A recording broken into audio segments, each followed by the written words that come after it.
welcome to today's edition of Viewer Levels. As we await the first submissions that will enter the queue today, we're going to do a quick warm-up level, quick I hope, and we'll just make sure all systems are working and get our hands warm with the controller once again. So this is going to be Black Blarg Ruins by Kenna, who is a Japanese maker we've featured many times before on the stream. Somebody with exceptional technical knowledge, and somebody who we're going to catch up on with a level from back in June 2023. I'm behind by a few, but let's get going.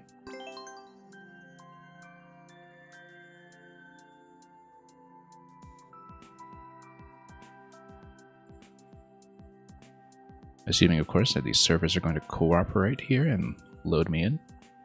That's something always worth checking at the very beginning. If this is not the case, well, okay, no, we're in. Black Blarg Ruins. No mushroom, it says. At least that's what I think it says. No mushroom? But we don't have a mushroom. So, what are we entering here? Ah, oh, it's a scroll. We just entered the wrong door for the scroll, I see. Oh, that's interesting. Wonder what the scroll control was earlier. Ooh, here's the Blarg. And it's significant. And yeah, we did see that coming. I see. We've seen something similar done in one of his other levels in the past, I think.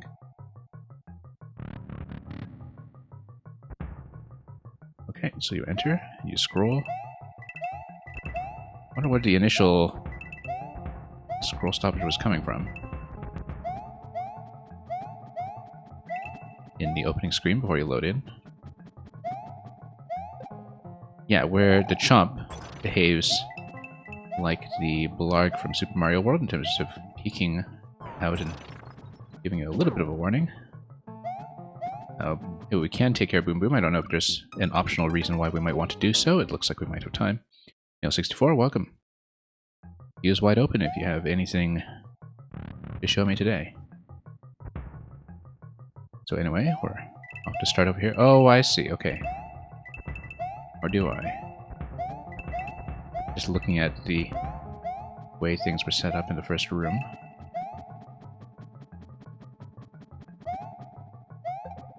Anyway, let's get up above the Blarg over here. Yeah. In a while, technically. Belated Happy New Year. Yeah, I've been mostly playing Maker 1 in the last little while, so haven't really missed too much in Maker 2. Oops. That is quite the fire pattern. So let's take a look at this, because it says no mushroom, and then there's a scroll that goes ahead here, but I don't see where the scroll break is coming from. I'd have to look at this once again later, I think. But basically, yeah, if you enter here, then you exit here, and then everything spawns a few tiles over. Or am I misreading this somehow? Let's take a look. Because if you enter this door and reset back, nothing happens because it's back to front. But if you move ahead by a tile, like this, then the scroll gets going. So there's some kind of custom scroll trick going on there then. I perhaps don't see, because it's not based on a scroll break. I think it's based on something with a custom scroll with the initial camera positioning that's might be something really obvious, and I just haven't been in the editor enough to really tell necessarily. Let's get past the Boom Boom, of course. Interesting. But anyway, let's get going. And then here, because it's just auto-scroll, means that everything is going to load in. Up front, Coops Trooper, welcome. And yeah, looking forward to whatever you have today. We're just doing the quick warm-up level right now.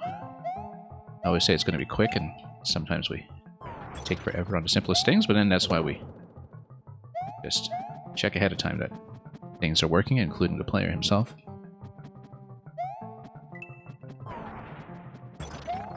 Whoops.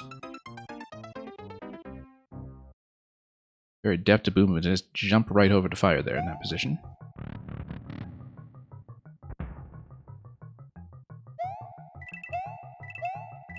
Yeah, so big load-in sequence over here that's kind of disguised by this early platforming. Then, whoops. Let's get down before too long.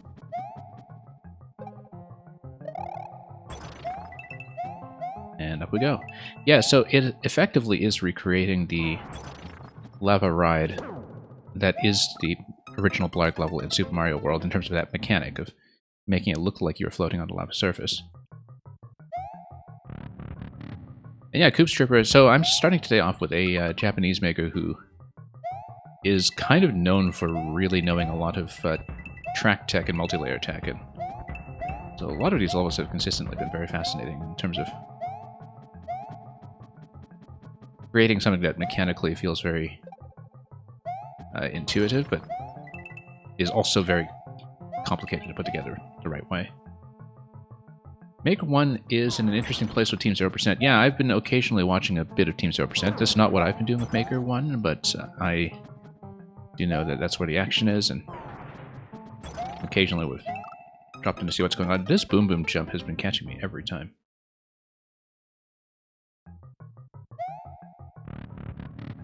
How is it possible without breaking limits? Actually, if you look at this, I don't think it's actually that entity heavy. But it might also be... Well, actually, I don't know how it's set up, in fact. It's... But it is cycling around. Like, it's not one continuous stream that just goes on forever. It is some kind of loop, if I understand it properly. And this is just kind of going up through a track here. It's just as kind of completely disguising the track pattern. I've been dying to this Boom Boom jump every single time.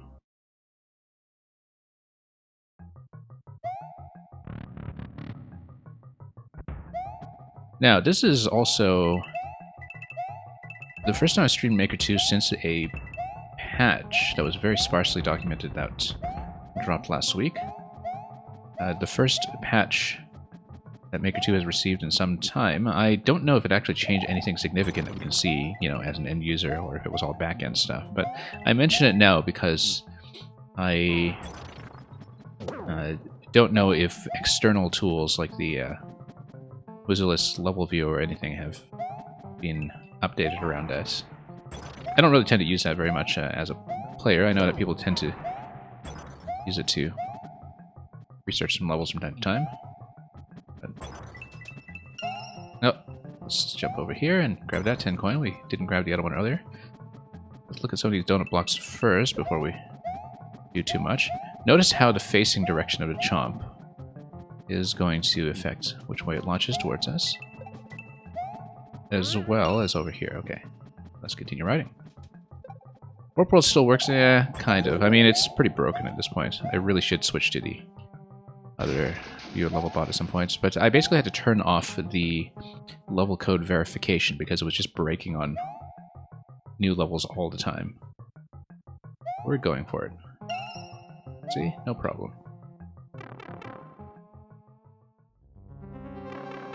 Yeah, the auto-scroll just synchronizes everything in exactly the way that you would want it as the maker, so... Anyway, here's Boom Boom. And yeah, we have to watch out for the kind of mock blargs over here in the center, because they are big. You should occasionally spin over them, and they cycle around the track, as you can see. There's a cycling around that's happening. And then they do face towards me, as you'll see, as well. And the chomp's facing direction does give you the launching direction as they come in this way. All very well disguised underneath the lava, as you might expect. Okay, let's get one more hit here. Just dodge. Oh, that was not a dodge. And yeah, Koops Trooper, I mean, obviously everything here with the lava is just in keeping with that sort of fake lava floor that we saw in the previous section. It's kind of interesting too because you see this sort of orange splash that the chomps make as they come out of here. It actually matches the fire pattern with the Podoboos on the previous section. Much better than it matches the red lava surface here itself. Which I think was partly why it was so well disguised. I mean, they are meant to represent the Super Mario World Blargs, obviously. Oh. Okay, that was a bit of a long shot, but we got it. And it's kind of nice to have some room to scroll back and forth as well and have some play space, which... You know, in Maker 2, you often see people confine themselves to rooms so much simply because it's so easy to get things to behave reliably when you can control everything with scroll stop. But definitely one thing we've learned recently going back to Maker 1 is just how free-flowing a lot of the layouts before scroll stop were, and how interested people were in building on a very large scale, at least with many of the things that we've been playing. And yeah, the telegraphing, of course, is also kind of meant to refer to the Blarg design of Super Mario World. It's a trick that was seen before in one of this Maker's other levels in the past, but this is a much more elaborate sort of reworking of that concept. And yeah, you can kind of tell why, you know, Nintendo originally with the Blargs just kind of gave you this telegraphing in the first place. Like, you think back to Super Mario World and you realize from looking at how this level is recreating the concept that that was a very good idea in the first place. Squink, welcome. Anyway, P-door over here. Oh, interesting. And why would we want that? Because the level continues. I guess these doors are probably matched on either side. Oh no, this is actually just purely aesthetic, I think. Just to really complete the effect. I don't think we're actually getting a P-switch. And I suppose we'll go up here. Let's see if there's anything up here. Oh, there's a checkpoint on the right side. Ah, I see. So, no, we're going to keep playing this because this is showing you that if you replay the level from the start, and you drop into the right side of where the scroll stops previously, you actually fall down into the pit below. And you get a checkpoint, which gives you some kind of alternate path. So it's kind of a knowledge checkpoint for a secret path if you redo the level from the start. We're obviously going to take a look at this if people would kindly bear with me in the viewer queue, because I think it's interesting enough that we do want to see it. And that would explain the P-doors as well. The P-doors are kind of an exit from an alternate route. Yeah, we've seen this knowledge checkpoint concept in levels before, but the thing is there's a lot of scrolling setup here that I don't necessarily understand. I think it's probably using the kind of x-axis boundary where, like, the scroll is unable to continue right now because of something to do with the ceiling, perhaps. And then later on, when you spawn by the goal pole, you spawn it a little bit lower, which is why the ceiling looks open, but perhaps it is sort of continuously blocked up top. And if it is, then if you have some kind of scroll that's meant to point upwards, then it kind of jams this way. Maybe. I'm not sure. Like, I'd have to try to recreate the scrolling tech in the editor, but as you can see, if you aim in late, if you spawn at this door, nothing happens. If you spawn on the right side, you start scrolling. So that one tile offset is affecting the way that the custom scroll path is set up. And it's definitely a custom scroll, as you can see.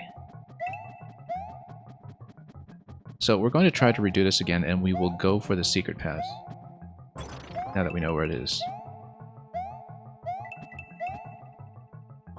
Now, sometimes the optional paths in these levels can be quite difficult, so if that turns out to be the case, we won't necessarily grind through it, because we do have a viewer queue waiting. But obviously I'm interested to see what happens here. Oh, look at Boom Boom. Taking that dive. Now, previously won for this one, and it was okay. Let's let this scroll a little bit further, and we'll have another chomp down here. Oh. That was maybe a bad idea. Hang on. That's okay. Yeah, that was a bad idea as well, because now we've missed a train, so... Or missed a raft, I suppose. That's okay. I should have committed to that much earlier if we decided to go for it.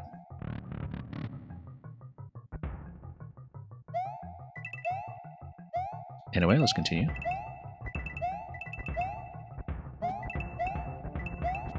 Yeah, so this was a level from last June, and I kind of realized when selecting some kind of warm-up level today that we had missed it.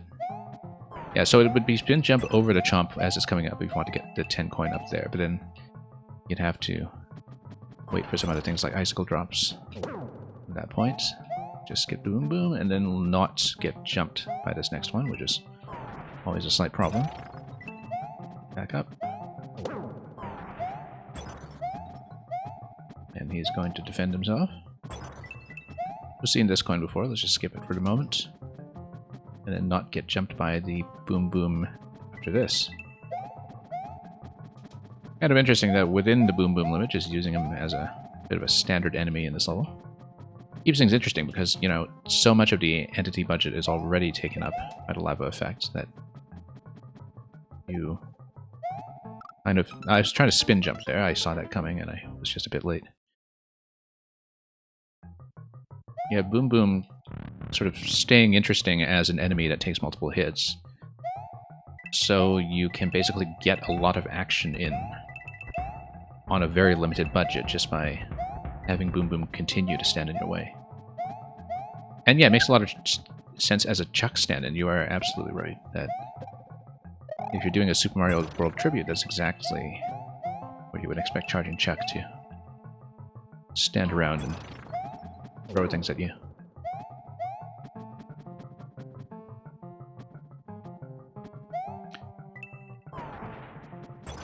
Charging Chuck.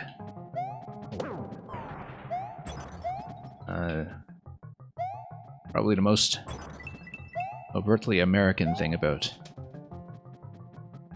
Super Mario World, as he gets ready to play into Superb Owl or something.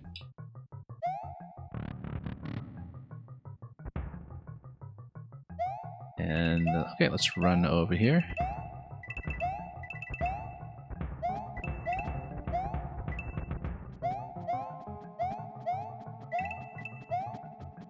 And we'll head down.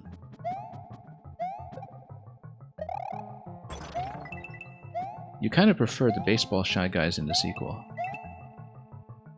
Yeah. Very athletic, those Shy Guys, especially when they're on stilts. The baseball Chucks, though, really sniped me all over the place in their original appearance in Super Mario World.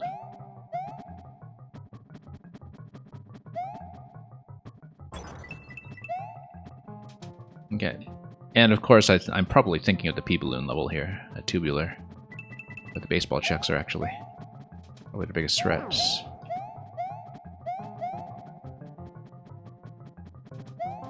Okay.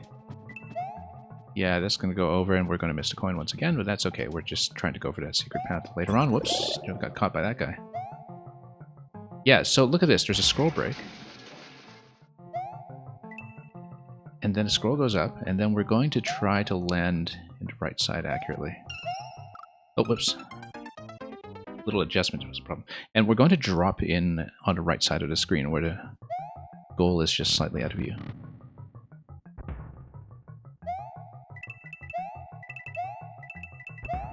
Okay, let's get in here.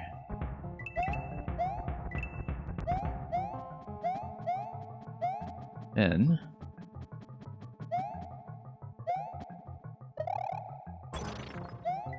we'll just try not to get sniped by all the usual stuff. But yeah, I was fairly fortunate that I made it over to that 10 coin the first time that we did the end of this segment. So we should try to be a little more precise about it the next time we get back there.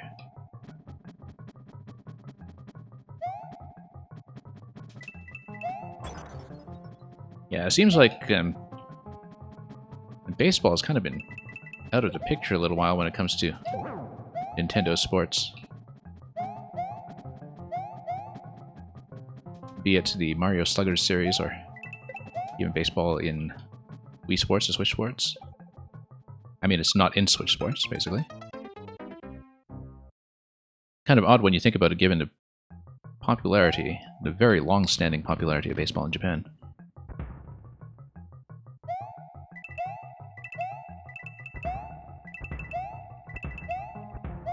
But I love how there is that NES baseball reference that is in Maker 2, though. That's with the Super World Hut. Because the thing is, when you're playing the Super World Hut and you see the baseballs, the sound effect from the original Nintendo baseball is just instantly recognizable for anybody who played it for any amount of time. You never got the Mario baseball games in PAL Land. Yeah, I can kind of see why if they thought it was more of an American-centric thing. And so you can kind of see, too, with the global release strategy that Nintendo is a little more unified around nowadays, why baseball would get the short end of the bat.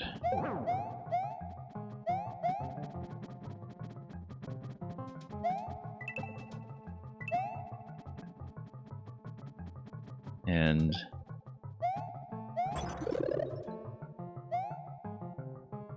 here we go. Okay, now let's be careful. Yeah, so this is a bit of a delay just to get everything to load in here. As you can see, it is one continuous set of fire.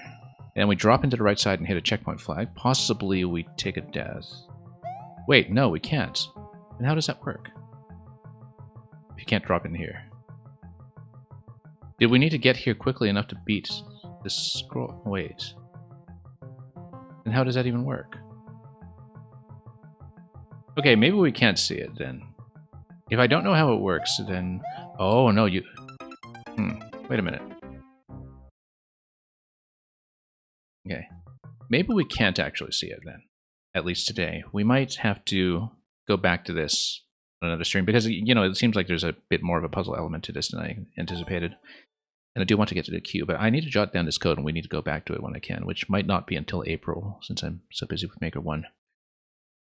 But this is really interesting. And we do have to take a look. I might want to at least look at more info in the layout. Because I saw the goal at the end. We don't really understand the scroll tech in this. There's a no mushrooms sign up front, which... I mean, I don't know what's going on with that. Also, it seems like connectivity on my Switch is a little bit slow, so we might reboot it if I'm having server issues, so we don't wait forever for each successive level. Because it looks like I might have connection problems here, but we'll take a look here for a moment. Usually that's something that's just fixed by rebooting the Switch, so we'll, or rather waking it up from sleep. So you can totally see there's a flag and it's followed by a pipe down at the right side. But there's a scroll break there. I don't see that there's a clean way to go over the gold tape at the end. Because this is unlike Maker 1 in that you can't just go through the gold tape. Oh, possibly if you survive the level all the way through from the start to the finish without respawning at a checkpoint at the Boom Boom boss, that would affect the scroll break that's at the end. Then you wouldn't really be within range for that. So I wonder if maybe that opens up the hard block that is kind of on the top left of the goal pole or something, and there would be some way to get down to the pipe for checkpoint. You have circled around a level at that point. You can see there's a really big track layout all along the bottom layer. I think in order to see this one properly, we will need to go back to it another time, because I'd rather it go through the queue than spend the whole stream trying to explore this exhaustively. But this is the code here for anybody who wants to look at it themselves. I'm just going to post it because this is actually really, really interesting. So let me just type it in the chat, and then we'll get into the queue properly. So thank you so much for your patience, and those of you waiting. With an 8, right? Yeah, it is. Okay. Now, give me just a moment here. I'm just going to... Well, we'll dial up the first level. If we have some kind of network issue, then I'll just wake up the Switch from sleep. So, Mail 64. Yeah, everything's just taking forever to load, and then the Switch just needs a bit of a kick sometimes to reacquire its connection. Force level question mark because the super world is being non-linear. Okay.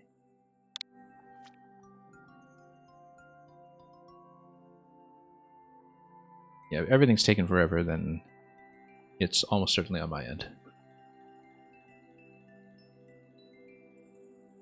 Because we're not going to wait for this delay the whole stream, so. You need to redo the thumbnail? Yeah. It's taken long enough that I am going to just wake up to switch from sleep, so just give me one moment. And let me know if this causes any audio problems or anything either.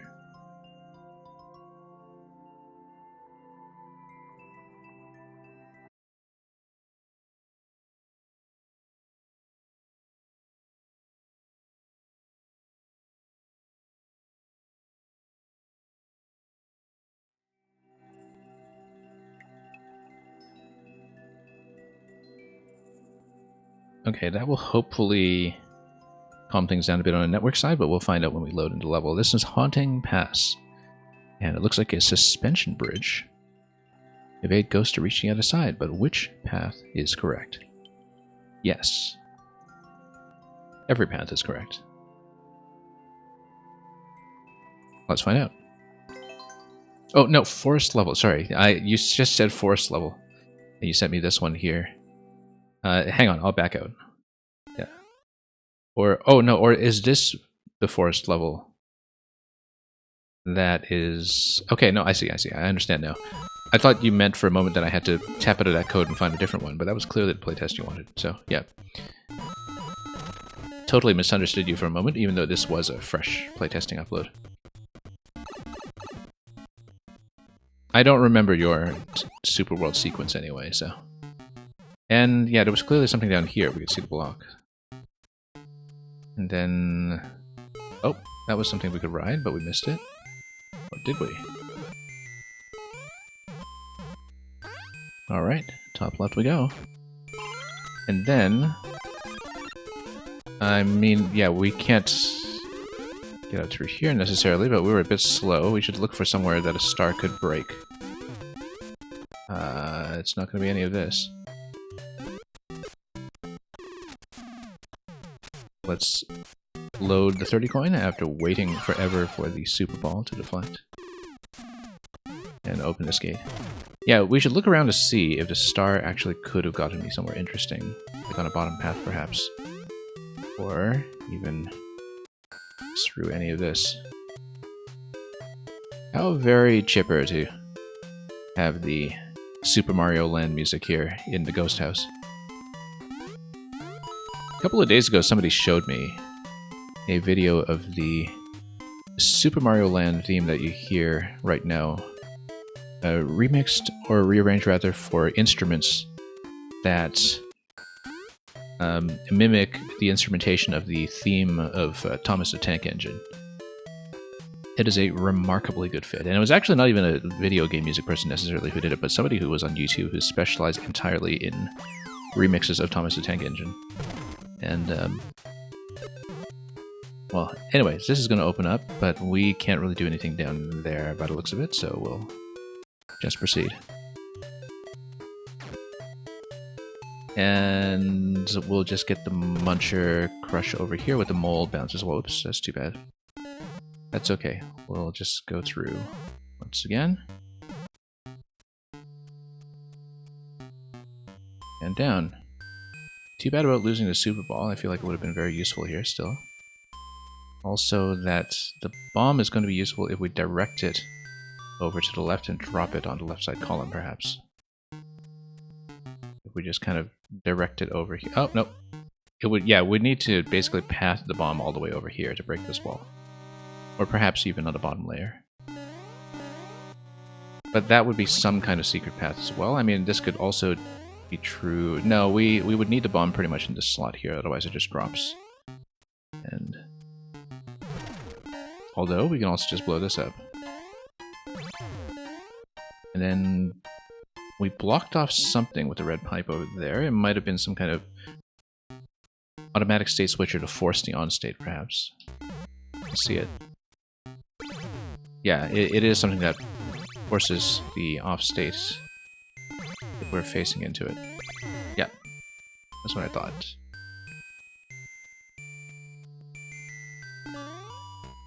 Okay, let's continue. Yeah, too bad about the lack of Super Ball, because Super Ball would, of course, have opened this gate to the right. Put a shot on that bomb. Or did we need it? Yeah, no, we still needed it. For sure. Feels like we missed an opportunity there as well, but I wonder... Oh, there's Donut Block. Oh, here's a Super Ball, but if you get the Super Ball up here, you don't get a chance to hit the bomb down there. Whoops, never mind. Okay.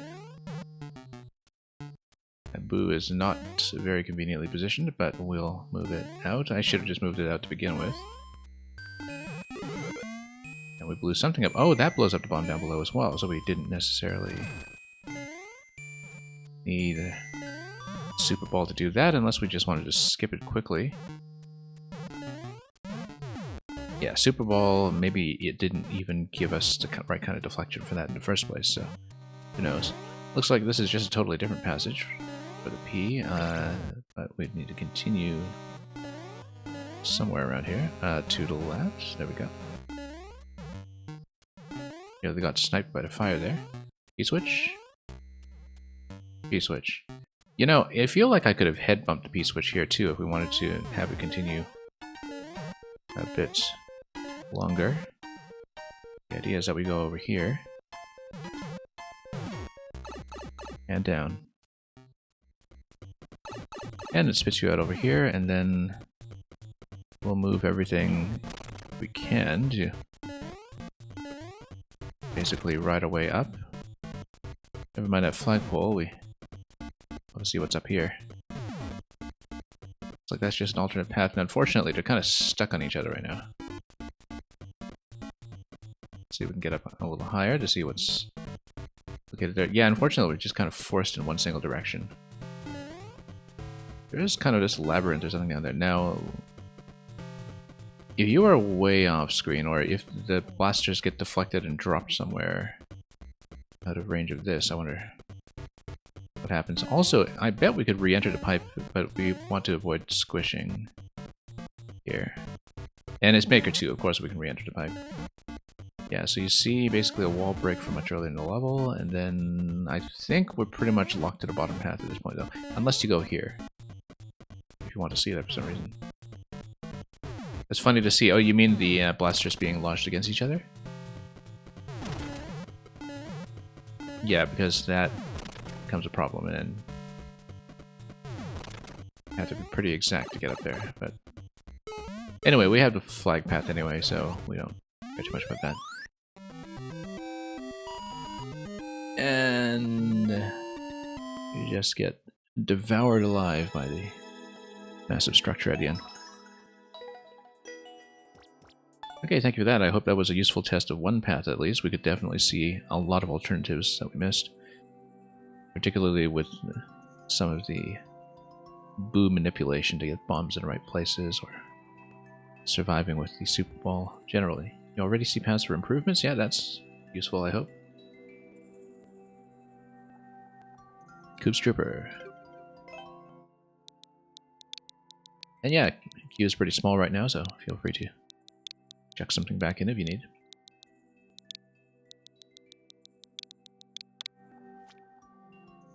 And yeah, network's a lot more responsive now, so that seemed to work out. Let me know if it's... well, I mean, these are all very new uploads, so let me know if you have a particular preference. Can I try Squad's Hideout? Yes, Spiny Squad's Hideout. They've breached our defenses. Send in the Shell Squad. At current pace, next level should be next May. That's perfectly fine, because like I said, we're mostly busy with Maker 1 anyway, between now and April. And I'll have lots of backlog to catch up with after that, because a couple of people's projects like Super Worlds and such are waiting for me right now. There's going to be a wall jump over here off of that. It seems like we do need to keep pace with the Spinies, so we can't really dawdle. Oh, and then we hit one shell for sure. The second one's going to cut through it and die, though, or not. Let's see. Let's...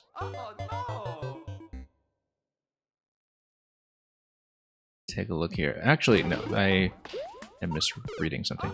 Yeah, so it's a wall jump up here. We want to keep pace with his shells. We did land on the first shell accurately later on, which tells me my timing on the good attempt was actually okay. And then we get up onto the Goomrat stacks.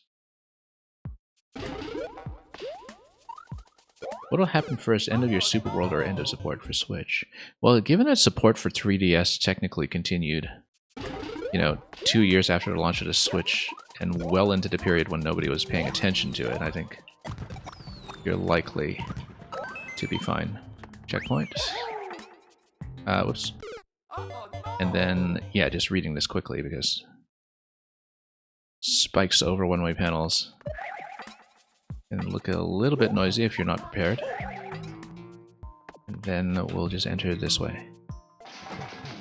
Okay, and then now we get a squad of 3, and we have to be quick about the wall jumps over here. I probably should have just taken one spiny there. That caught me a little bit by surprise, you know, in terms of the initial launch. Because I read that there were 3 spinies, but then we had to react to the level quickly from there. That's okay. Just not a very successful blind read on our part. Yeah, so one of these will do. Well, we got a raid from Akizetsuna.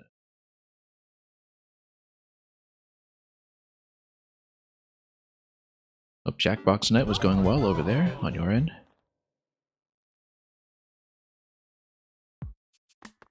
And yeah, welcome. I'm reading that as like Dragon Films, but with all the vowels missing, it's hard to tell.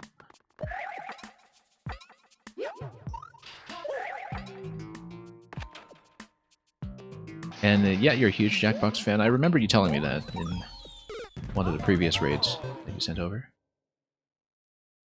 But yeah, I hope it was all fun and games over there.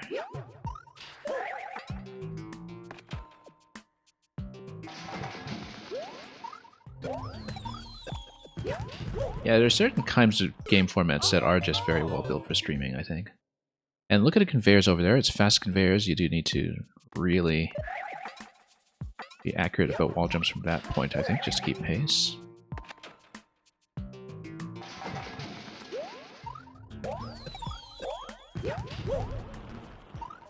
Yeah, a little bit behind there. We might have twirled a little bit too much when we needed to go fast. How's Mario Maker treating us? Well, we're pretty early so far, but we consistently get pretty good levels around here, so it's been fun. Yeah, that was a little bit ahead here.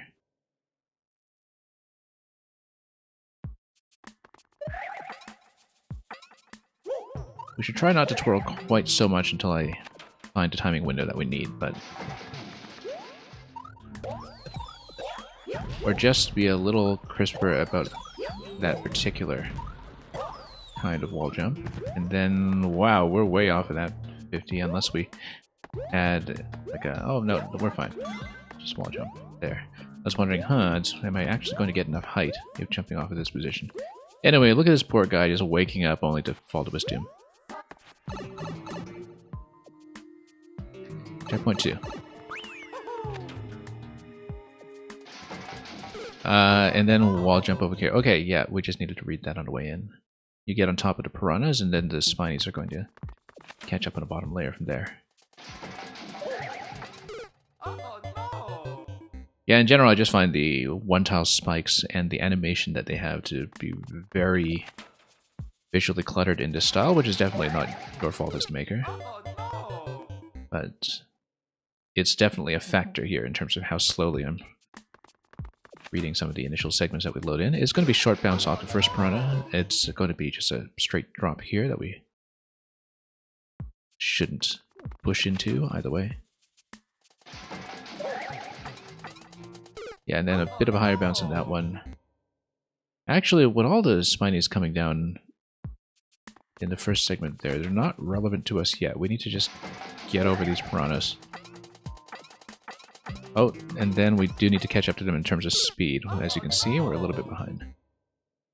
So actually, that's the reason why you do need to go quick, and you can't stall on a wall slider. Have any extra bounces or anything? And then a bit of a higher bounce over here, obviously. I'm guessing we do need to hit the spinies in order front to back like we did previously, but we'll find a positioning that makes sense. And yeah, a bit of a medium jump over here.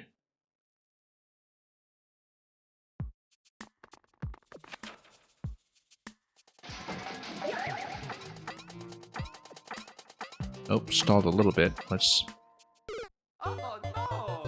die to that because I know exactly where we lost time there.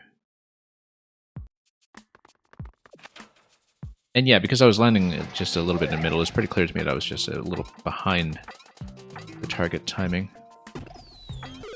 And here we do need to pull back a little bit, but we'll try to be relatively quick. And Floss, welcome.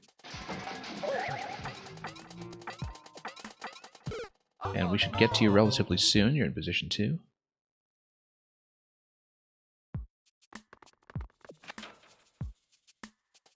Whoops.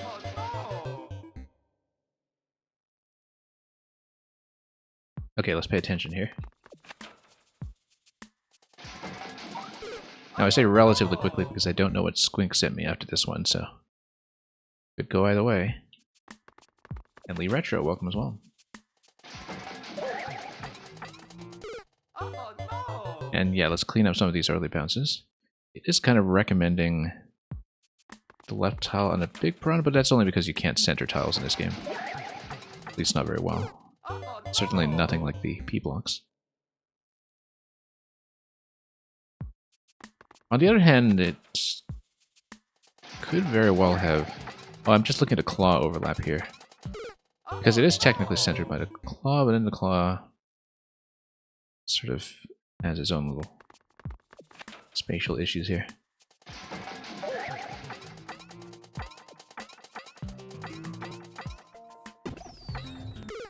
And not quite making it over that. I probably did pull back a little excessively that time when we needed to lead into that, but that's okay. This is the kind of thing where we need to play the level itself to find out what the positioning is. As you can see, we're overshooting slightly over there and winding up off center. And actually seemed like we were going to outpace Shell 2.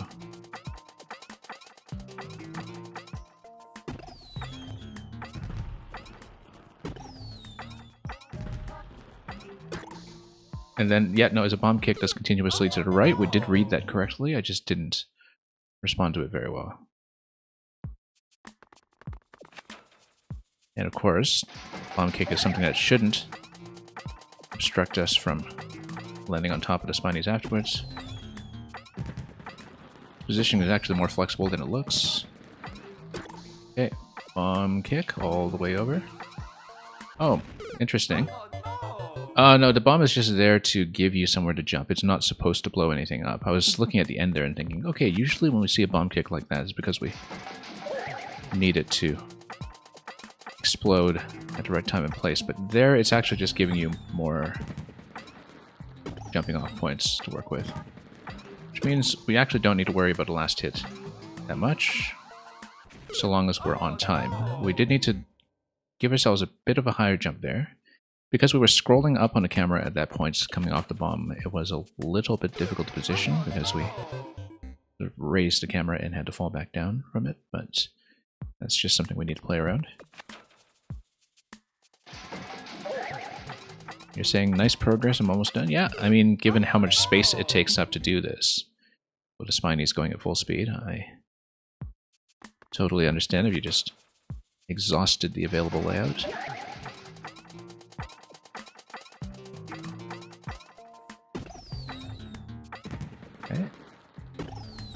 Yeah, sometimes we do need to adjust jump height a little bit just to make sure we don't go over or under. You can just barely see the spinies as you go, so. And then let's check this spot again in case there's anything. 50 coins, of course. And let's go down.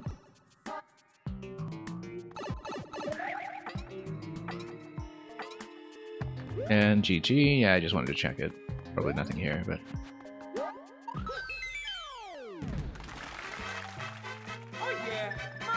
Nice find. Well, I mean, you put it there for a reason, so. This tells me that it was signaled the way you wanted it to be. Thank you for that one, Koops Trooper. Let's go on.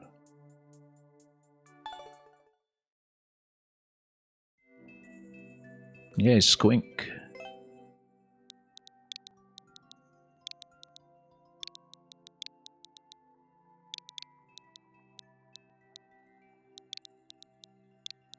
And yeah, thanks for that one, Koops Trooper.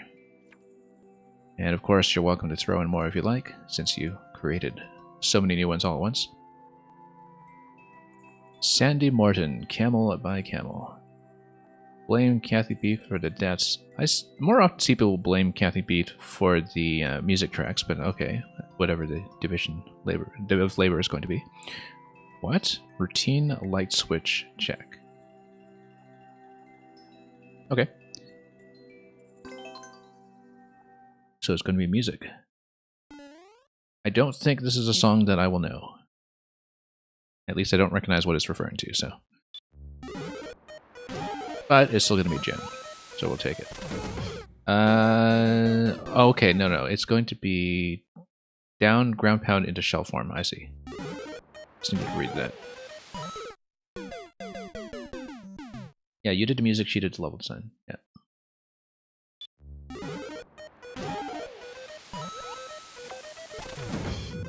I was for some reason expecting shell form because we have to bounce on top of that and then get into shell form over the thwomp. Not shell form, but you know, the bone collapse.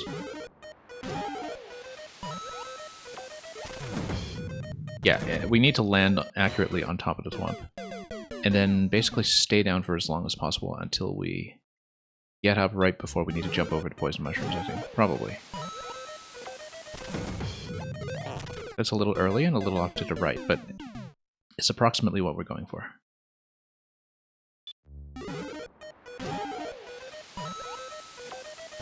No, we want to hang left there. I'm wondering if I should do an initial ground pound into the note blocks or if the timing will just be a little too dreadful for that. It depends on how well we control our forward momentum here, I suppose, and not very well, it turns out. Yeah, so we're trying to ground pound on top of the thwomp. That's what we're doing. But we need a bit of height to do that. There we go. Oh, and it looks like you need to get up for the 30 coin and then go down again. So you kind of tap, and then you tap a second time. Interesting.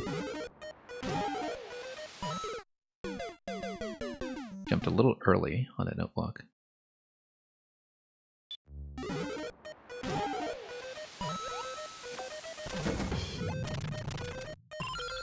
So you need to kind of go up and go down again, maybe? Or maybe not. Maybe the thwomp is supposed to drop you at that point at the 30 coin.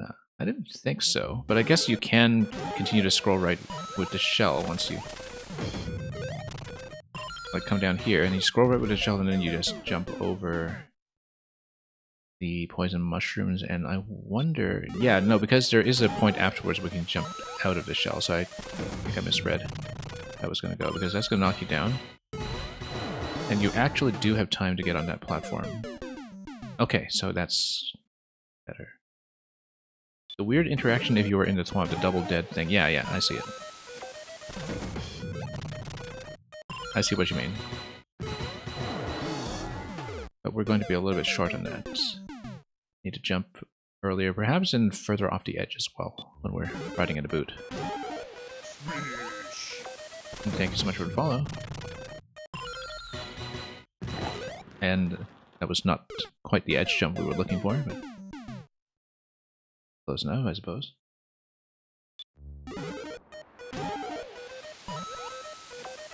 Okay. Down at the 30 coin. Seems like we're going to be a little bit short either way, which makes me wonder if we're actually reading that correctly. Let's try it again.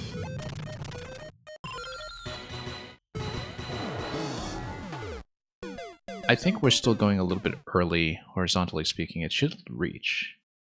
There's a boom boom. How did I not see the boom boom? Oh, there's a boom boom. I see. Okay. I totally didn't see boom boom.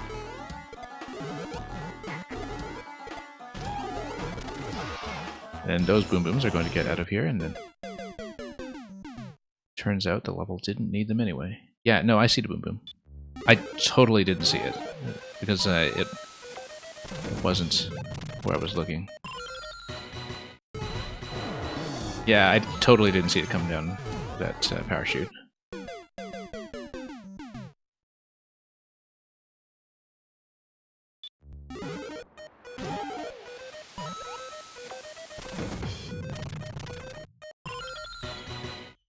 And then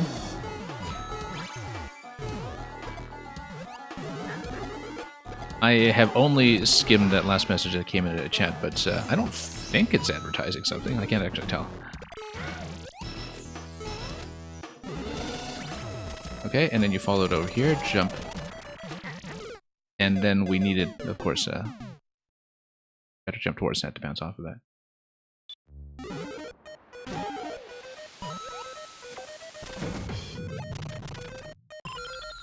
And then we'll jump. Yeah, I see the boom boom now.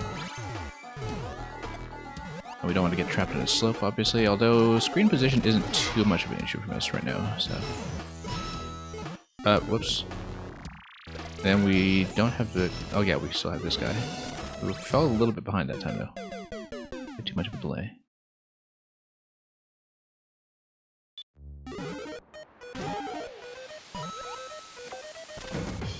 Whoops.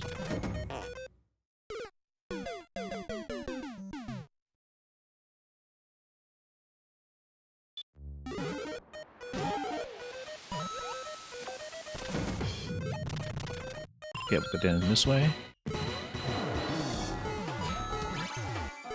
Yeah, if you're not kind of looking ahead,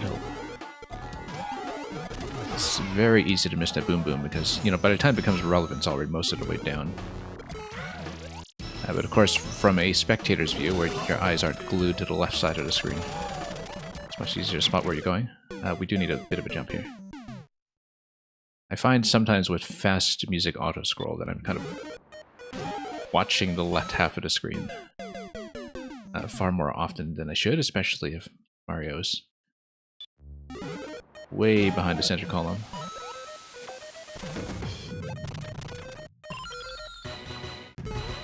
Okay, up we go. And up that slope. Very satisfying little interaction there with the boom booms for sure. And yeah, it seems like there is a way to get up there to the 50 coins, unless that's just bait. But no, I think we just missed it every time.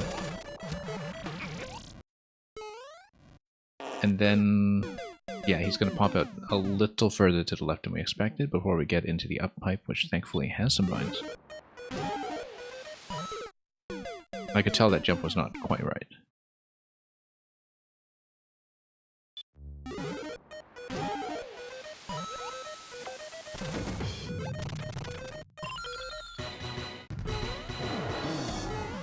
Okay, here. Whoops, jumping off the ledge is not a good idea. I was actually just preparing the high bounce off the shell and we did a bit early. The coins up there are bait, okay. Yeah, because I thought that one time that we jumped towards them we did get dunked. I was trying to recall if that was actually what happened. When you're just kind of reading this one attempt to the next, it's very easy to forget such simple things. Oh, that's unusual. We never did that before. Where we didn't get up to the question block successfully. We missed the bone spawn that time, that's why.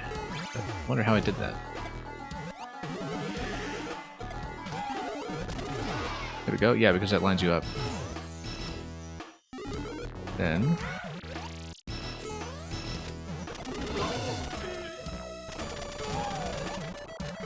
these little shell kicks that just kind of right themselves are quite nice. Up we go. Checkpoints. Kick. And then line up. A little bit behind, as you can see. And Pete Allen, welcome. Yep, so we stand down here and then we rush back up to it. And it's going to be a bit more controlled than that, obviously. Let's jump from platform to platform. Buzzy to Buzzy.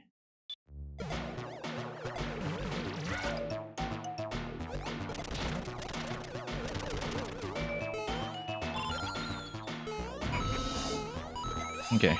Felt like we fell behind for a moment there, but we're actually mostly okay. And then we jump out of that. Yeah, I was wondering what was spawning there, but it is a bone shell, I think. It felt like at the Buzzy segment we did fall behind pace, but it's because I overshot them once again and had to pull back a bit. And then we don't want to go that high, obviously. Look at this big Boom Boom just kind of stomping around up front as well at the beginning of his zone.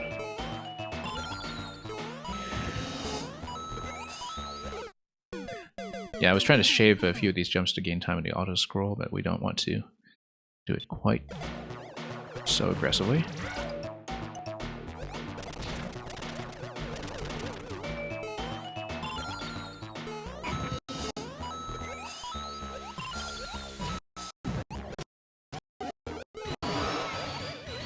Then here, jump. And then, oh, no, we have to stomp on a POW. I see, okay. I took too long to understand that. I saw arrows, I saw a muncher, I was just too busy reading that to react to that properly, so I see that it's a stomp on a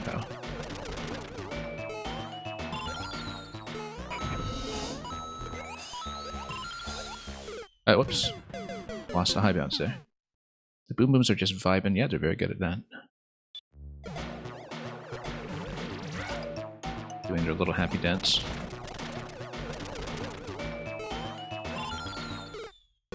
That was maybe shaving it just a bit too much. A little too close. Like that little shell drop in at the beginning too, just, you know, to get a little bit of motion on the load-in, just for its own sake. Whoops.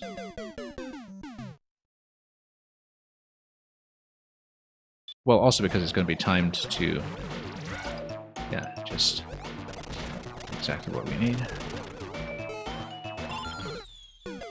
We're hitting the shell too early. I want to go just slightly later so we have a comfortable jump over to the Big Buzzy.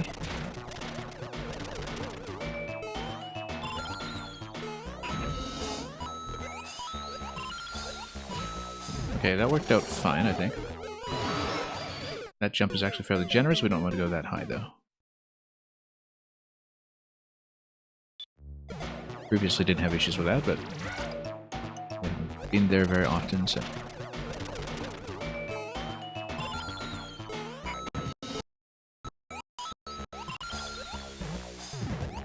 Missed a question block, too bad. But it won't be too consequential, I don't think.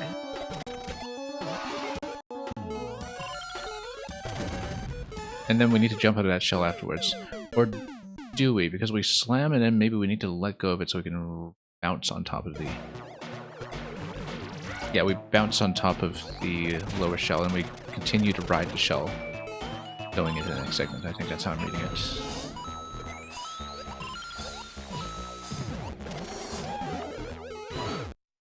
Came in a bit low there.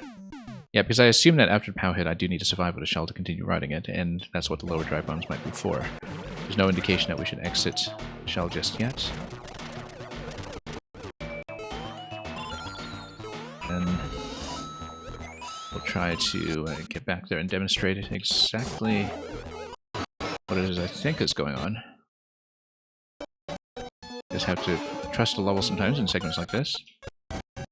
Yeah, but then you have to stomp and then get a high bounce off the next guy, which, if you're still in the ground pound animation, does POW cancel you out of that? I think it does, but I'm sort of instinctively retracting out of the high bounce anyway, but, or rather out of the POW stomp.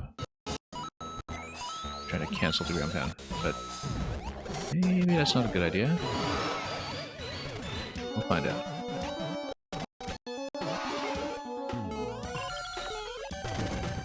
There we go. But then we do need to lose the shell at that point. Well, if we do need to lose the shell at that point, why even keep the shell? If we're losing it on bounce anyway. So it's okay if I need to jump out of the shell perhaps, but maybe that's would cause timing issues. So let's try it again.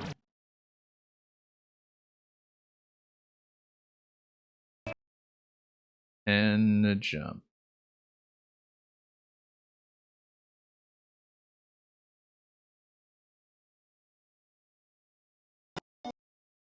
Okay, again, we'll just trust the level through this bit here. Yeah, it does peel off. And then you pass the skewer. Just barely. And then miss. Do I get to try again? Well, I was standing a little out of position to do it. Going down towards the donut blocks. I did see that it was going to be a jump on that shell on the block to get up to the up pipe. We just couldn't get the pipe entry. Which is what up pipes are all about, at least in this game. We read everything accurately up to that point, which is good. Game sound gone. Terrible thing to happen in a music level. Thanks for letting me know immediately. Give me one moment. We'll fix. Yep. Yeah, when I reset the switch earlier for the network issue, that might have blown the sound, but, or at least blown its reliability. Yeah, we'll try to fix it quickly. Because it would be a real shame if we try to play through a music level without that working properly. Let me just check the synchronization quickly.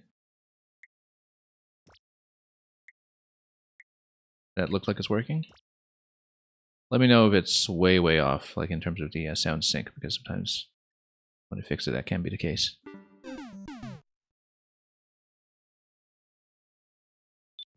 But hopefully that will work for now. Let me know if everything sounds alright. Back so far, yeah. We haven't had issues with sound in Maker 1 streams lately. Of course, you know, pretty essential for a music level to make sure everything is fine. So, yeah, and then microphone's still working too, right? Okay, good. Just making sure. We didn't used to have any mic issues, but then I have some kind of cable problem with it. I think that makes it extra sensitive to the cables getting bumped or something for some reason. So we have all kinds of technical debt when it comes to this stream, so we'll try to resolve as much as we can. Love that little percussive effect there with everything being dunked out of the note blocks as the skewer stomps on it. And you're welcome, it says.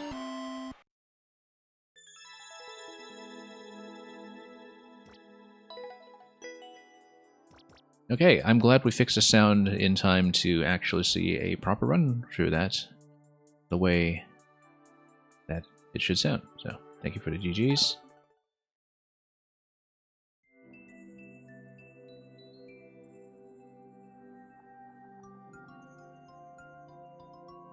And Floss will be next.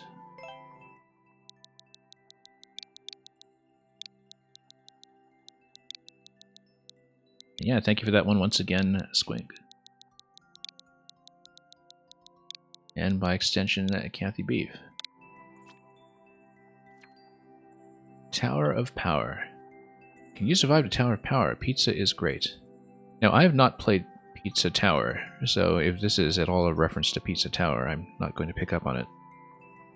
But I know that a number of the platform streamers were just all over that last year.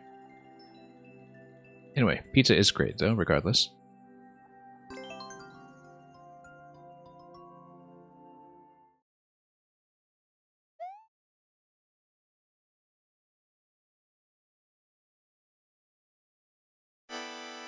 And we're going to have boss music right away, as well as 5 coins that we need to for. So, Koopa is going to eventually dunk that, hit the on-off switch, and then we drop slowly. And then I think we just dodge here as much as we can. Until we get what we need to continue. And then once again, we just dodge, I suppose. Now, is there a reason why we can't just take the safe zone? Because eventually the bones will try to chuck things at you. Then we'll just try to go down and skip that. Good. Okay, so that's going to be a problem. This low gravity making me unable to switch into spin, which is what I was going for. Anyway, that's a whole lot of projectiles, and of course low gravity, we need to account for that. Yeah, I guess it's just a pipe spawn on the Koopas, which is why you see so many of them marching their way down. Now we don't see what the relevance of the pink coins is yet, but maybe there'll be some kind of pink coin collection segment that's all in one go later on. But we'll find that out soon enough. Why don't we just bop this guy? Make life slightly easier. And then not get hit by that on the way down. Yeah, we'll just stand out of the way. I mean, later on, the stun lock is going to be a problem, but then we just dodge it. Then, down this way. And yeah, oh, didn't get the landing I wanted.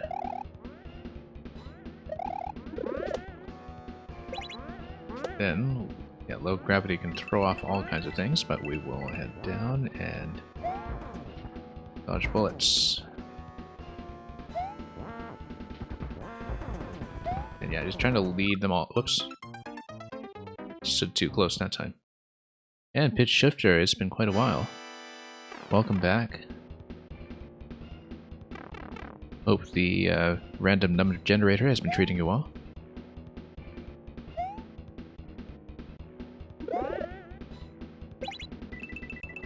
And yeah, always good to see people come back every now and then after a little bit of time away, either from Maker or away from the stream. Whoops. Down we go. And you made a new one. Yeah, feel free to throw it in if you think you'll be around long enough.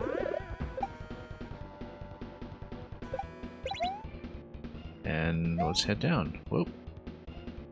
Yeah, we haven't really seen very many randomizer levels lately, too, so it'll be an interesting change of pace if that's what you have.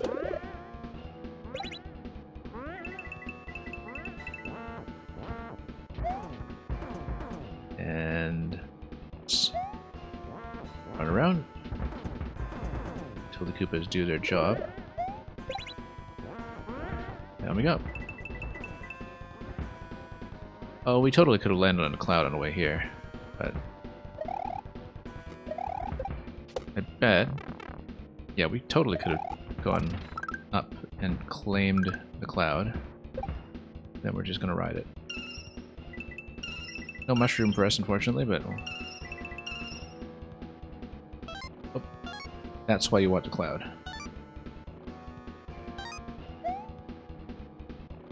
Although you could just jump around and, you know, dodge things the normal way. But we'll do it this way instead. And boss time against a falling Boom Boom. We've seen something like this before. With like falling Boom Boom and low gravity. I'm trying to remember which level this reminds me of. And we don't want to get hit by the Mushroom Crush, obviously. That's going to be one of the bigger threats here. Well, just Boom Boom jumping around. That is a problem as well, and then we just let the Koopas do their job. And yeah, the track setup is going to continue here. All the timings are pretty well controlled. Player's not going to have too much flexibility with that. Don't need those shrooms, but then we can't get them back anyway, unless we, of course, spin jump everywhere.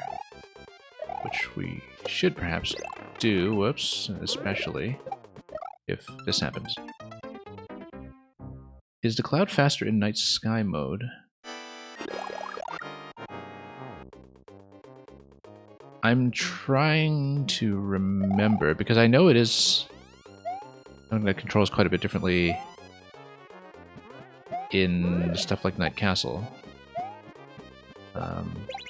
But yeah, because it's really zippy in Night Castle, I think, from what I remember. But in terms of Night Sky, it's a good question, actually. I mean, I was mostly just going down with it, so we might not have gotten the best look at it anyhow. Wow, look at that spiny projectile way out of view. That's going to drop me down, and then we got a little bit further this way. So, we can change the polarity? Oh, well, it's just plus and... Oh, we can just peel the muncher. Okay, that's great, actually. That's a nice little way of doing that. Let's see if we can actually get a bit of speed kill on the boom over here, and we will.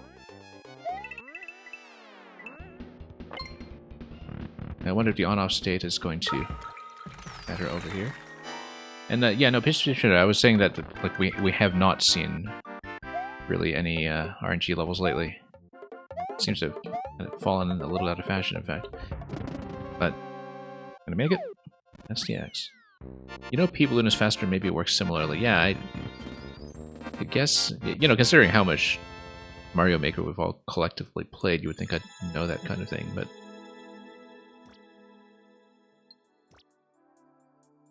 Yeah. Your ears. Is something off with sound? Because we just tried to fix that earlier. Yeah, let me know if anything is off on the production side. Anyways, thank you so much for that, Floss. Let's keep going.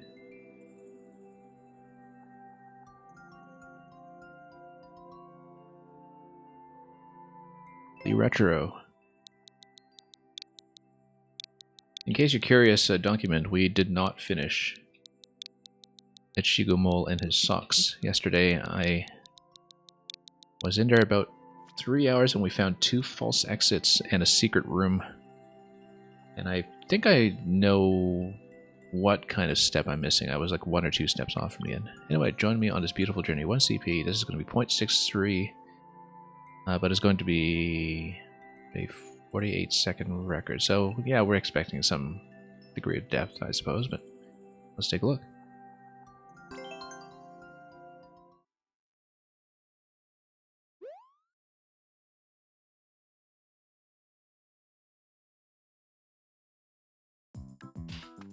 Okay. LR. I suppose. I mean, I think this is just going to be a throw on this side. Oh, LR for Lee Retro, of course. This prevents the E-switch from being a problem, but unfortunately we need a bit more momentum so we don't die here. We just needed to slide through at the end of that jump. We don't need to take so long. Yeah, it's timed so that you can just go immediately as well. So you go like this, and then that way you still have jumps available. We need to go a little higher on that so we can actually do the triple twirl on the way down.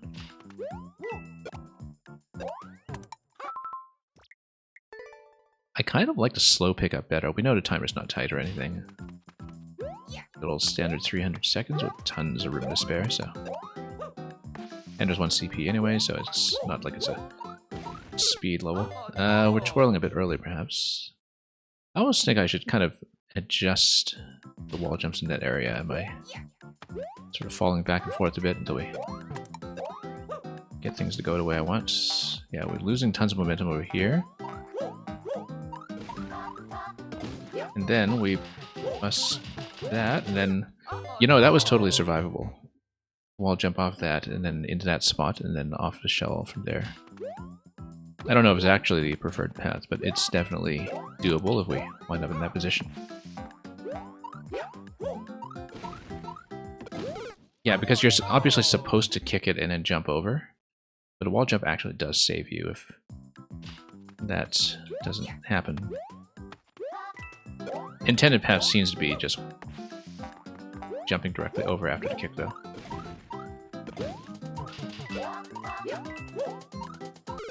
Ground pound cancel, obviously. I didn't get a chance to look at the right side of the lower portion there to see what we're ground pound canceling towards, but we'll find that out soon enough, I'm sure.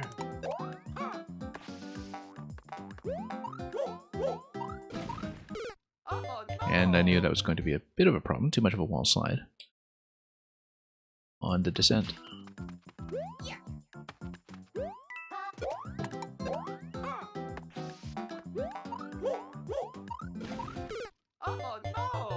Yeah, I can usually tell when the jumps are not going to go, but that's just something we'll need to work on.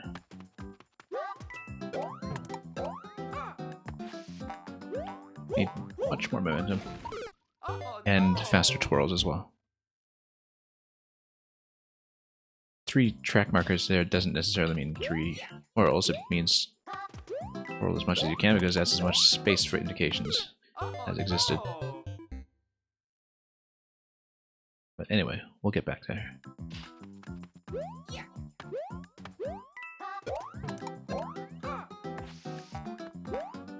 Whoa, that was way too low. Yeah, we really need to maintain as much momentum as we can and just go quickly after the piranha slide.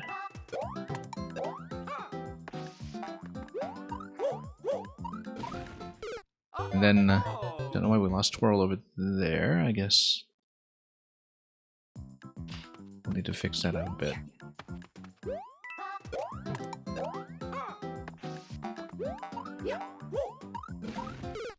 Nope, that's still coming in way too low. Maybe we're twirling too early there and we need to get further first, but I mean the new soup twirl tends to, that's terrible actually. The new soup twirl tends to sustain you horizontally quite a bit. So we should plan around that expectation. And yeah, probably just not spamming the button very well there. Okay. I got through that without too many problems earlier, but you do kind of need to be fairly rhythmic about it to make sure you hit the twirl as soon as it becomes available. And that's not really a skill that we've worked on, but yeah, the third one's just not happening because there's a bit of an additional delay. And so we're kind of missing that. So we try to spam our way across.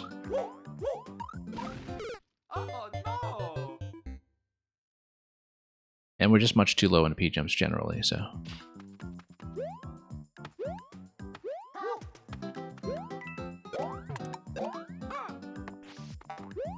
You know what, let's try to run this a bit.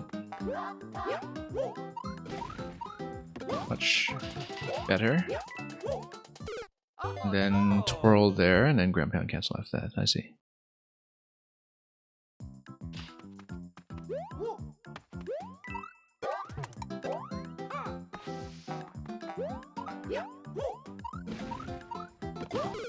Yeah, it's going to be a bit of a problem. We do need to pull back a little bit after that shell kick. Often.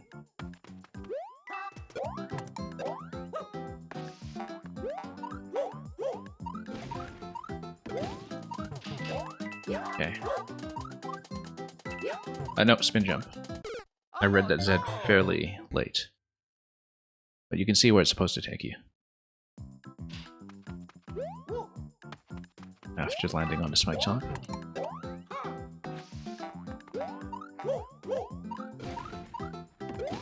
And pull back a little bit.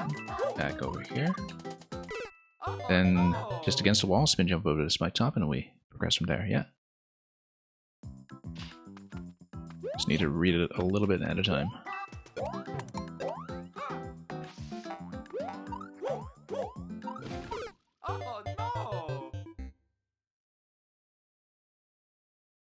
And we'll be able to get it done.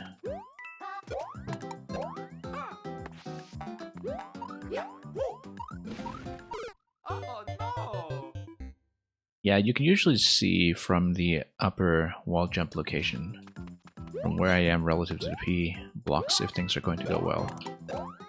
I can usually tell if I'm starting out much too low. That time, for instance, I could tell it was going to go alright. Oh, no, this is going to be just standard jump. Ground pound cancel into another wall jump. I don't see where the on-off switch is coming from, but we'll probably have to get back there and go a little further.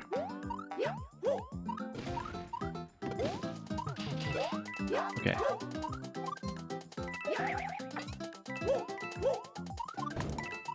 Okay, yeah, okay, it's activating it from up top.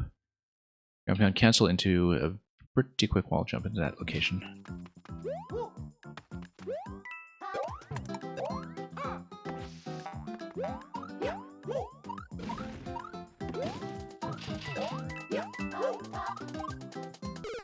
Whoops, just leaning left a little too soon there.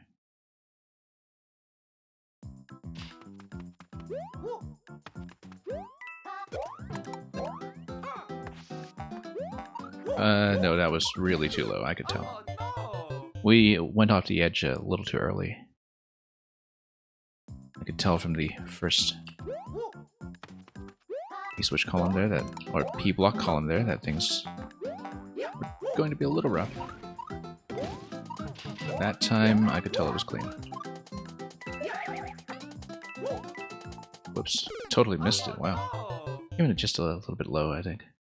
Anyway, around the ground pound past that muncher column, that's when the on-off switch will just take care of itself, and so you can pretty much just ignore the on-off wall because it doesn't seem to matter.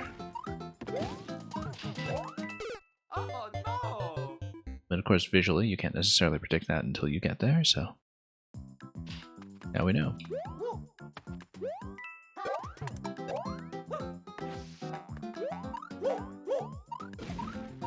Okay, pull back. And up.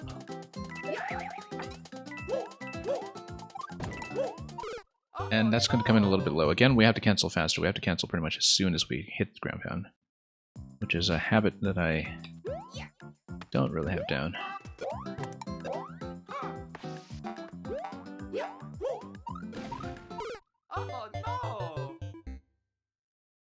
People who have been watching the New Soup or 3D World levels in the stream for some time know just how rough I am at ground pound cancels. Even though the input is simple, it's just, you know, you need a certain amount of reflex and confidence going into that in terms of expecting that your ground pound is going to go the way you want it to.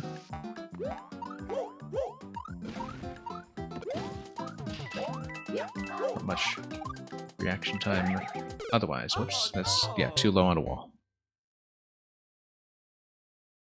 And Lead Retro just saying very good progress. Yeah, pretty satisfied with how we're doing so far. We just need to learn it. Clean up a few rough spots along the way. But the practice is visibly paying off as long as we prepare for the wall.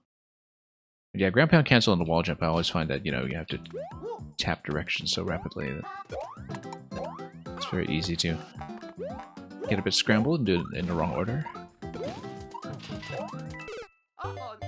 Or do it too far ahead of time, you know, like leaning towards the wall too soon or too late. That's a known issue from player standpoint here.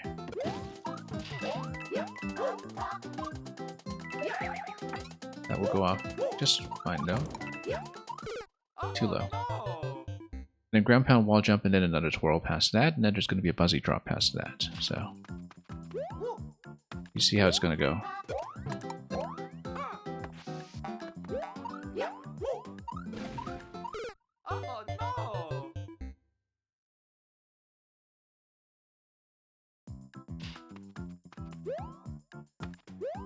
Anyway, let's grab this.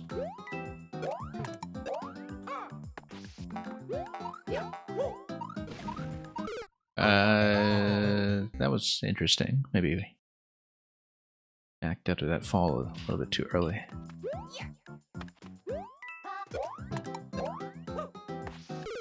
Oops. That's okay, we'll get through it. Everything here is a world within our ability. It just takes a bit of practice. Get all the positioning down.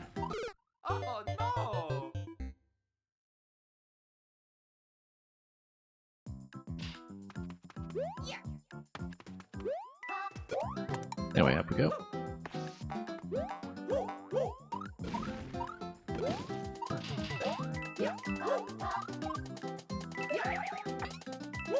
Then,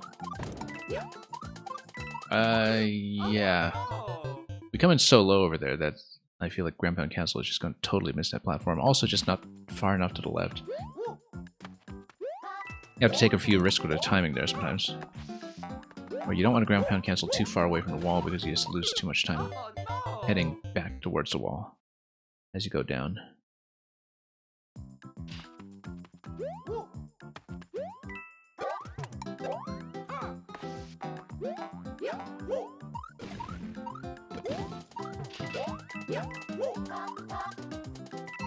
Oh, whoops, totally missed the wall. Just went left and then did a twirl instead of the spin jump, so it tells you we didn't even make contact.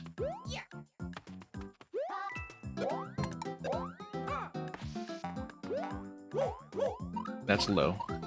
Oh, we made it. Too far left.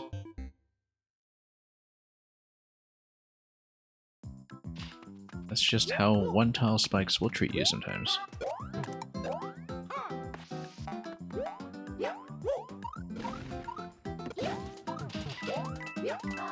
Oh, how did I miss that one? Wow, okay. It's a very simple wall jump.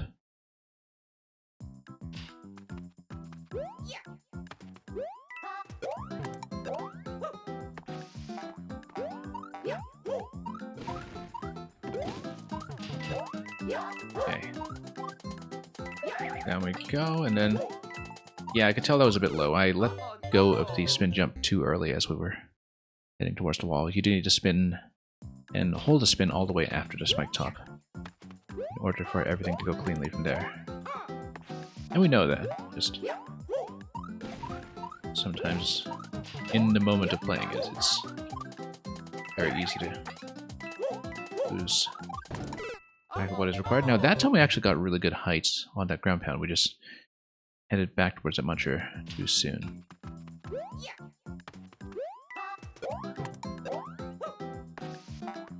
So we just need to do the same thing with a bit more finesse.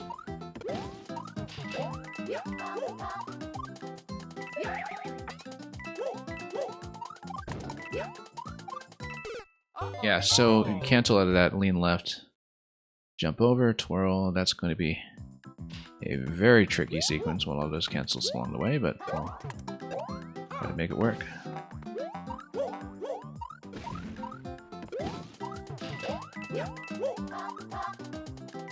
Nope, that's a spin. We just hit the wrong jump.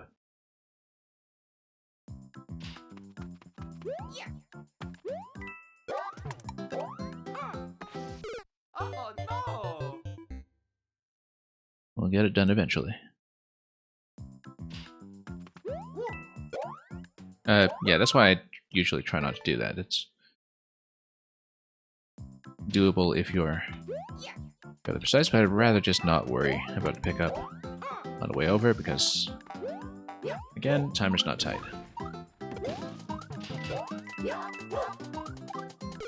Yeah, I could tell that positioning was not quite going to go.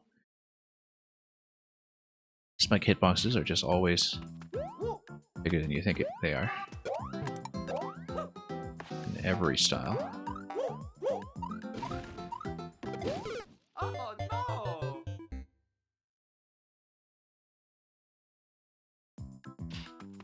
That's alright. Oh, 1 CP as well. I was kind of thinking myself, current record is 48 seconds. Maybe that gives us a decent idea of how far we are, but we know there's going to be more. And we'll make it.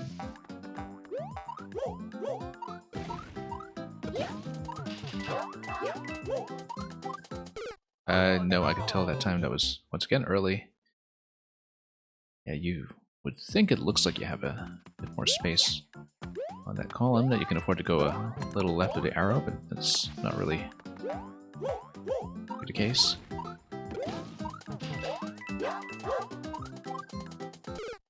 That applies to some of the later jumps as well, when we have some very quick cancels into wall jumps. In the sequence as we get to the upper right.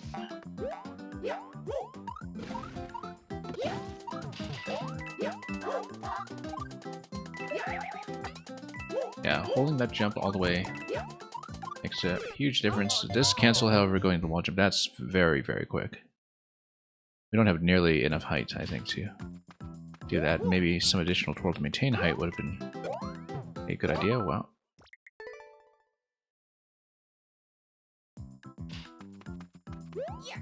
But we'll get back to that and try to make it happen.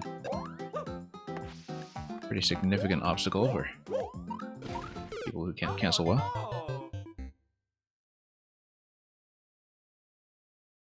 And good morning, Captain Pollution.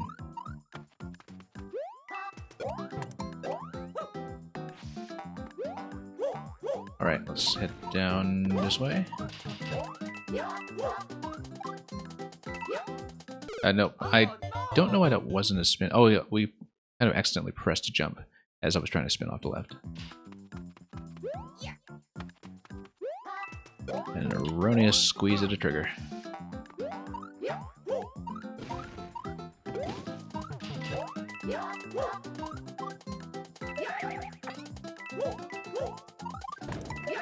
No, that's not a spin. That's obviously a jump that's as high as we can make it. As high as possible.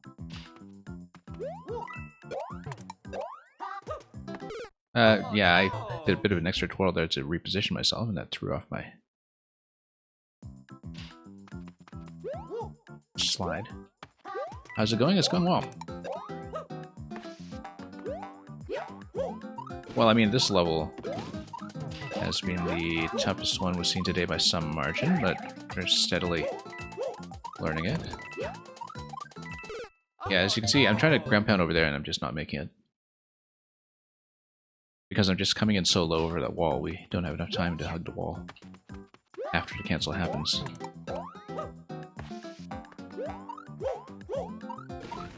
Sometimes when you have a ground pound cancel into a very quick wall jump, you do have to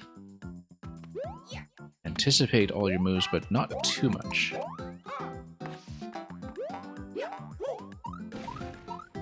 And I know some people have a really good muscle memory for that, and a good spatial sense as well. Whoops. Yeah, once again, I'm just accidentally squeezing jump button as I'm trying to get into the squeeze, as I'm trying to get into the spin jump there. Totally just an accidental press. Yeah, here we go.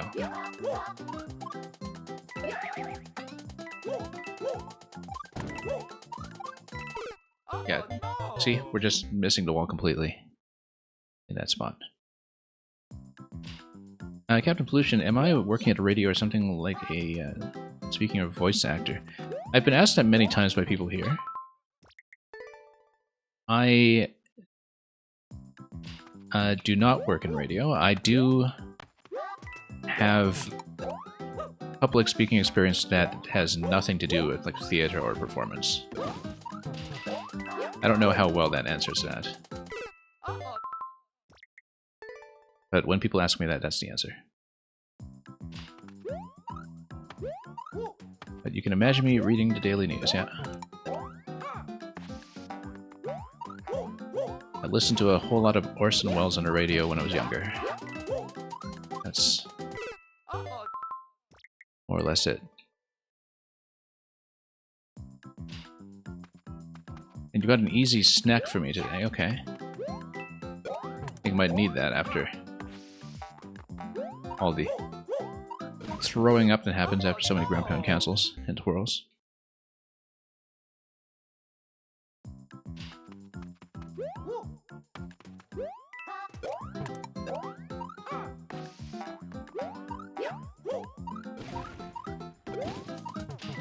Anyway, up we go.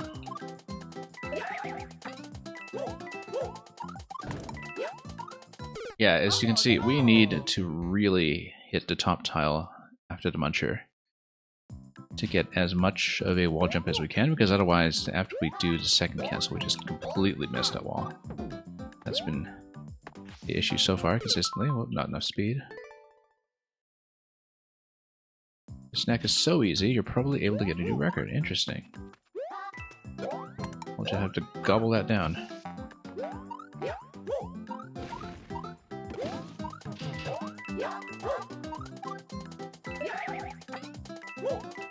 Okay. No, not a spin, just a regular jump. And once again, we were coming out a bit low off that cancel anyway.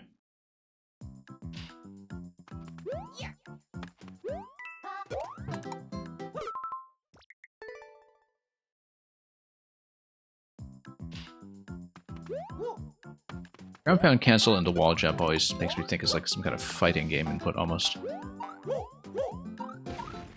You just have to circle your inputs in a particular fashion very quickly. Throw your fireball from there. Oh, almost got it that time. It was slow in to cancel. Actually, I don't even know if I successfully canceled. I think I was still in the ground pound state that time. But positionally, that felt much better. I was at a much higher vantage point.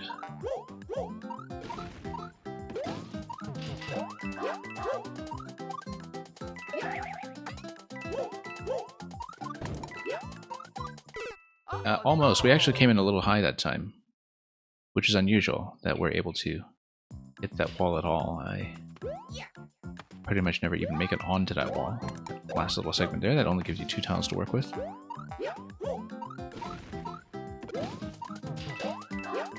Also, once we're eventually past one checkpoint, we need to not accidentally hit start over. I feel like this level is at severe risk of that simply because we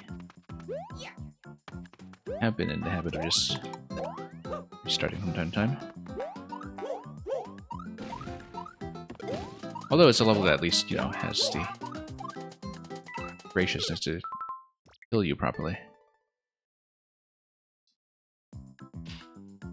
The levels that take long enough to take you out that you would rather just restart all the time, those are the ones that are, I think, often at the greatest risk of the big accidental checkpoint losing restart that we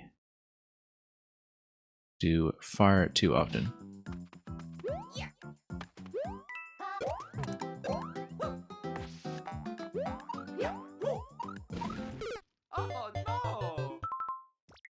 Like I was saying.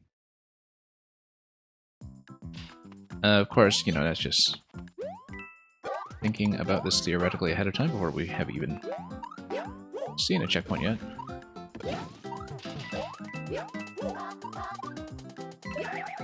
Getting a little more fluent at some things, at least. Whoa, totally missed a cancel that time. But yeah, you basically want as high a jump as possible off the ice block to the left. I find that sometimes maybe I'm letting up on a jump too soon, which is why the cancel position later on is far too low to be useful.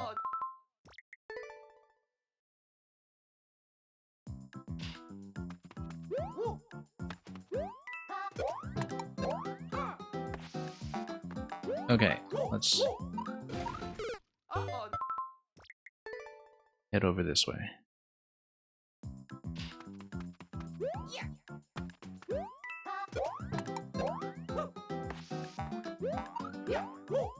Okay. This level is one hard cookie to crack. I don't know if it's been in the oven that long, but I mean, we're working on it. It's a 0.63. It's pretty reasonable in terms of technique. It's just that my ground pound cancels are generally terrible in both this style and in 3D World, so yeah, we're too close to the wall there. We do need a bit more space. And we do need to head a bit further. We know that because of previous experience with ground pounding towards those spike hitboxes.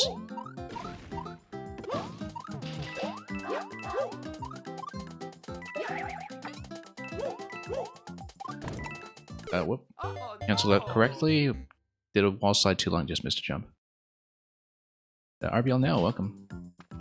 Thanks for tossing yours in the queue. We'll try to get to yours reasonably soon, although of course it depends on how this level goes.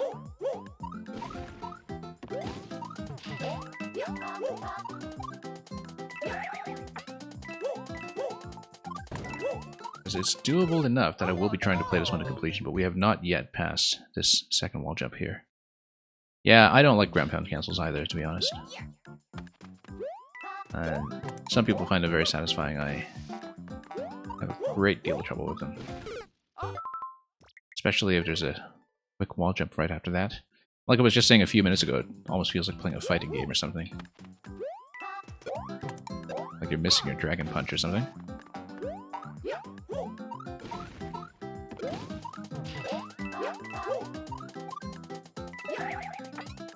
And, okay. You also have to read your positioning quite well, I think.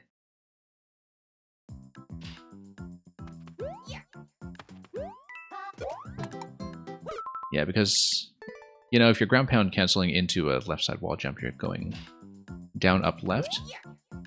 But you can't go left too soon. Then that's a little timing trick that you always have to keep in mind, that there's a particular rhythm to when you want to go left, depending on the level itself, of course. And can be a bit tricky to hit.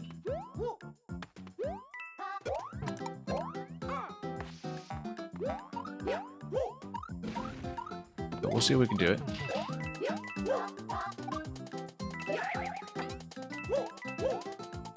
Oh, whoops. Oh, I just completely missed a ground pound that time.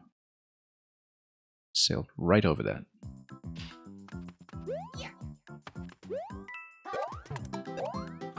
Let's try things again. That felt low, but we made it.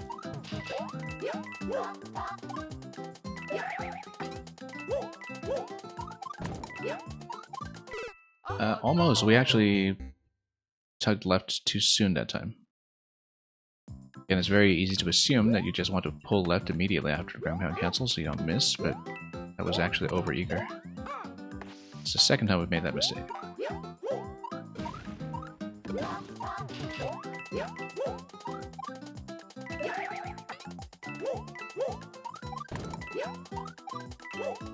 Hey, look at that. Oh, no, no, no. Don't look at that. Okay, that's just the first time we've seen that, so we didn't know what was going to happen. But that's salvageable, first of all, if you do miss a shell like that. And secondly, it's a twirl to get you in position over to dry bones after the drop. We hadn't seen that before, so I didn't know what to expect. But that's progress. That's actually the first time we made it. So.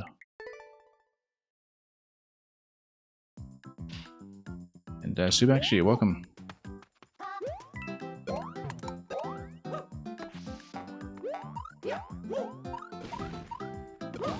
Yeah, so that's the first time I've seen that. We'll hopefully be able to make it back a little more often. And thank you for the submission. We'll hopefully not keep you waiting too long. Depending on how soon we can get back to that later fuzzy drop. Nope, too soon.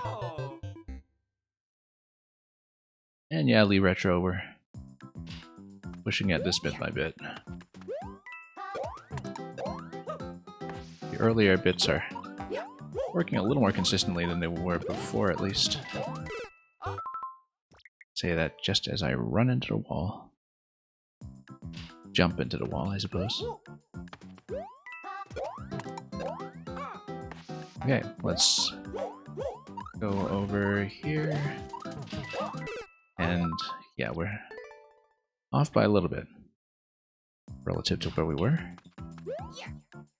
I am at this point kind of eager to get back to where we were so I can do a proper attempt at dry bones after the buzzy drop, but we do need to be careful as we get back there. Oh, that's too close. Much too close. Every pixel more is a win, I suppose so. Well, sometimes you need a lot of wins to get anywhere.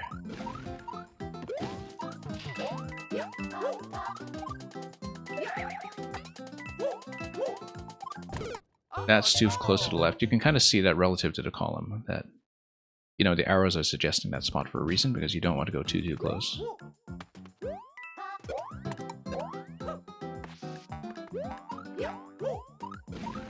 Anyway, down we go.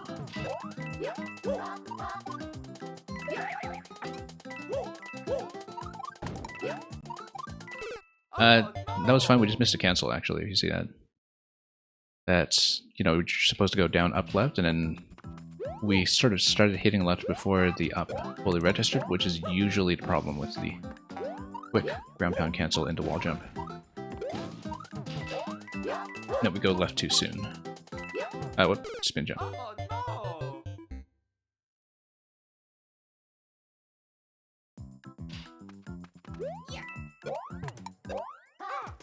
Yeah, we had a series of pretty easy levels prior to this one, so it's actually kind of an interesting change to work on one for a bit. And usually the view queue just kind of balances out that way. Yeah, we get things done quickly in some levels, so we can take a bit more time with others.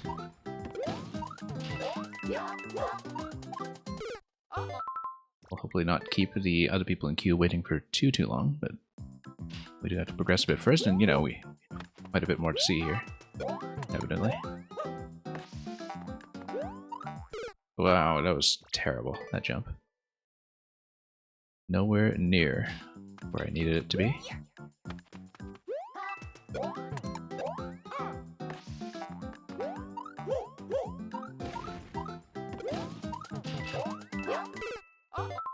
That's a bit low.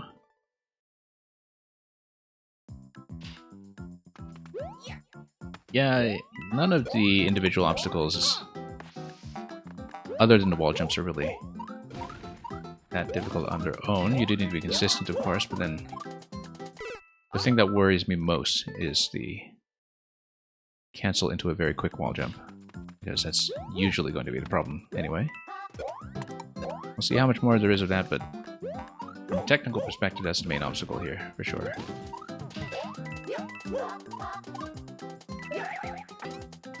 And really need to hold into some of these jumps.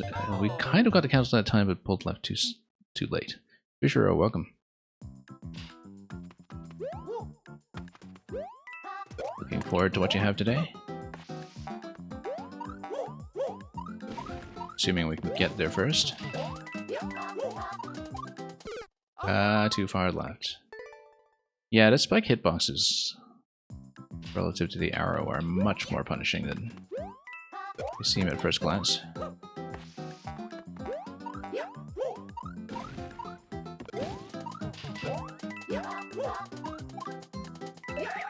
Anyway, let's go this way. Once again, just panicking a bit on cancel there.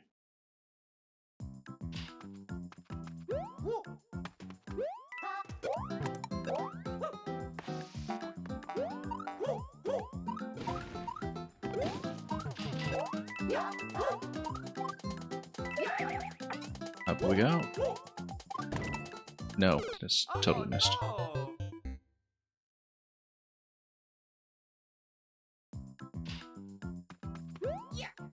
But yeah, if we can see the segment after cancels once more, we roughly know what to expect. Whoops, wrong jump. In terms of just needing to watch twirl markers for a bit and just land on targets that drop in out of the sky. You need pretty good reaction time when you're reading the level, but if we get there, I think it kind of lets up on you a bit, so we'll see if we can do it. Might be on this one for a bit, though. Okay, go back. Well, I missed the wall that time. I got into the wall slide, but I think I tried to spin too early before we made contact. Which is why that was a twirl and a wall slide rather than a spin wall jump. Which was what it was supposed to be.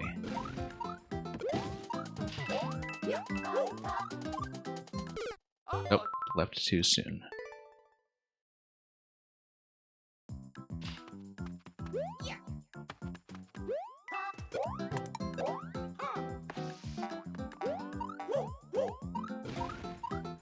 Then pull that, yeah.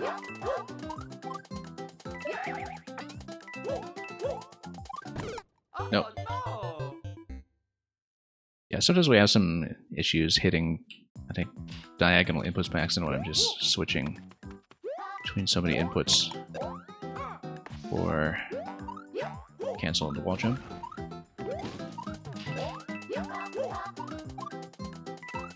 Whoops. I mean, that's the thing that makes them tricky.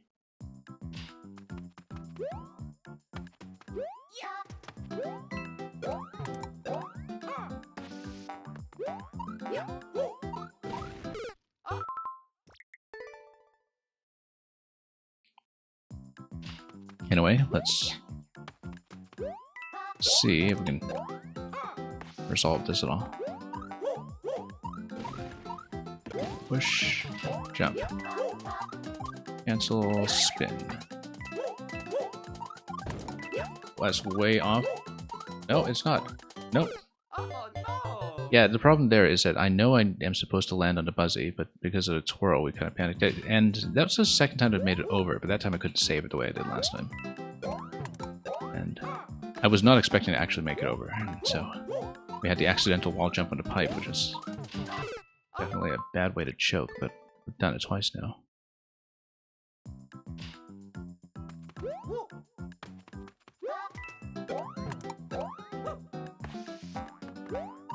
Yeah, I don't have a very clear plan that Buzzy drop if we are in that situation where we get on top of it and into the slide over the pipe. Maybe I should just slide down into it to drop it. But of course, if you're in the sliding state, you have some potential issues with a wall jump that you don't want. Thank you so much for the follow. Oh, just to cancel. And thank you for this mission, Apotheosis. Yeah, the queue's kind of piling up on me a little bit here because we've been on this level for a bit, but we'll try to get through a bit more.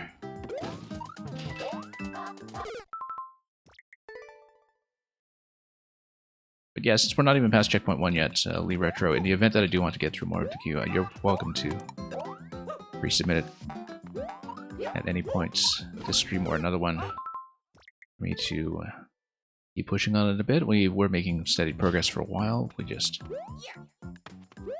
have ground and pound issues. Because we'll try to push on ahead for the time being, but I don't want the queue to pile up too much today, so I missed it. Morals are twirling on this one. Yeah, I suppose if you want to pretend that it's the mole level of the week. We actually haven't had too much of that in a while. Actually, no, the mole level of the week has already been accounted for Male64 because in Maker 1, currently we're actually in the middle of a mega puzzle involving moles. There's a Maker 1 puzzle called Ichigo Mole and His Socks, which people are kind of expected to take 5 to 8 hours on, apparently, and we've done about 3 hours so far, and we've found most of what we did in the level, but we're missing one critical interaction. So I'm going to resume that next time we stream Maker 1, but basically the position of Mole Level of the Week has already been claimed, which is why we're not seeing it in Maker 2 just yet.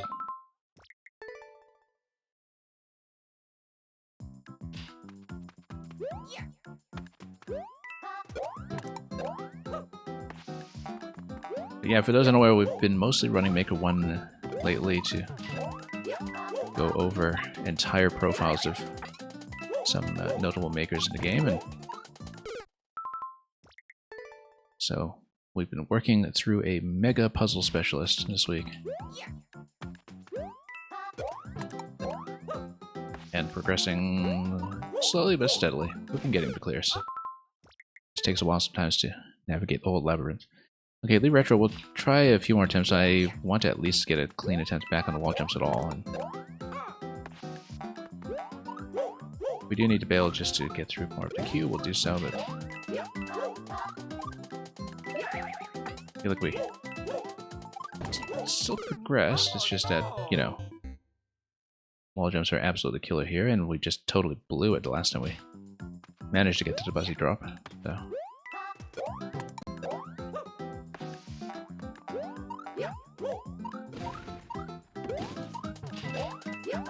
It's also one of those where you can't really tell much from the clear rate because some people are much better at ground pound cancels generally, and so you don't know sometimes if that's going to affect the perception of difficulty here. If you know that, like me, you're below average at this technique. Yeah, as you can see, just a straight up miss. Okay. I think we need a bit of a break from it. Like I said, you're welcome to resubmit either here or another stream. We can work on it. Seems like we've got quite a bit to go, though. Yeah, because we can see where the drops are on the further columns. We were only really through a little under half of this section, I think, and then oh no, I can see where the wall jumps are. So we were at about the halfway point. The Buzzy drop is that pipe that's just past the middle, and then after that, doesn't look like it's really short wall jumps after that, at least. And then we have to enter the pipe and enter the second segment after that. I feel like it's doable for me if I really kind of push on it, but it will probably not be today. So thank you for that.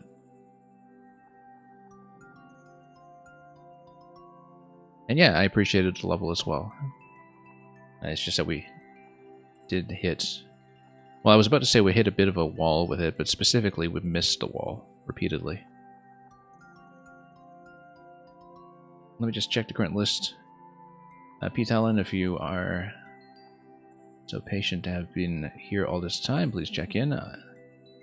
Don't currently see them on the chat list, so this might be a skip over to Pitch Shifter, but sometimes Twitch's indication of who's on or not is wrong, depending on little things like whether they have the audio on or whatever. So we'll give you a moment, and then we will go on to Pitch Shifter, who is here. Then I certainly don't mind just contracting the queue a little bit so we can move forward. Pitch Shifter I know for sure is here. So you just spoke up.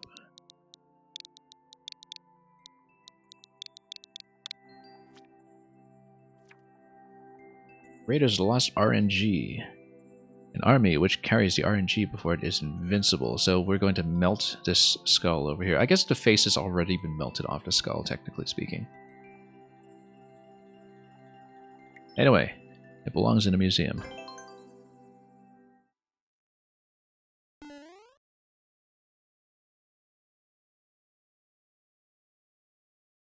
Don't know if you've seen the footage of that first-person Indiana Jones game that's coming later this year, apparently. I'm not really a first-person player at all.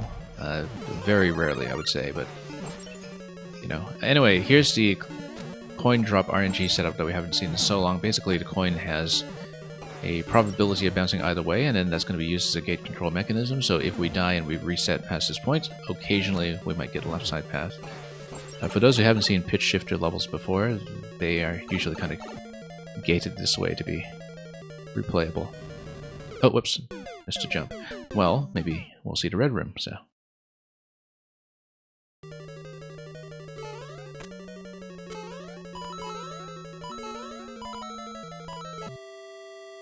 So we'll see the, yeah, POW coin drop randomizer up here, and it's going to give me the blue gate once again. Also, it randomizes the power up. I believe, well, depending on which... Yeah, there's actually two randomizers there. One to determine the power up drop, and one to give you... Whoops.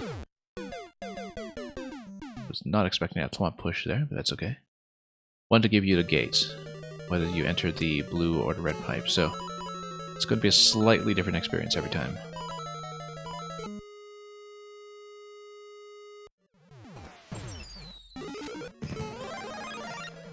Yeah, RPL now, I suppose you're just asking about Pitch Shifter being musician in case Pitch Shifter is shifting pitches. But, you know, one could just as easily be an audio engineer or baseball player or something. And we stay in this position and totally lose to that. But then, oh, yeah. I've not been watching the Thwomps very carefully at all. And the Cheep Cheep is just going to try to catch up to this all this time. And yeah, so the state switching is the thing that kind of changes as well between different attempts in the level, I suppose. And we can go at that pipe, and yeah, as you can see, there's a coin that you can pick up here, but there's nothing for me to land on here. Unless the dry bones... Oh no, it's not going to pop through anywhere. There's nothing for me to land on, so I don't think that's obtainable. I don't think that's obtainable. Huh, curious. Unless... yeah, I don't think we have anything we can use with it. Unless we go back this way and then see if anything changes with the lava level or anything destroyed. No, it looks like I just can't get it. Curious. You know what? No, now we go back. I didn't even see the bone shell. Now we go back for the coin. And then we'll preserve one coin into checkpoint 1, which is what we like to see, so let's go for it. Yeah, it's just bone shells up here. And here. This gate is going to break, and then it's going to give you the next randomizer section, which is going to give us Cursed Key, and that's going to chase us into the next room.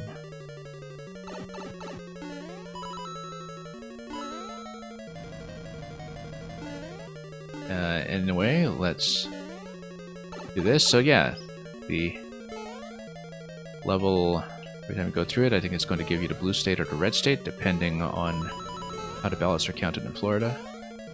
And then we'll jump up here over the Tetris blocks and go for the key door. Whoop. Don't see a key coin yet. This does stop here. Snake blocks? I hate snake blocks. Why did it have to be snake blocks? We see a checkpoint here. Ah, okay, coin 2. Coin 2, I guess, will have to be after checkpoint flag, so we'll just keep that in mind. And then, whoops, we'll just wrap around this way. Oh, nothing. Yeah, I guess the helmet is just a randomizer thing as well, I guess. Because we won't have access to it here. Or is it? Oh, maybe you just need to be quick to get over there before the twister picks it up or something. I didn't actually look at that carefully at all, so when we came in. So I'm probably wrong either way. But yeah, if you have something like a bone shell, you can jump out of here, but it looks like we can't actually go there yet. It looks like we drop out of there later.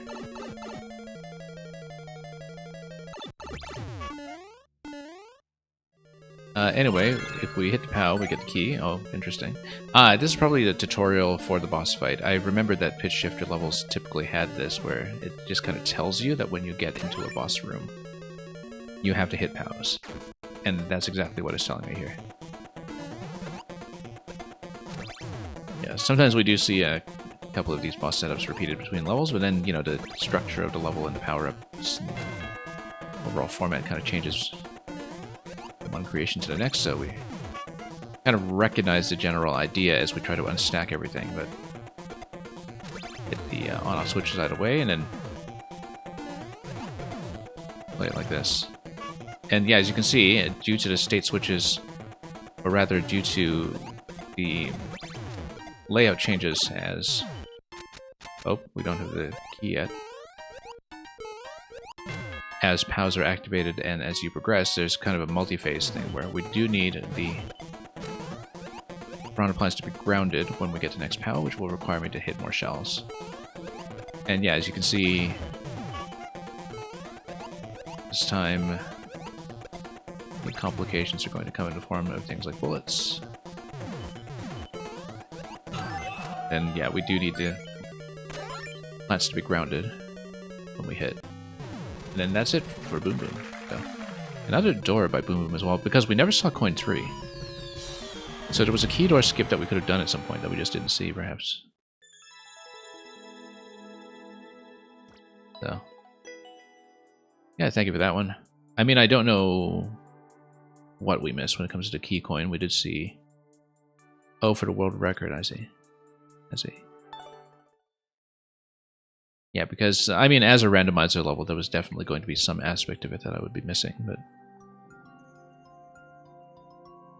Yeah, because I guess if you get 3 coins well ahead of time, then you just do an extra skip without getting the key the normal way for the key door, I suppose. I'm just guessing. Actually, I missed a lot. Well, I mean, that's typical of the randomizer level. Thank you for that. Captain Pollution. And yeah, once again, Pitch Shifter, glad to see you back.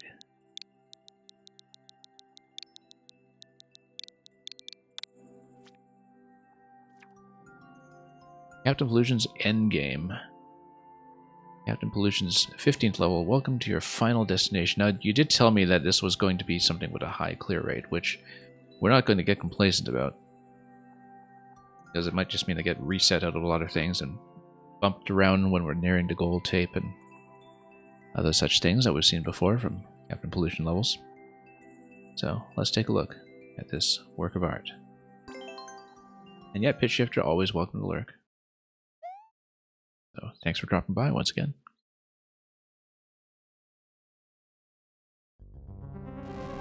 Okay, so, none of this stuff is going to kill you outright necessarily. You might want to bump this P for no reason. It's just showing you that you can bump through this, I suppose.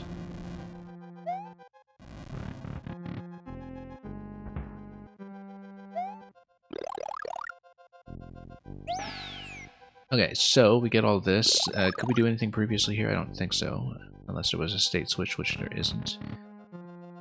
But yeah, that's gated off by a P-switch as well.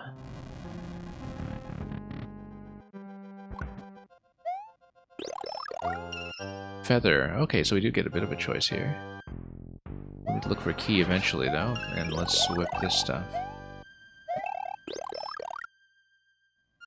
And let's head on before we really know what's going on.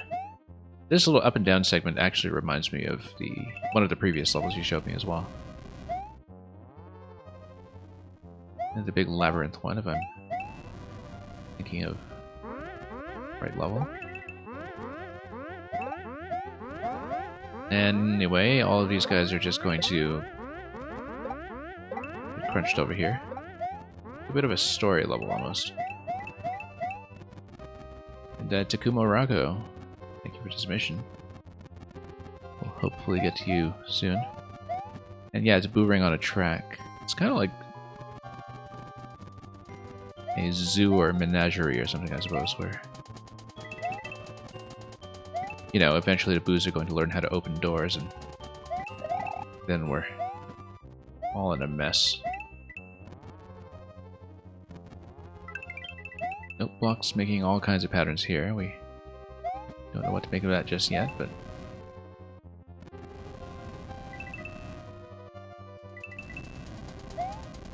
Wonder what this is. To the left. Circuitry. Pac-Man. One of the two.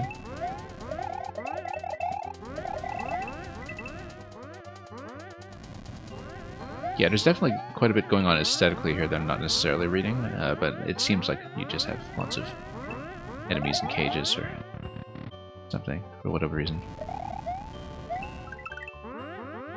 I mean, what does this even call? The Captain Pollution's Endgame, okay. And this is just a bit of a Yoshi kill box because, you know, we all need to get our lunch meat from somewhere. Then, this is a backwards clock and a forward clock, perhaps.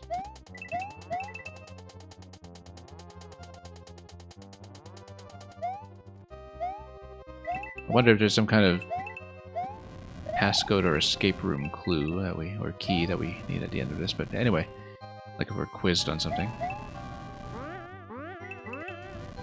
But no, it's just mostly a non-threatening endgame.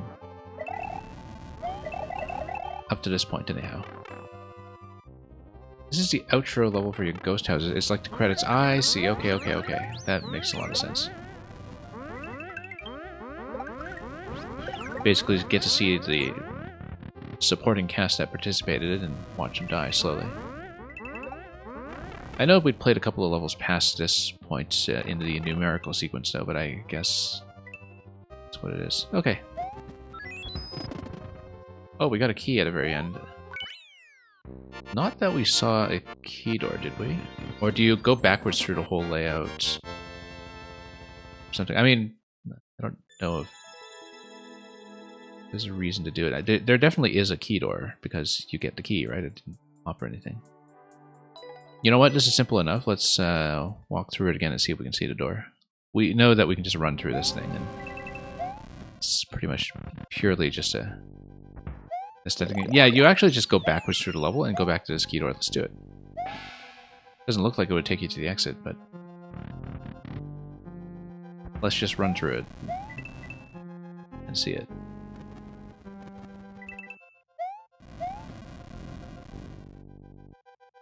Since it shouldn't take long.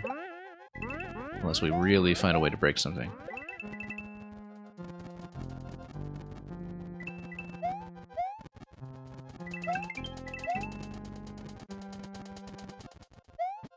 But yeah, I mean, I don't know how much of this is, you know, consisting of references to previous levels that are in your sequence, because we have not been playing it in sequence, but I assume that's what's going on here. Said this was 15, so perhaps there are 14 segments that are being referred to, if I were guessing, but I didn't actually count. We can count on our way back. I kind of remember something similar to that Yoshi bit that we just saw, so.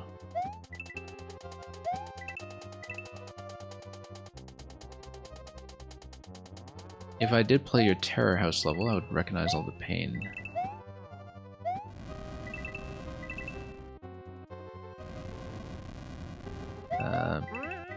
Well, maybe so. We'll go back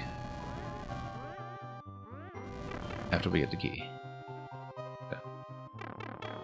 Mask is 3D DDD, welcome. Checkpoint over here, curiously.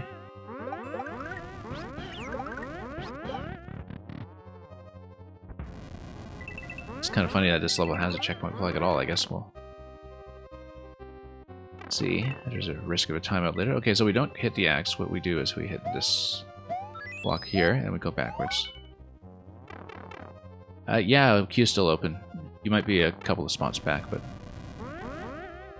unless we run into something super, super hard, we'll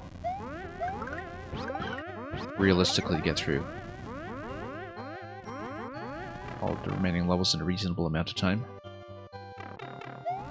I'm pretty clear about when I close the queue. You'll see it in the stream title when we get to that point.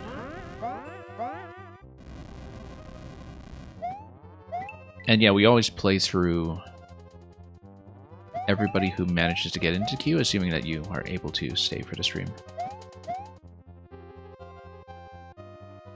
You know, I don't end the stream early before we've gotten through the levels that are currently in the pile, if we can help it. Nobody tried to grind a world record in this despite it's so easy. Well, yeah, probably because they might even look at this and assume that it's already optimized or something, because really, how much flexibility could there be?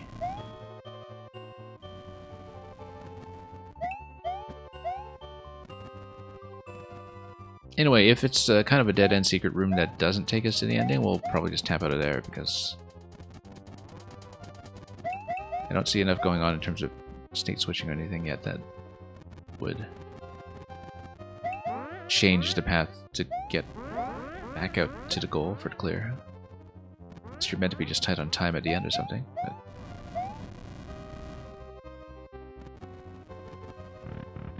the key isn't helping you get a world record. No, not in this level. Oh, maybe we shouldn't have hit that flag. That's okay. Timer's not an issue, really. Okay, so this is actually just a room where you see Goombas die.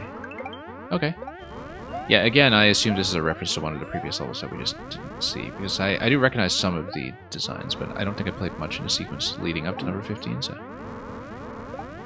We get to see so many Goombas bounce around, though, so we'll just watch this and admire it for a moment. And then get out of here and rethink our life choices, so... That's why it's an art level. You can throw a shell in the secret room and get infinite 1-ups. Oh, yeah, I suppose so. That's not helping you get a record either, though. Thank you for that, Captain Pollution. RBL now, if you are still present. I do see you around in the chat, but just drop a quick hello to confirm you're not AFK. You can. Usually when some people are just, potentially AFK or whatever, but seem to be in the chat, we'll just bring them back one spot. But you are here, good. Yeah, and I know that sometimes people might be stuck behind an ad wall or something and hear me, so we're pretty flexible. Do S5, I can never tell the S's and 5s apart.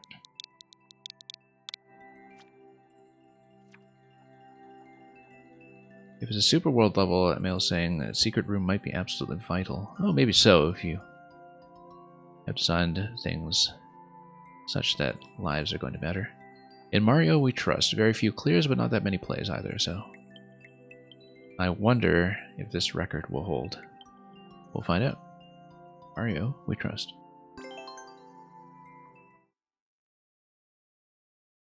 This is funny because people are so confused by that level, really.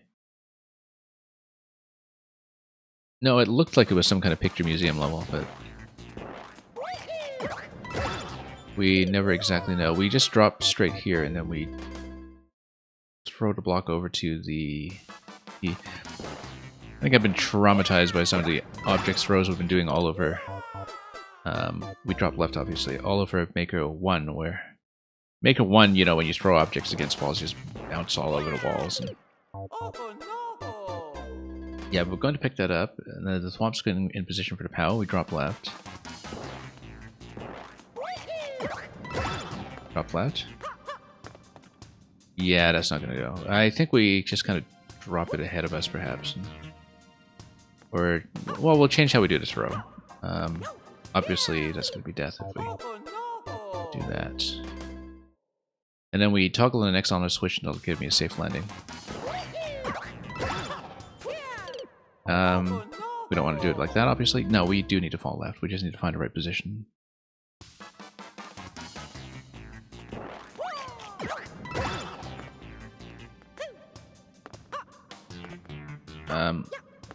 Yeah, that's not going to work either. I feel like there needed to be some kind of soft drop on the way down. But even so, that wouldn't get very far. Like, we needed some kind of wall throw against that. We just need to find the right position to drop the box. We haven't found it yet, so... nah, that's way off. Yeah, it needs to be some kind of drop that doesn't bounce like crazy, which... I wonder how we can do it. Fall into it? Yeah, that's exactly it, except we were a little bit off in terms of position. Yeah, we fall into it, that's all it is. We just need to do it better.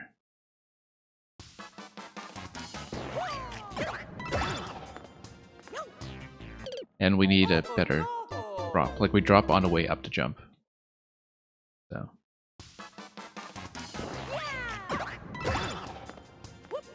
no.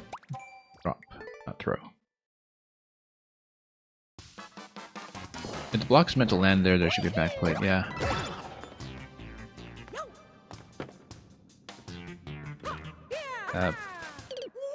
Even if you're just half a tile over with that drop, I think you're okay. But I think it's clearly meant to be a drop. Like that. Then we tried to whoops. I was trying to build some momentum by going left, but then we went low and picked up the box.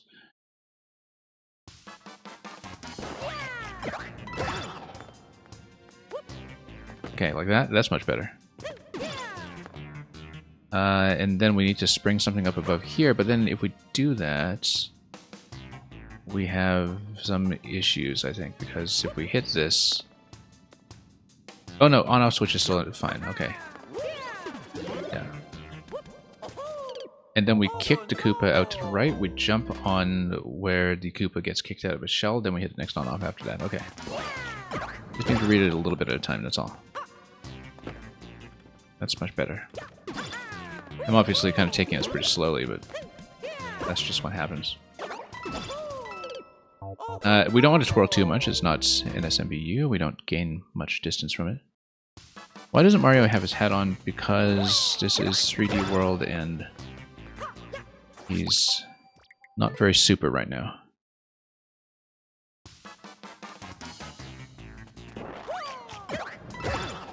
Okay. Yeah, and 30 coin is just meant to be a bonus for going fast, it seems.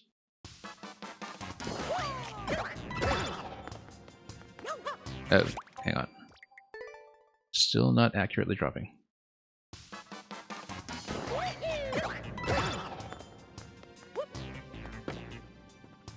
Yeah, the problem is that if you miss like that, it's difficult to save, but it's still salvageable. We just needed a bit of that momentum first. And we do need to twirl a little bit if we're going to be off position like that, but with 3D World, you're not gaining distance with the twirl so much, you just needed to fix your timing, basically.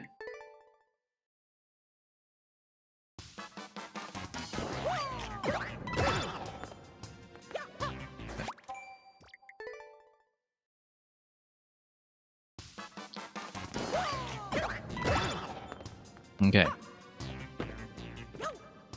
Build momentum that way, that's good. That does save it somewhat. Again, we're twirling a bit too early.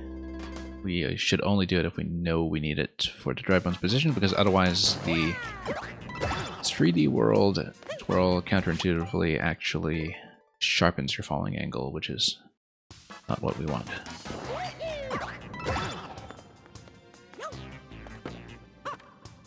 No, once again, just trying to go left to build momentum if we're a little too far left in the block, but it is tricky sometimes. There we go. Nope, wrong way.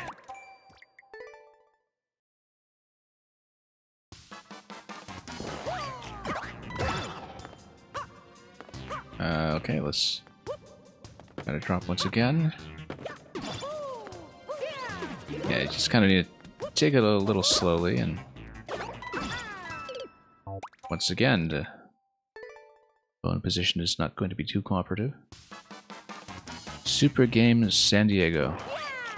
Welcome. Where in the world is Super Game San Diego?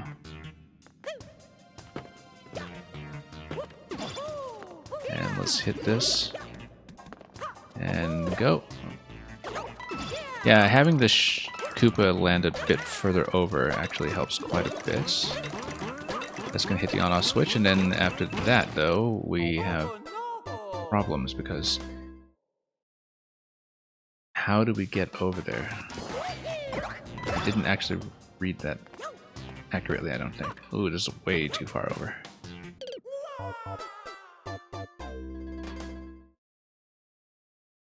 That was a rhetorical question, but if you are in the Netherlands, yeah, you are one of many Dutch makers that we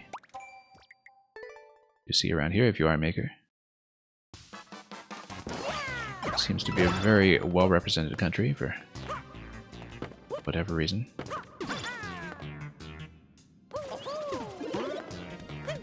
I totally didn't see what was going on with that bomb switch activation. It's kind of like we were supposed to be on the right side here or something. Because how do you go up past that point? Oh, I see, because that bounces. I see, okay, okay. I didn't even think about the spring dropping down. And yeah, thank you so much for the submission. We will hopefully get to you before too long.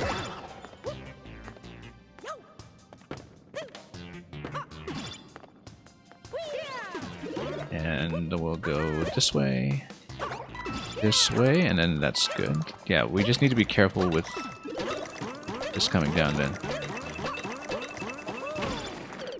It actually would have helped to maybe bounce back on the previous bones. We just need to watch the bomb timing because it's going to be a specific moment when we need to dodge. This is too far over. Or not. Still salvageable. Again, get the Koopa kicked as far as we can manage it.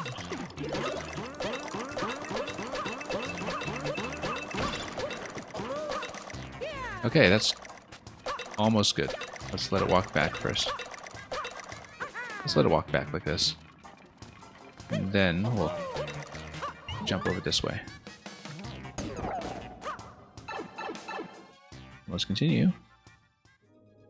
Over to checkpoint 1. This is going to be a long jump slam into the on-off switch. Okay, I was hoping that as we scrolled in there, the creeper timing would just work, but I guess we need to wait for it. Yeah, we need to kind of scroll in far enough for it to go over like that, and we just need to wait for it to get into position. Because it's not going to start there for us.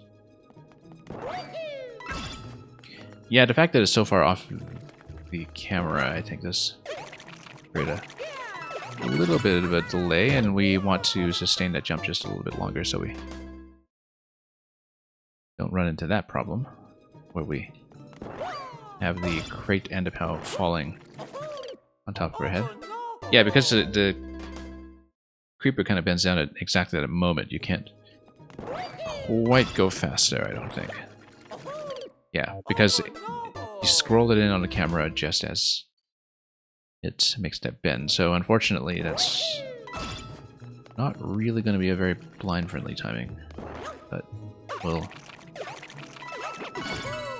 There we go, and you sustain that a little bit, stand on this one, and that's okay.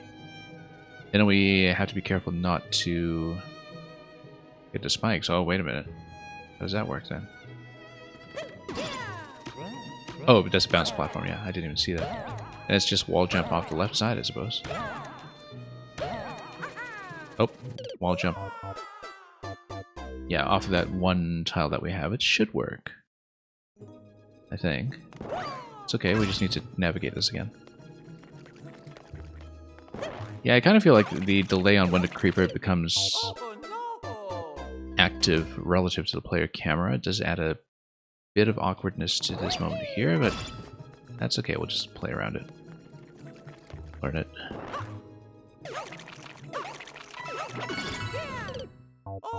Yeah, because here the thwomp is going to go over and hit, and then that's fine. I do believe this is just going to be mushroom platform into wall jump after that point. That's what looks to be the case here. Anyhow. Yeah, we just let the Pokey drop itself, and then maybe we should twirl into that. We just need to push over it just a little bit and not be too concerned about the spike block that is further to the right. Yeah, once again, going on the first possible timing is not a good idea. You will probably see, after having submitted a round to a lot of playtesting, that a lot of people are going to make that mistake, because the tendency, especially after respawning a checkpoint, is to try to hit like a first cycle timing when it comes to obstacles that people think are going to be familiar. So I'm almost certainly not going to be the last one who hits the creeper as it's rounding that bend. And I'm not even that quick a player, to be honest. Like, some people are really sort of impatient about trying to hit the first cycle all the time. Whoops. Let's back out of that slightly. Yeah, we just need a very clean wall jump out of that because we just have one valid tile to hit up above, which should get us over.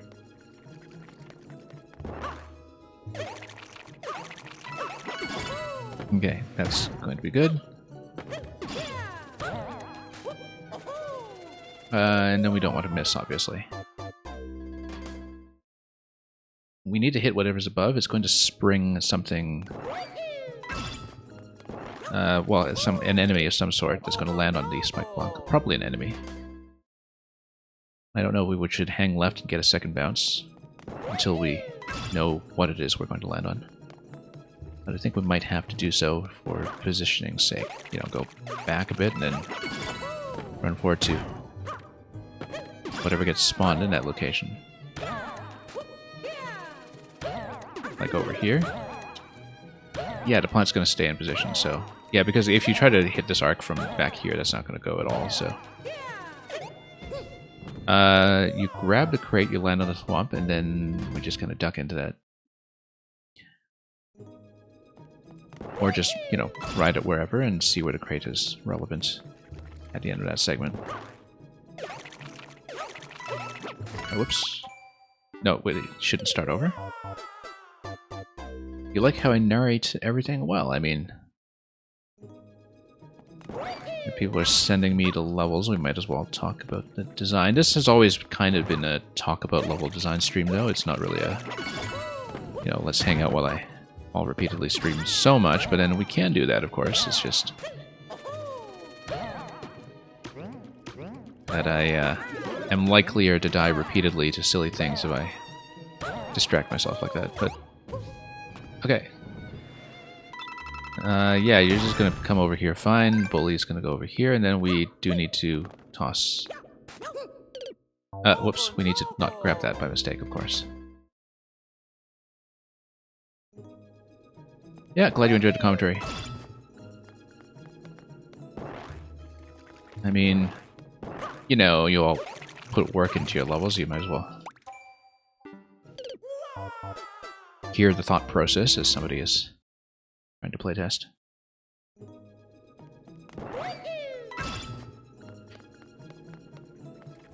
Sometimes we get into a really good conversation about something completely different, and that is when you'll see me die repeatedly to the same silly mistakes, because that's just how streaming works.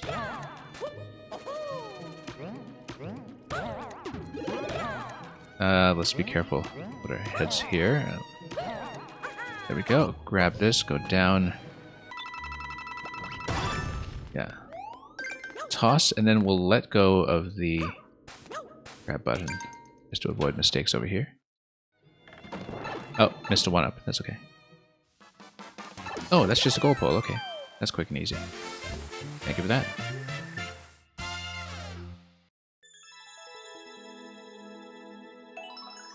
And a world record. I mean, the other guy was on 6 minutes or something, so... somebody's going to take this one in return, I'm sure. Thank you for the GGs. Let's keep going. Yeah, you're saying talking is equal to dying. Oh, yeah, pretty much. So, I think we raised that clear rate somewhat. That worked out pretty well.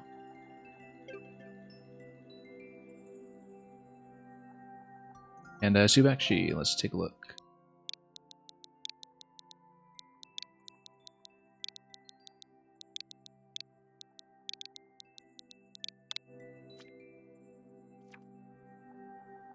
Boom, boom, boom, boom. Sounds very promising. A very new upload with no clears currently, but we'll see how it goes. I mean, looks like whoever played it previously just didn't put in very many attempts, so nobody has looked at this properly.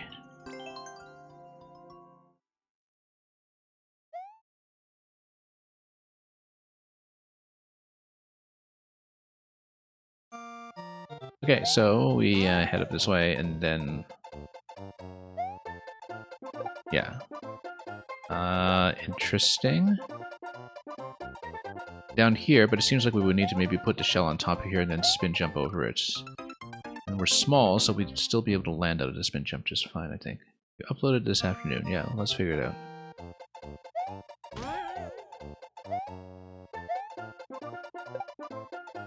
Okay. No, we don't want to hit the Koopa, obviously. We want to... yeah, see, as soon as I turn here, that kind of intersects, and that's a bit of a problem. But we can soft drop the Koopa shell and then spin jump on top of it afterwards. I think that'll get us over. And it'll get us over just fine. Like, if we put it up here, then go over this way, and then we're just going to avoid the slides past this point, and then we just spin jump over to bomb column. No, don't give me a tip. It's sort of important for playtesting purposes that you see how someone tries to figure it out with no advice. Because other players are not going to have you in the stream to tell them to do stuff. Okay, we do want to follow that coin trail, or we could just skip it, unless there's a reason to hit that bomb, but... I mean, we couldn't quite see where we're going there. Whoops, no, wrong kind of jump. Yeah, in general, you know, even for hard puzzle levels and such, I'll let you know if I need any kind of advice. Because generally, yeah, sometimes I die at a lot of things repeatedly because we're not seeing something really obvious. Like that boom boom jump into Squink level earlier today. But in general, I think that, you know, as somebody who's seeing playtesting, you want to see someone do things blindly. If we hit the on-off switch here, we can drop Yoshi and then grab the key from the drop after that. I think we can't really hit this and then go back towards it, so... We're going to be on the wrong side of this column. Yoshi's just going to drop and have the blaster overlap like that. That's curious. But we won't be able to do anything with that, so let's just go up this column bit by bit and totally lose that. Look at the arrows over here back and forth with that on-off switch. It seems like there's going to be some kind of other deflection we need immediately. Also notice that the blaster is spread out quite a bit better at that point. Oh, we need to be quick about this one unless we just... Yeah, the Spiney's not going to walk back, so we need to be quick about that one and spin over as we go.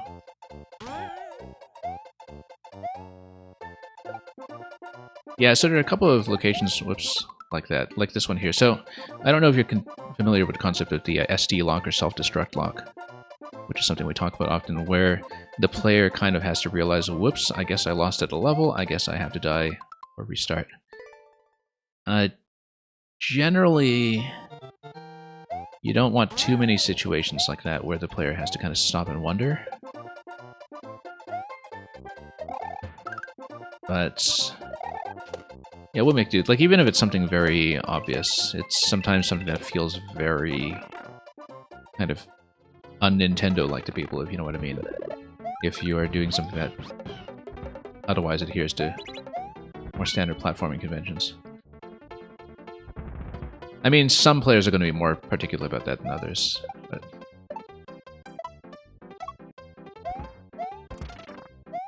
Generally, things can be designed to kind of force the interactions that you want.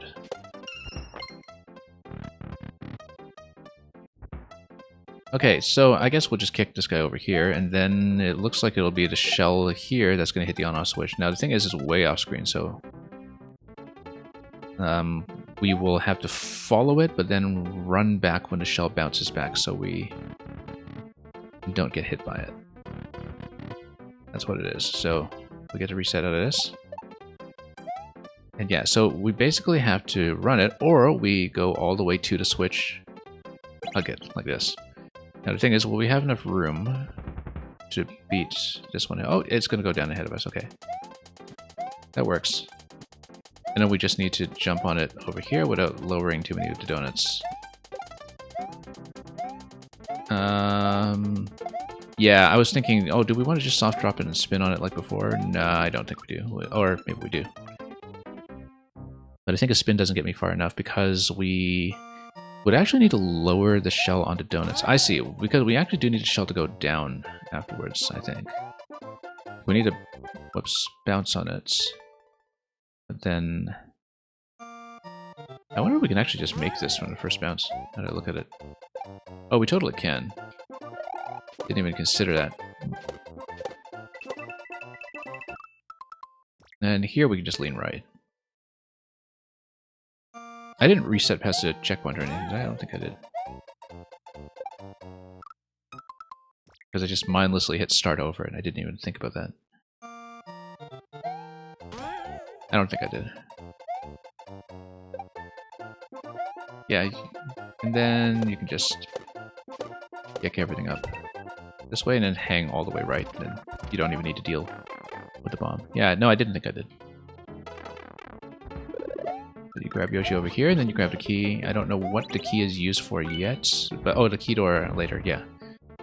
So basically, like I was saying about SD locks earlier, if you miss a key, you can very easily get into a situation where you just get to the key door later on, and then you realize, whoops, I'm dead. And yeah, when you scroll in towards the blasters right to left, you get a much more comfortable position here as well. Anyway, we do need to follow this guy immediately. And we hit this door. So yeah, I guess the intention was maybe, you know, fire the shell and then try to outrun it, but then if we just hug the wall like this and get out just fine. Now, it looks like... Oh, maybe we don't lower it. I think the donuts are just a trap. I was just seeing up ahead, like, I don't see what we land on after we jump on the shell, because it's pointing down. Like the expectation was that we were supposed to keep Yoshi or something, and I don't see that being the case.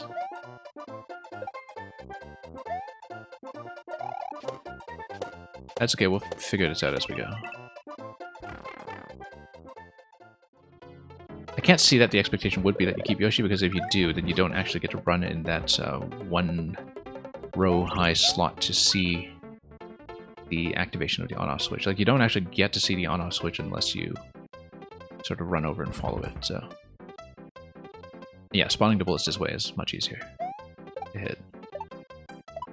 But you do need to spawn all of them.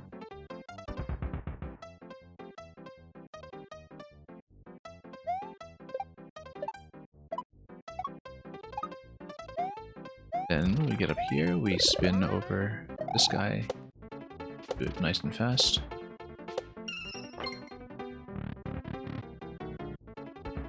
So we're missing something about what we do after the shell hit over here, I think. Because I see that down arrow and I have no idea how it could possibly be pointing me somewhere safe. Also, we can't really see where we are in the camera here.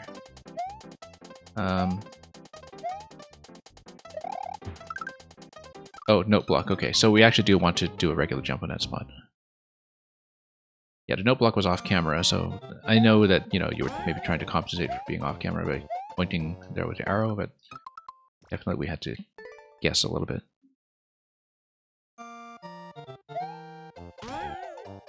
Because sometimes you see arrows in those positions because the player sort of expects there to be some kind of interaction that would just give you something to land on in time, and so we really didn't know what that was going to be, and it turns out it's just a note block. And we just need to hit the shell in the prescribed position, which it did signal pretty clearly, so... Let's spawn everything in. We need a bit more than that. All of it, if we can. There we go. Oh, it's rather staggered, but we'll make it.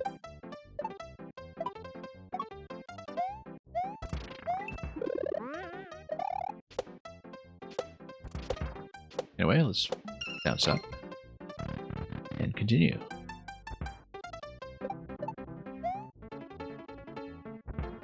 And we'll do this. No risk of wake up in this shell.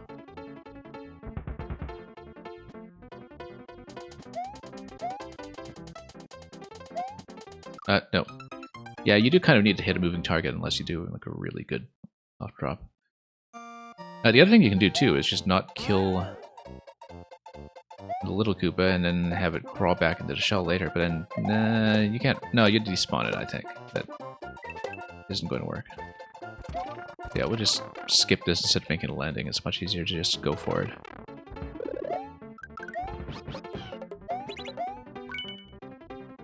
Anyway, bullets.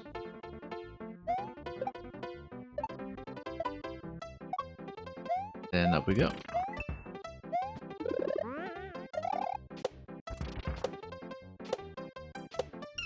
And through here.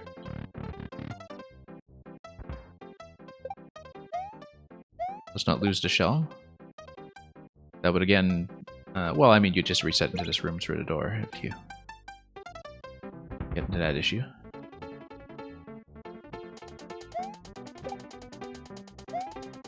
Although, oddly enough, something occurs to me now as something that could actually make this easier.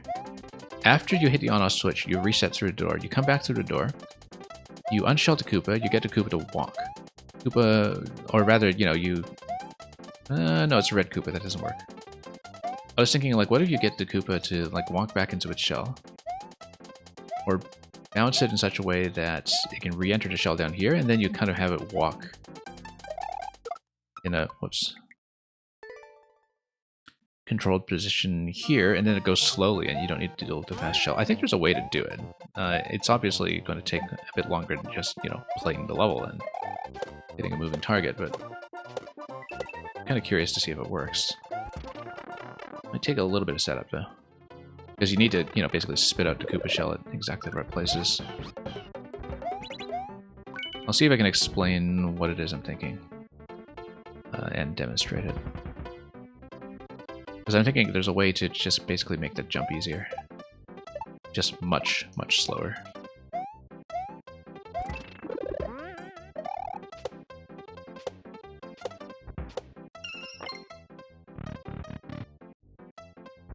And yeah, because the way we're going to do it is we're going to respawn this Koopa after we do this hit.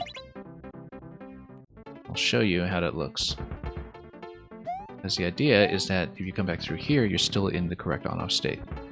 And what you do is you spit this out, and you set this down, then you spit it out again to the left. Oh, he's going to do a long walk. Okay, maybe that's not great. Well, we'll walk with him all the way.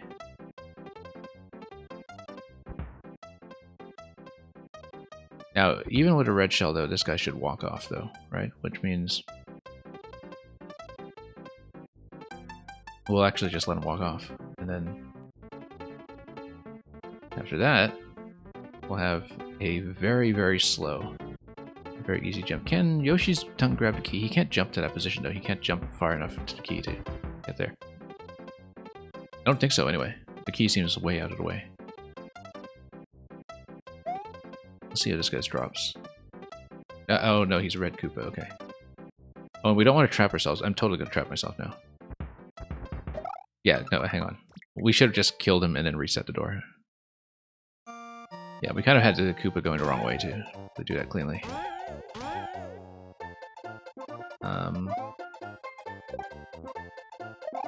I'll try to find a faster way to demonstrate what I'm going for.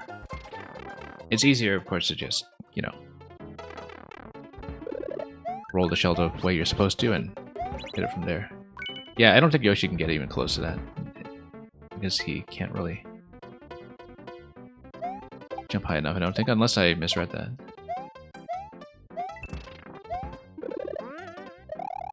Okay, let's hit this.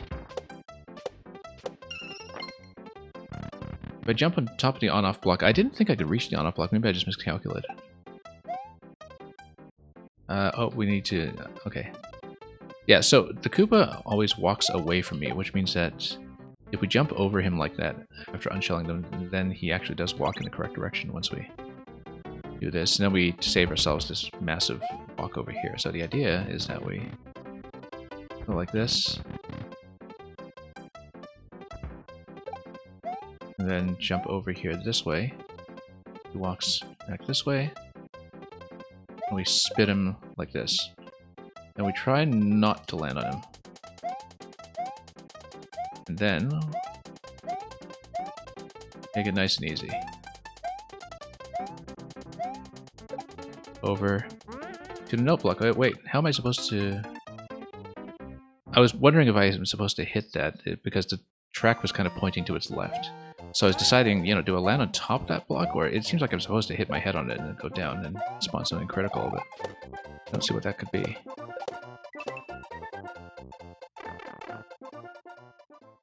$5,431 IQ is maybe the kind of IQ where you would, yeah, you could totally just grab it. But then you can't go down after that point. Or can you? I guess you jump off Yoshi to go over to the one-up spot. Okay, and then you can jump back over if you... Let's see if we can Yeah. Oh, no. Okay, that's too bad. That defeats the purpose, in fact. Although you actually can, if you land in a trap, jump on top of the bullets to get back out, right? Unless the one-way panels hug that, clearly. Anyway, this is why we playtest. I was about to say, 5,431 IQ is the kind of IQ where, you know, you don't read 5,000 as 500. Would hope. I don't think the bell curve works that way. But yeah, so you can get on top. I totally miscalculated this. I thought the on-off block was like a block higher. So can you kind of hit this from the side? Not really. Or at least you would need to be very exact, and I'm not. So you can try to grab this key. And if you can land Yoshi... You know what? Let me just make this jump normally. Hang on. Oh, I missed it. Oh, that's okay, because there's a one-tile slot on the bullets on the right side. That just had to be extremely accurate to do that. And you see everything's offset a bit. Nope, you can't quite do it. Alright. You specifically engineered this with your 5 brain cells so it will work out somehow. Yeah, I mean, I have to put all 5 of those up to work.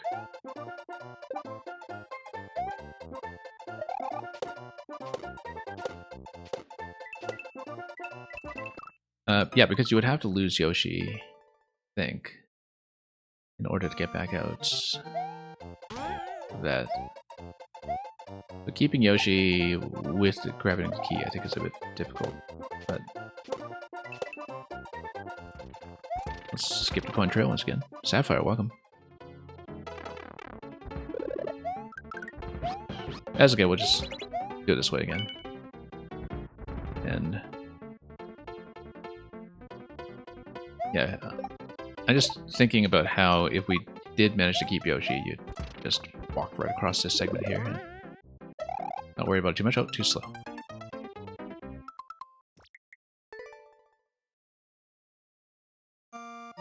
Don't be so attached to Yoshi. Well, I mean, the idea is to, you know, try to kill him off later, right? Try to delay satisfaction or something.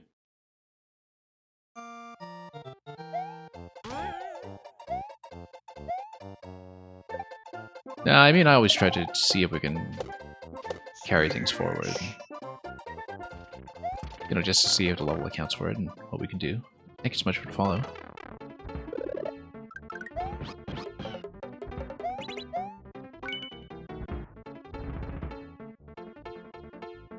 And that's why we playtest.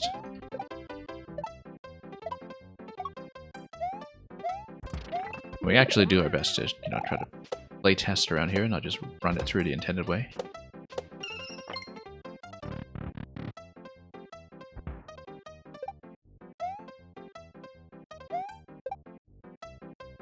If anything, doing things the intended way is something I should consider more often, but we don't do that around here. Anyway, Shell's gonna go down. We're going to do the easy jump again because we can. This requires a... Oh, well, not like that. Interesting. Let's try it again. One moment, let me just...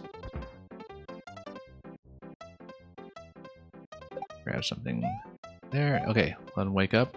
Wakes up the other way.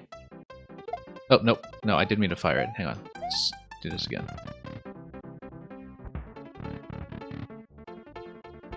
And Team Soko, yeah, we're still open. We might not be open that much longer, because I do want to guarantee that we can get through everybody who queues, but... Okay, now let's be careful about the drop here. And oh, is he going to walk off? No. Well, I mean, it's a red Koopa. He's going to wait for the donuts to come back. We go for the note block, and then we want to maybe hit this from underneath. Oh, bonsai. Okay. The camera was not really giving me much of an indication where to go. Yeah, I guess there was a down arrow pointing to the bottom left, but you're going down fast enough at that point that it's actually a kind of very difficult read, so... Particularly because the bonsai is likely is not just going to block that arrow when you're going down.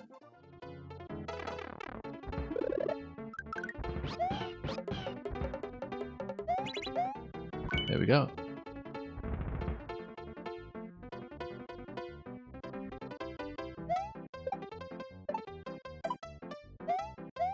And we'll hit that. Oops. Too slow. Thank you for the submission, Team Soko. Yeah, we'll likely close the queue at the end of this level.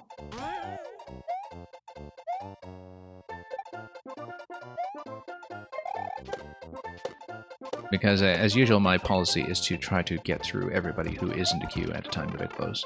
The stream's been pretty good. We had one that we couldn't clear because I'm very bad at ground pound castles, but other than that, it's a good amount of variety as always, and we've got a very high quality stable of regulars here, so things have generally been quite fine. I always find that I seem to enjoy viewer levels much more than other Maker streamers seem to, simply because I get better stuff. And that's a nice problem to have. You know what? Yeah, let's just wait for the second volley of bullets so we can have a more relaxed position. There we go, much better. Make life easier for ourselves in the most convoluted ways. Let's do this quickly this time so we don't miss it. I haven't played this game in ages and you need to get back into it yet. I've actually been playing a ton of Maker 1 lately. So I totally get the feeling.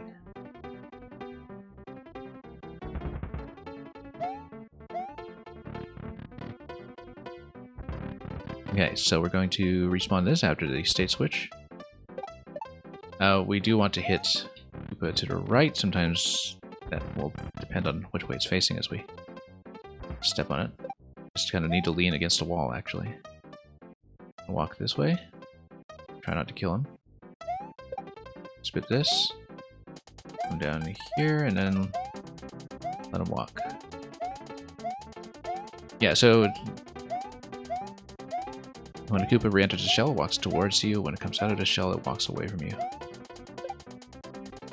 Do we actually need to hit this? Yeah, it's because it's a key. That's why it's necessary. But then you need to go down here, and then there's going to be a spin jump into a bomb kick. It's... yeah, you don't really get enough time at all to read where to go after the bonsai. Because, you know, you have to remember the player's kind of falling towards that position, right? And the fact that you do have a bit of a narrow gap to enter towards that bomb while changing directions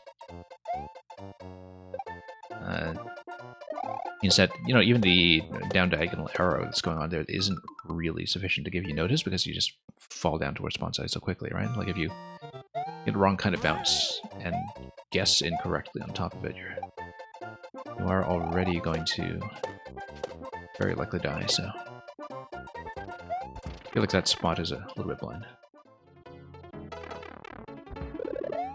Anyway, let's get over here. But obviously, with a key being the thing that is after the note block, that is going to be a required hit. We just need to see it.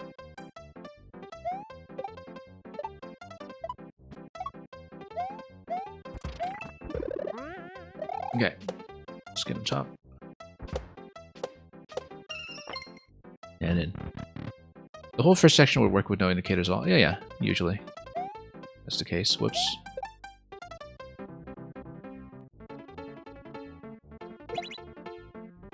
Then... yeah, like I said, I feel like the idea here was to stay to the left of the shell and then fire and then try to outrun it on the way back, but we don't do things that way. Yeah, hug the wall here, so we'll just get spit to that side. Oh, whoops, wrong. Hang on, we'll do it. You should make a few adjustments. Well, yeah, that's what playtesting is for. Like, you'll have a pretty comprehensive look at things that you might want to change after I'm through with it. I mean, sometimes you really do need to see firsthand what's going to work, so... what's not.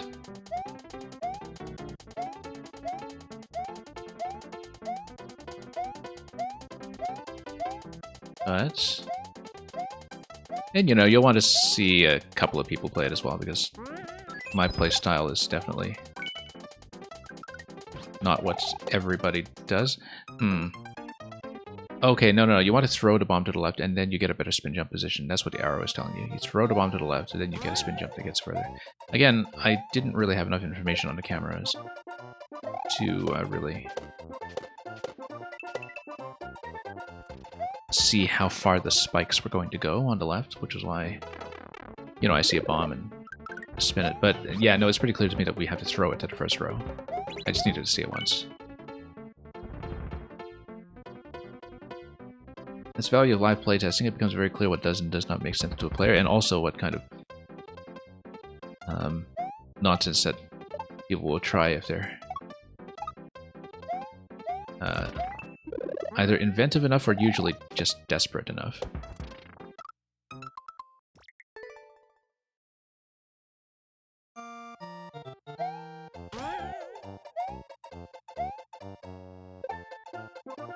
Whoops.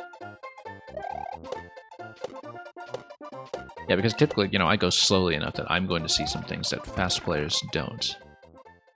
Simply because I do tend to stop and check things. Sometimes it's kind of important to see that that isn't going to break as much as you fear. Yeah, let's just scroll back in. Very often you'll find that when clarity is an issue, more indicators are not necessarily the solution. Sometimes it can actually make things worse. It's very easy sometimes to see a playtest and then over-adjust by saying, oh, that's not the way I intended it, and you try to like, force it as strictly as possible. And it's not always the right idea. And sometimes, you know, dumping more indications into something to get the player to do it the intended way is also not the right idea. So, you know, it's a balance, and you just kind of have to see it in action to find out.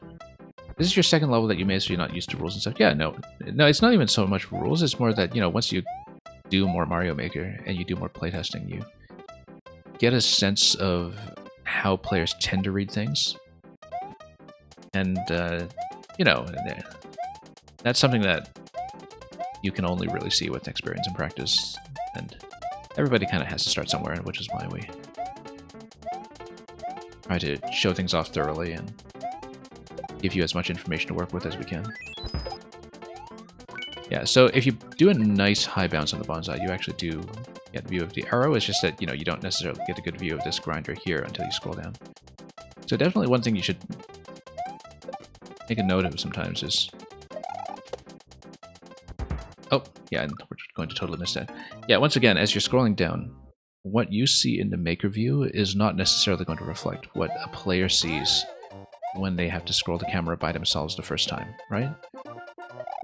Because I feel like with the vertical drops there in particular, towards the bonsais, that there are a lot of things that would be very obvious to you when you're looking at the layout in the editor. And of course you kind of remember where things are afterwards, so it's very clear. When you don't have access to the editor, and you're at the mercy of how the camera is scrolling for the player, the reaction time is going to be very, very different. And I see that as being an issue with both of the bonsai drops there, where you know, you put in indicators that are very easy to read if you're just kind of looking at the Maker view statically. But when you're actually in the middle of falling and scrolling the camera down, it's actually not easy to see at all. That's just the kind of thing that, you know, again, you have to be aware of it when you really kind of run through things with the player camera rather than depending on the Maker view. So, and yeah, Document, you were just typing the same thing. You're saying it's not really rules, it's just seeing how players will see what they think they're supposed to do. Yeah. Because you'll find that, you know, when you send things to different streamers, that people have very different expectations sometimes when it comes to what they do or don't want indicated or anything like that. That not everybody's going to play the same way. I tend to favor fewer indicators than a lot of other players do, for instance. Because that's just how I play. And you're going to see many different stylistic preferences when it comes to things like that. Super Game San Diego, you use the level viewer and you think the end bit can be a bit harsh, yeah. We'll see. We'll see when we get there. It's designed in such a way that I can tell you sort of want it to be fairly easygoing and fair. It's just that we don't necessarily have a good way to make note of that. I feel like this is going to be Jump Off Yoshi, but again, we can't see what's on the other side of the arrow, so I have to guess. Okay, that's a fair guess. We'll go through here, and then we're going to see bomb jumping after that. Now, the bomb direction doesn't matter here, I think, but on the other hand, we have all these bombs on the left, which makes me wonder. Okay. Okay, again, we couldn't see that, but that's the goal, so... Yeah, again, the thing about tracks is that track placement is restrictive enough that track indicators are never really going to be reliably accurate for anyone, really, unless, you know, you have a timing that depends on one exact straight line or something. Even the very standard indicators that you see for things like spin jumps or throws, sometimes people can interpret them in a way that's like half a tile off or something because, you know, they just have a different understanding of what's going on, or maybe, you know, because the placement of the indicators itself is something that's restricted enough on the grid that they're not really going to accurately reflect what your level is doing. And so that's the issue that I have with, you know, some of the diagonal plus curve things that you've got going on later on, is that they don't give the player as much useful information as you might think they do. And in general, you know, my preference as a player anyway is to not think so much about aiming for indications, but rather aiming for actual interactable objects that I see on screen. And then sometimes the solution is just to, you know, adjust the level design around that. Make sure there's just more clarity for the player to work with in the spacing that you have, even if you want the jumps to be very long. But again, you know, like, I'm testing this level as early as I am, partly because I can tell that it's designed in such a way that you want it to make sense and you want it to be fair. I can tell there's a genuine effort to make that happen. And that the trouble that we're running into is often because there's this sort of difference between what you're seeing and thinking as a maker and what a player is going to see when they read something for the first time. And so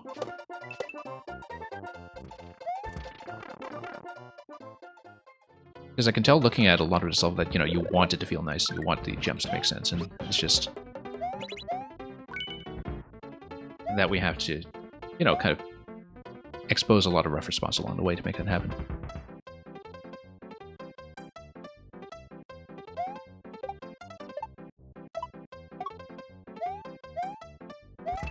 And yeah, in general, I find that, you know, Mario Maker tends to be too heavy on indicators sometimes. It's necessary for some kinds of levels where you don't want the player to guess where to throw a shell or something when they only have half a second to react.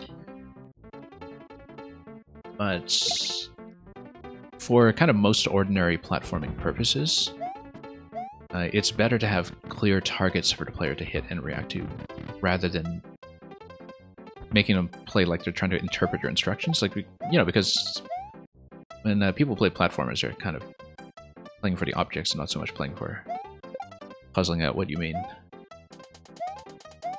And that's just what I find. But when people play hard Kaizo and such, you know, the reason that indicators are much more favored there is simply because often they take the guesswork out of things, like where is this shell bounce going to go, and where are you supposed to throw this object, and so on. And that's very much the intention sometimes, is that you indicate things that kind of take out guesswork in situations that are extremely time sensitive. But for standard jumps where you actually have time to react and see where you're going, you actually don't want too much visual clutter, because it's sometimes something that can make it very difficult for the player to see the information that's actually relevant on the screen. Besides Visitor, Mario Maker infected the new Final Fantasy VII game. Oh, do you mean like the second part of the remake or rebirth or what have you? Mask 3DDD, you're saying take Mario. Or am I misunderstanding what you mean there? If that's like a reference to something.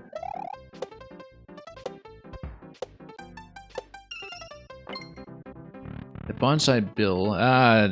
Nah, like Team Soko, you're saying it's gonna haunt our dreams. Not really. I mean, we've had much worse traps in other levels recently. So, worst thing today was actually that ground pound cancel and the wall jump, which is just, you know, for people who know how to do that stuff, it's very, very standard. But we were just having all kinds of trouble on that. Yeah, and I know this is meant to be the shell deflection here, and it's meant to be something that feels nice and quick.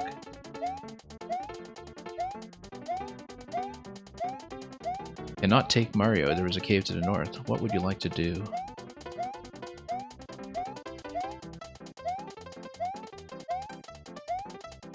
Okay, let's see here. Yeah, the Bichette Visitor will read what you're saying in just a minute about Final Fantasy. Whoops, oh, we missed it. That's okay, we can redo it. We can redo this jump. We just need to kind of adjust our curve a bit. Yeah, as you can see, because, you know, you're kind of sliding down towards that. I keep thinking that I'll get a good curve on the bonsai, and we just never do. And Pascal, welcome. Yeah, like I said, well, we've seen the goal tape in this level already. I know I can reach it if we just play cleanly. It's not a hard level. We just need to, you know, dodge some of the traps along the way, with both of the bonsai drops in particular.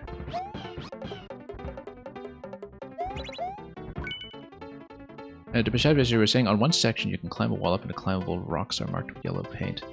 Oh, I think I did see a screenshot of that, and that it's not even the only game to do that recently. That specifically yellow paint I heard was like in one of the Resident Evil remakes, or I think it was like one of the Horizon games or something. No, I know there's been some discussion about that, because it's something that you don't see so often with Nintendo games so much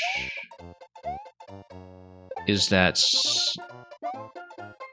in games that have much more photorealistic environment artwork, that is getting to the point where what is or isn't interactable is actually getting too visually noisy to really distinguish. And then the solution apparently is just to, you know,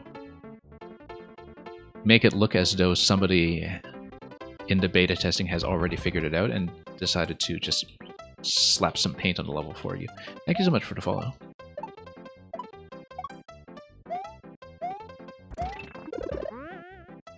At least they're not asking you to spin jump, right?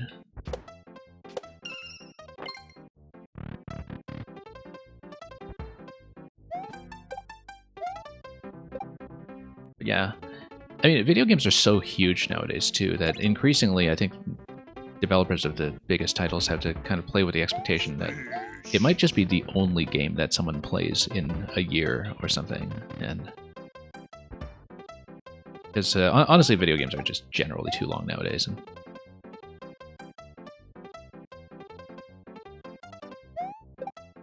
you know, that goes for single player as well as multiplayer, where too many things are designed as the only thing you ever play. And I think that's actually significantly informing some of the decisions that have been made about how to communicate to players. Which controller am I playing with? I'm actually playing with the official Super Nintendo controller that plugs into the Switch.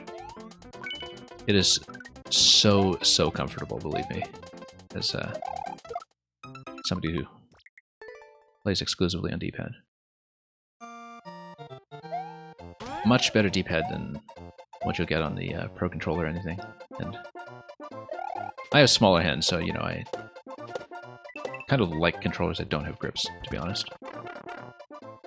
And I'm just sort of accustomed to the Super Nintendo layout to begin with. So yeah, I've played as much with Mario Maker as I have because the Super Nintendo controller is so comfortable for it. Pain watching me every time Mario dies. Yeah, specifically to that bonsai moment. I totally understand it. It's not even a hard level, right? It's just that we're making a mess out of a lot of simple things we've already talked about. Part of it is the visibility issue later on, but part of it is also that, you know, we've been playing a bit poorly in some places. We're doing better than we would if we were actually trying to do this shell bounce the intended way, where you have to hit it while it's fast. Sorry, I'm a little behind on chat, but...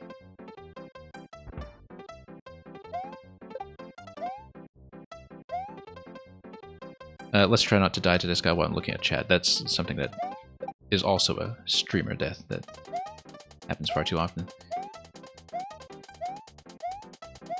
And yeah, Team Soko, glad you're enjoying Horizon. I know what it looks like. I've never played it, but I know it's a game with the really great sort of mecha dinosaur designs or something. Whoops. Okay. There we go. And then Bonsai down here, and then up to Yoshi here. Okay. Now that we know what to expect, we can read the tracks, but if you don't know what to expect, you don't exactly know what you're going to hit down there. Anyway, this is just 3 bomb jumps that go up. It looks for a moment like you want to jump to the left as well, but nope, we don't. We just want to do this, and then, yeah. Because of the camera scroll, again, you know, even if you have that curved track overhead, you have no idea what you're going to land on, because you're not going to see the ground there. But at last we got it. That's first clear. And thank you so much for offering me that. You know, whether you're continuing to revise this or not, I hope that was a useful playtest. Mark it as a win. We are going to close queue once we load up the next level, and I'll catch up on a chat a bit in the meantime. And yeah, thank you for submitting.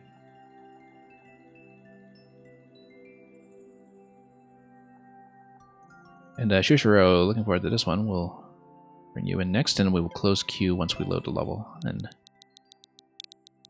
the meantime, I'll catch up to some messages.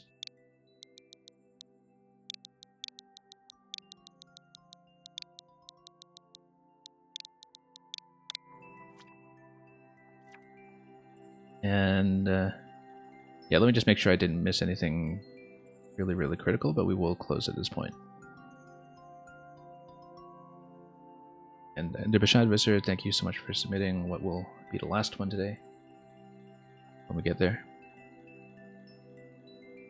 we're going to wind up running really long, probably. But let me just edit my stream title and everything. Cool. Clear that the queue is closed. Once again, if you're unfamiliar with how we run things around here, I do always try to stay and clear everybody who is still on the list, so long as you are still online and checking in when we get to you. It does mean also that if you sent me a maker code and you're letting me choose, I might choose things that are on the shorter side as we're getting near the end of the stream, but you know, we'll figure that out accordingly as we go. And Document, you're saying you also love when the level shape itself kind of implies where to be. Yeah, and that's the kind of thing that requires a lot of testing and or experience as well. And for people who don't know Document's levels, you know, that's actually a very good set to look at if you kind of want to see an example of how players have to figure something out, but there's always just a little bit of forward propulsion that keeps them on pace. This level is good, but you've seen it way too many times. Yeah, well, we haven't caught up on it. Mask 3D DDD, it looks like it's been very, very popularly played in the 5 days that it's been up, and Shushiro has been on absolute tear lately. Anyway, if you wear Mystical Hat, the path will be illuminated with Harry Potter music. So is it a sorting hat, or is it a different kind of hat? Well, we'll see. And yeah, Shushiro also made that Mission Impossible Dark level that you might have seen in 8YMM, if any of you played that, so... one of the makers where I see a dark level coming, and I actually am excited about what we're going to see, so...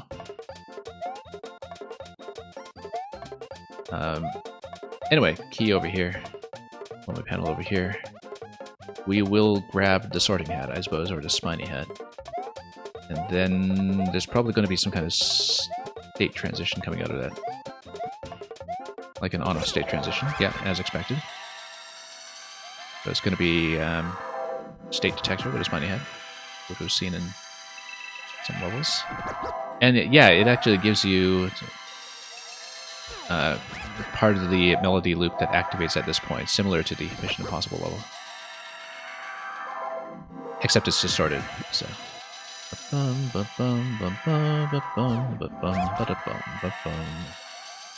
Then we will push the blaster out of the way, grab the key, and then get out. So yeah, you can definitely make out the melody amidst the distortion, which is nice. And then we're going to have another hat check over here.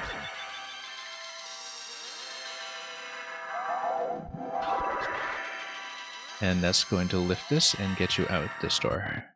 And yeah, it's just room after room. And then here we have a Mysterious Murasame Castle.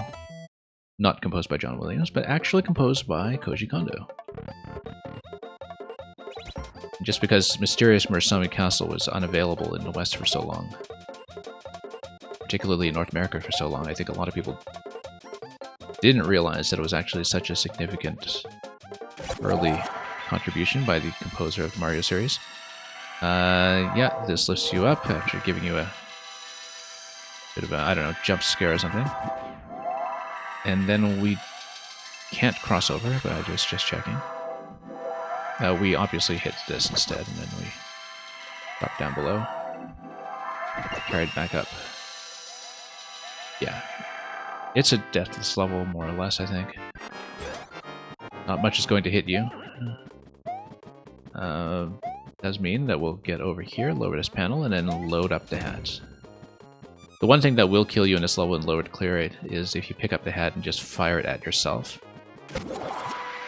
That is apparently enough to take this down to 35%. But...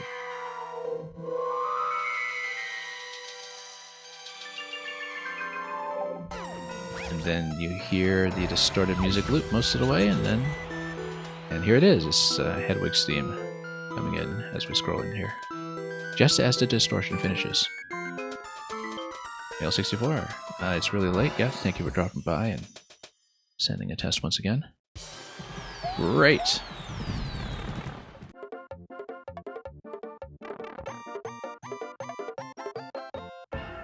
And very nice as always. 10 points for Gryffindor.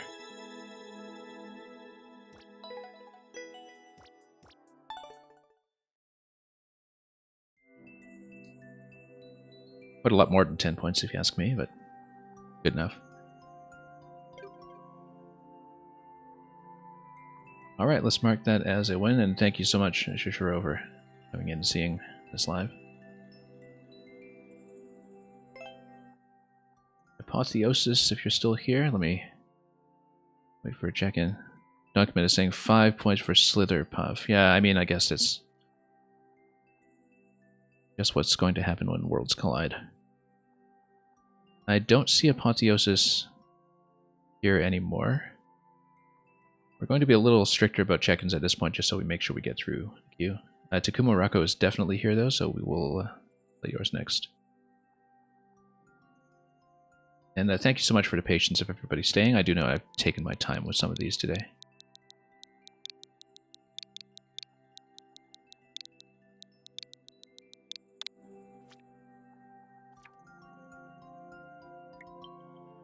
Welt 7 Final Boss, the End Castle. That's a hard level, it says. Well, we'll find out. Boss time.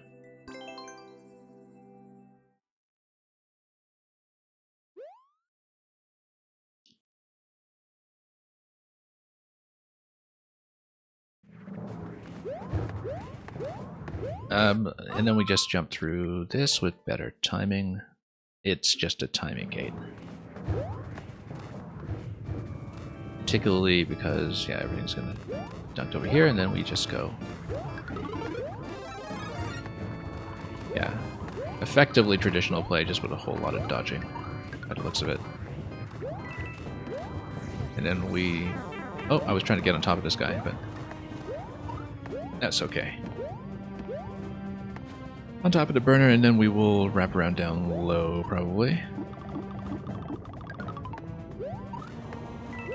We just need to sneak on over.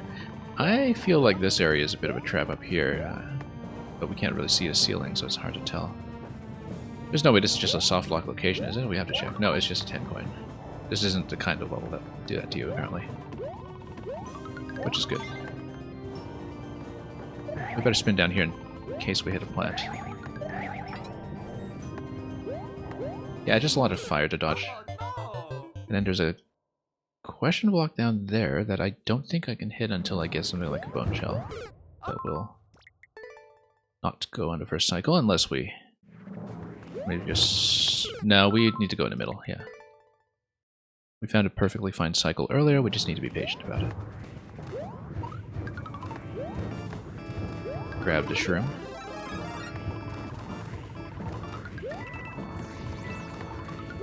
Over here, and that's fine, we just sneak around a bit with a little bit of finesse, and then... Now, when we're tall, this is actually slightly deadlier. But we'll make it. Yeah, because you start getting into potential headroom problems unless you crouch jump. 10 coin is going to be up there, and we'll go up. Although, not much of a benefit if you're not just going for coin, perhaps.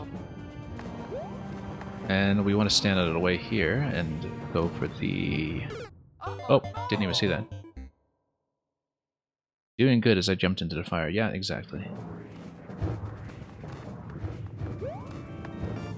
My German isn't quite good enough to pronounce that. You know what? In Germany we would say auf the Brandschutzverordnung. Somebody who speaks German has told that.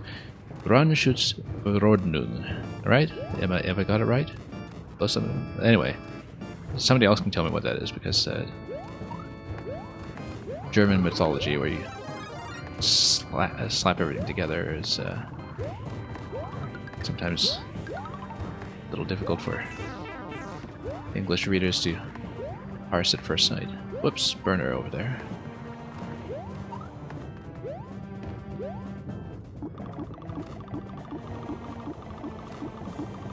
I'm pronouncing your name quite well every time. Your German isn't good enough. The excuse. I can still be excused. It's kind of true, though, that whenever I see Der Bescheidwisser on another stream, like at the end of a raid or something, people don't even try to name. Oh, okay, that's why we didn't see the question block earlier. Because the lava does go up and down one tile very slowly. I knew it went up and down, I just didn't see exactly how far. And turns out we needed that tile because of this parachute segment here. No, we don't want to go under like that. We want to go to the twister on the left and gain a bit of height as the parachute's going down. Parachutes in general are difficult time around. So let's try to make it over. Whoops, nope. Wait. So yeah, again, we need to watch the bottom tile. It's just one tile variance of the fire.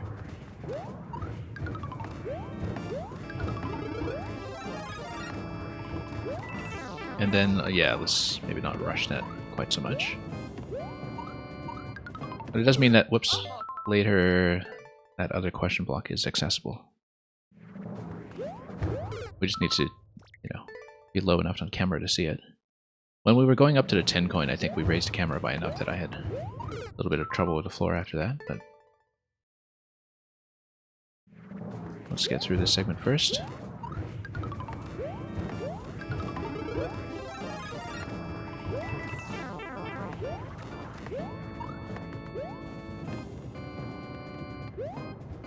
Then, yeah, we just walk across here and try not to die to too much fire along the way. Oh, nope. Yeah, red pipe, we do need to count for the spawn time on the Podoboos there.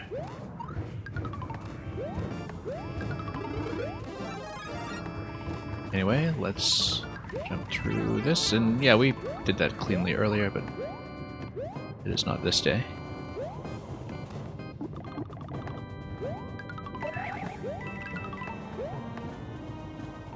And go up and back down. Yeah, once again, I saw the red pipe and I thought, okay, I'd better fix that timing, but no, that's okay. We'll try to sneak through a little bit better here. It's just enough variance between these two patterns that I need to look for a pretty specific window.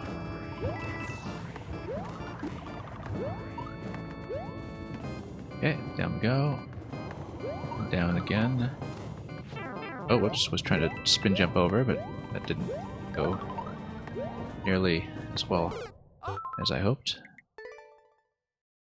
Am I a voice actor? I am not. I was asked that already earlier to stream, in fact, like whether I do radio or something. And people do ask me that a lot, so you're not the first one to have that question. As I tell people, I do have public speaking experience, but it is not theatrical or performance or anything like that.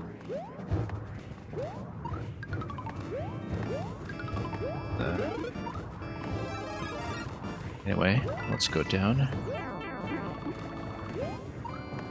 I didn't think that would be unusual for Twitch when I started, but you know, since that you've got a platform full of people who are just on their microphones all day anyway. Whoops. Anyway, let's let this go down for a moment and grab a shroom down here before the lava comes back up.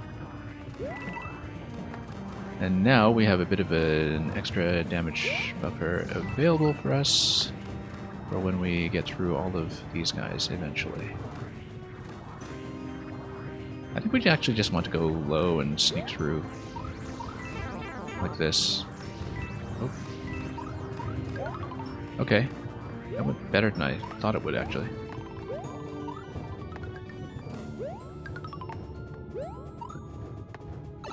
Yes, this pipe, you can go through it. And you don't want to because... Oh, yes you do. It gets you checkpoint, okay. I was kind of wondering because we see fire bars after that, and I was thinking, okay, is that an alternate path or bonus segment or something?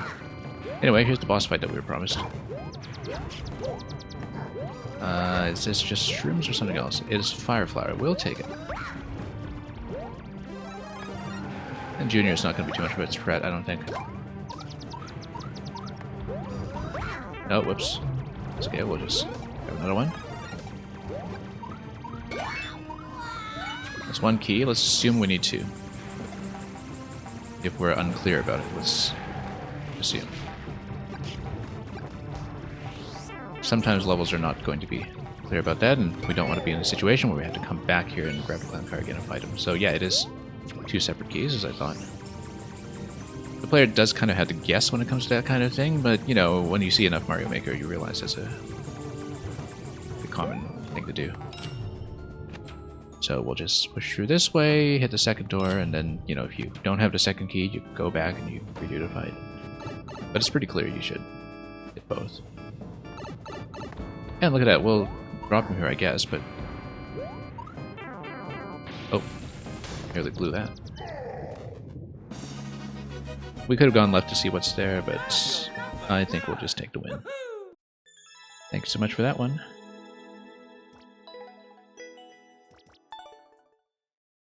Yeah, no worries about the ending. I'm just going to look at more info to see if we missed anything at the ending, if we jumped over Bowser. No, absolutely nothing. He's just standing there to snipe you, and if you're not paying attention. Anyway, DDD.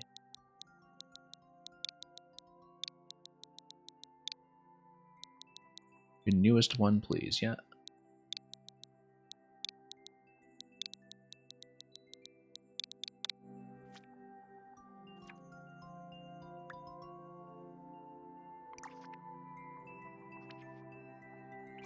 Wispy Woods, his first fight. Yeah, that's how we can tell you're a Kirby fan. Up to and including the pixel art here, which does look pretty close to the original Kirby's Adventure artwork. I mean, I guess Kirby's Dream Land and Game Boy predated that, but, you know, with the NES color scheme and everything, I'm definitely thinking Kirby's Adventure. Anyway, Wispy Woods has completed the Retin Boss program. Now he can beat Mario. Yeah, look at all those red on-off state blocks standing in for the apples. Guess we're not going to be chucking them anytime soon. But let's see it.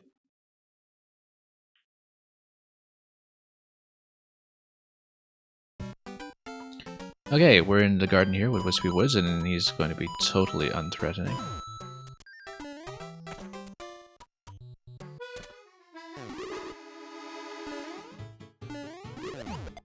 Yeah, we streamed 100% of Kirby and the Forgotten Land here about a year ago, and a year ago? Or was it 2 years ago now? It was... can't even count anymore. And yeah, I was very impressed with what they did with a lot of the classic enemies when it comes to translating them into 3D fights. Anyway, we're trying to hit all the way up there, which means we need to like basically jump on top of these guys and place the shell, and then not die to the wake up.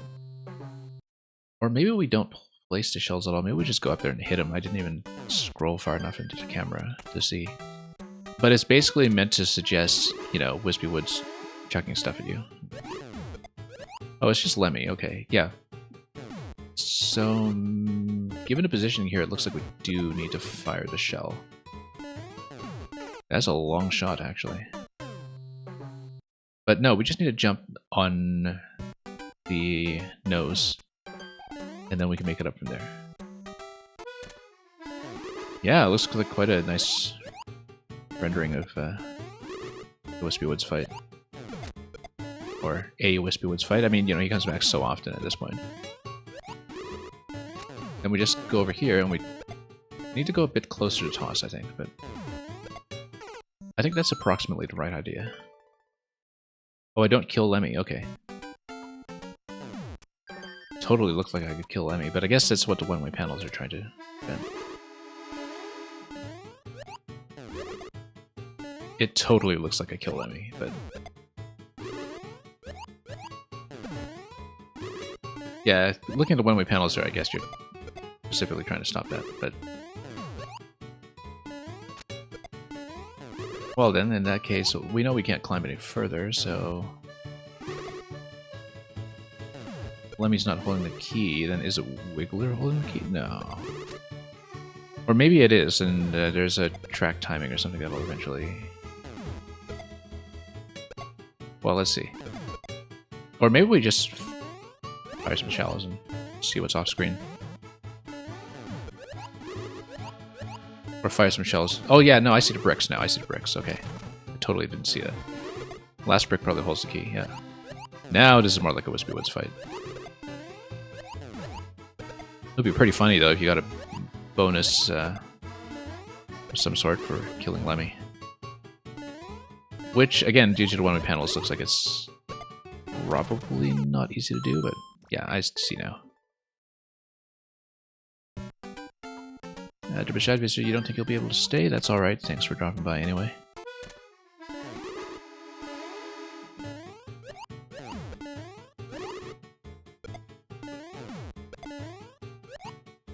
We totally need to run a co-op special at some point. I've been saying that for years. But it's a little hard to coordinate with people at this hour. You put a code in case you come up with something, I see. Okay.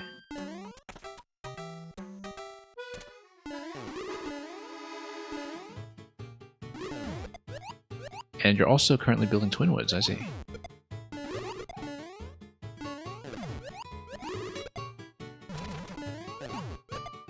I actually did pick up the Switch remake of Return to Dreamland, and I should actually play through it at some point. A lot of things have been on the back burner this year because we've been really busy with Maker 1 before it shuts down, and so I've been putting off a lot of other games. We usually, incidentally, do viewer levels in this time slot. I don't know if that's the case next week, because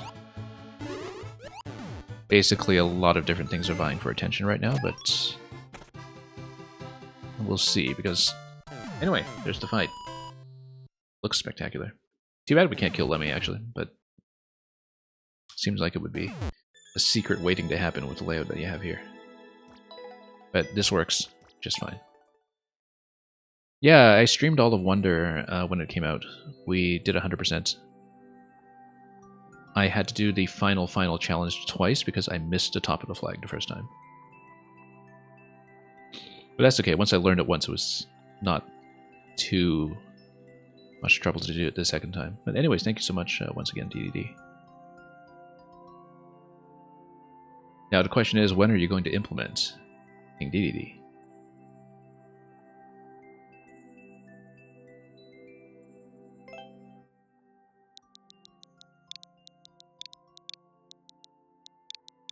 Yeah, I wonder. Well, I mean, people look for so many different things in Mario games these days, so your mileage may vary.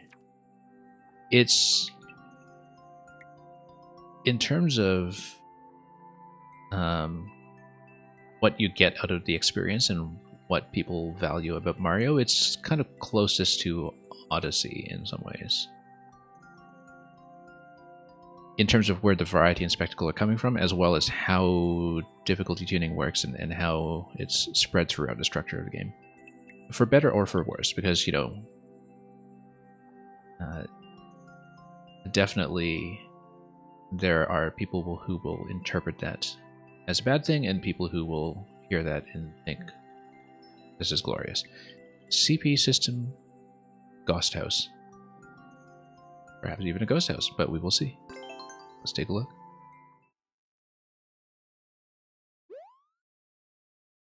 Yeah, so the thing is, Team Soko, if you loved Odyssey, there is a lot that you will love about Wonder, I think, because, they're totally different games between 2D and 3D Mario and hub structure versus level structure, but there are definite kind of post-Odyssey elements of the design philosophy that you'll recognize. Anyway, forced key coin before checkpoint tells me that there is some kind of key death protection. As in, you go through a multi-segment level, you collect all the coins, but then after a potential key death, you're still able to be immediately given a key to go through this door here. This is kind of the classic anti-key death checkpoint setup.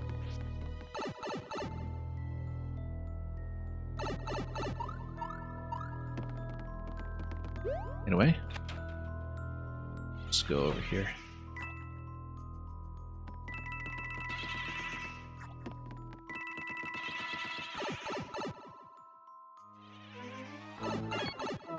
And let's continue this way. Yeah, we just do every segment. And then we gradually work our way through. And yeah, this is just a hub room. So yeah, it's basically a hub structure level where you do the 4 segments and then see what lies ahead afterwards. Which means I need to remember which door I took for the first one. Because I totally don't remember. Which is why when you do a hub structure level like this, sometimes, and I know this won't persist through checkpoint if people die, but sometimes it is actually kind of helpful to have some kind of reminder, like coins or bricks or something, to sort of track that people have already done something. Similarly, one thing that's useful to have is a way to just exit quickly if a player totally forgets that they've already done a room. Particularly because the exit pipes you see here don't actually match the door positions. We just came out the top right pipe exit, but we went in through the top left door, and I think in terms of just keeping track of what you've done, it might be better sometimes to have stuff like that match up. But if we need to redo a room twice, we'll redo a room twice. It's no big deal. I feel like this one we did do. Yeah. This was bottom left. I totally wasn't paying attention. Sorry, I am a little bit behind on the chat, but let's get through this segment first.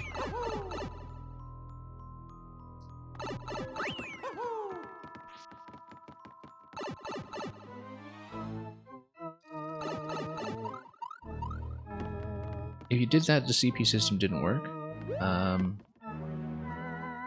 Yeah, no, I'm saying that, like, if you reload with checkpoint, obviously you will always have coins respawn and everything, but I'm saying if I'm playing through it in one segment, then some kind of visual reminder is sometimes nice to have, even if it does a reset for people as they die. Anyway, we've done the left side doors already, so let's do the other two. Like, we've played a lot of levels that have this kind of hub system, and, it's always a bit of a design trade-off to see how much of a memory burden there will be on the player. We've definitely seen some really interesting designs where people actually created a shortcut system with this kind of pincoin layout where the level will actually remember that you've cleared the room. But as with anti-key death setups, it is dependent on a bit of... Whoops. bit of entity overloading. There's a particular puzzle level by Burkowski that does this. I believe is a snowball level that he made for 6YM. Where he has this setup such that you have this kind of Bitcoin level structure, but then when you enter a room that you've already done, it toggles an on-off switch that gives you a shortcut to indicate that you've already completed a room a previous time. And that's entirely something that's triggered by whether the pink coin has been collected in that area, which was a really clever design. Very complicated to get to work if you don't know what you're doing, but it was kind of the next natural evolution of this kind of anti-key death pink coin checkpoint structure. And of course, if you're still, kind of practicing how to do this sort of anti-key death pink coin structure for the first time, you don't want to go that complicated just yet. But it's something to look forward to eventually if you want to explore some of the really tricky things that you can do with this.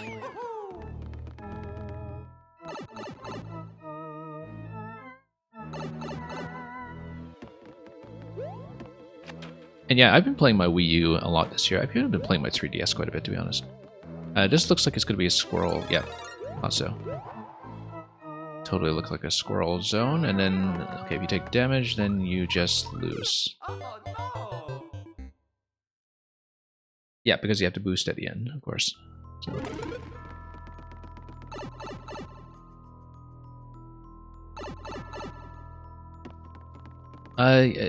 Both Galaxy games were made for the Wii.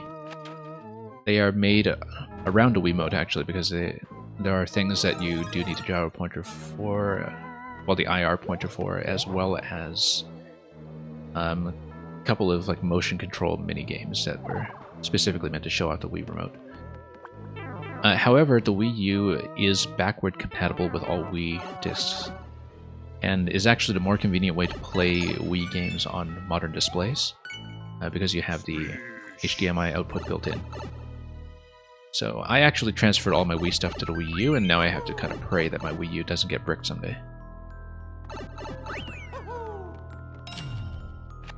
Yeah, the extra key here is for the key to setup. If you die here, then it toggles the on-off switch, and you get the key. So, or rather, it does not shut off the on-off switch, and because you respawn in the on state, when you respawn in the on state, if it doesn't automatically toggle off, then you get access to the key. Normally, however, it locks you out of the key. That's how that works. So this is just waiting for a certain number of interactions while you... Oh yeah, no, that's just delaying the reload and the scroll power-up, which is nice, actually. I like that. So yeah, the whole shell setup here is there to make sure that you don't get infinite power-ups too quickly. Rather, you have to survive long enough to get the next one if you do miss from time to time. Which is good. I find that there's been a lot of effort from people to find a happy balance between, instantly losing if you lack a power-up. Versus, and yeah, this is a squirrel check over here. If you kept a squirrel, you get a flag, so. Versus just letting the player camp on top of infinite power-ups and trivializing a fight. So, having a timing check like that is actually very effective. And Tukumo Rocco, buying good luck. Yeah, thank you so much. Thank you again for the submission earlier. And you're practicing it and you had to watch the tutorial to get the CP system to work. Yeah, well, I mean, that's... yeah, it's a very valuable thing to learn if you kind of like big, sprawling, multi-challenge levels. And I can see that this was an effort to pick that up as you go along, so. Let's mark that as a win.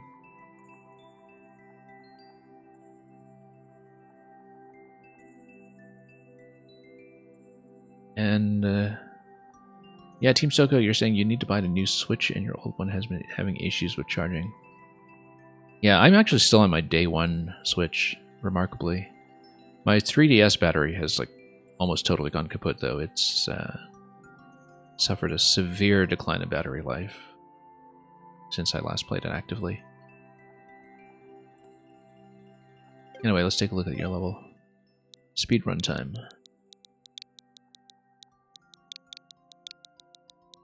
We haven't really seen a speed level today, so this will be a change.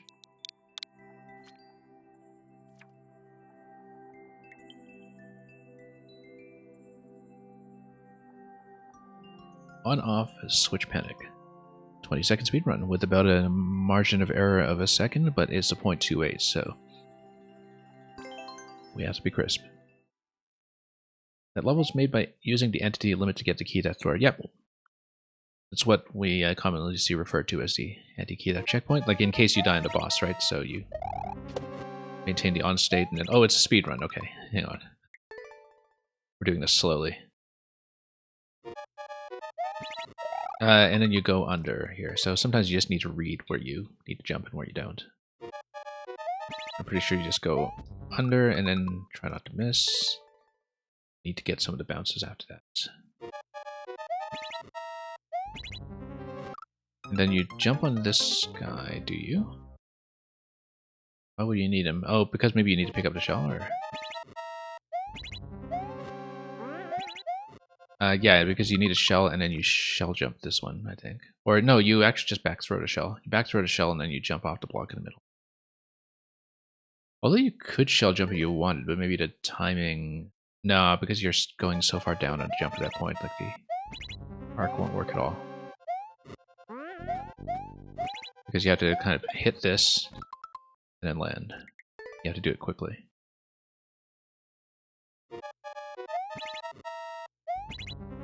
Yeah. Yeah, you kind of have to hit that in order to get the speed boost to do the shell pickup. Like, you jump on top of the shell and you go back towards it, I think. And then you have to hit this quickly, and then we're going to miss some timing here, but this is going to be an up throw. I knew it was an up throw, but we missed it anyway. Up throw is going to take out the next Buzzy shell after that. Well, you need to jump on top of this guy, nice short hop.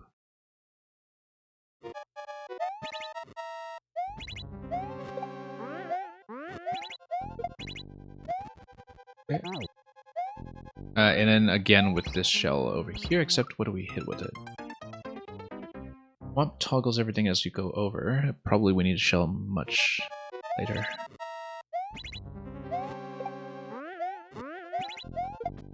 Miss. But yeah, I think for speed reasons we actually do need to bounce back on sideways trampolines like that.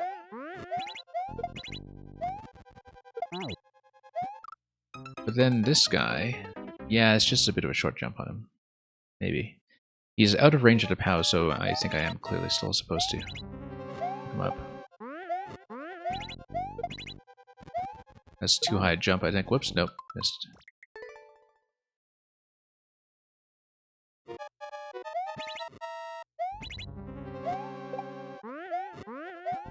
This, yeah, we're going to lose the timer here, but we'll see what we can do. So we shouldn't put too much trust in the seeming 1 second margin under record, because there are a lot of things that could potentially slow you down along the way, and a fair bit of variance, so.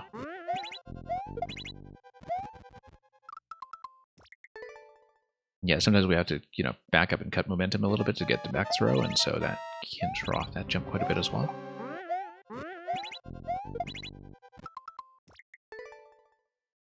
I did do this solidly earlier, and we can do it again.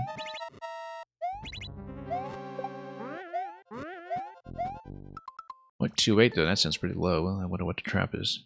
Whether it's just time or if there's a trick later. Oops. I mean, the attempts are fairly quick too.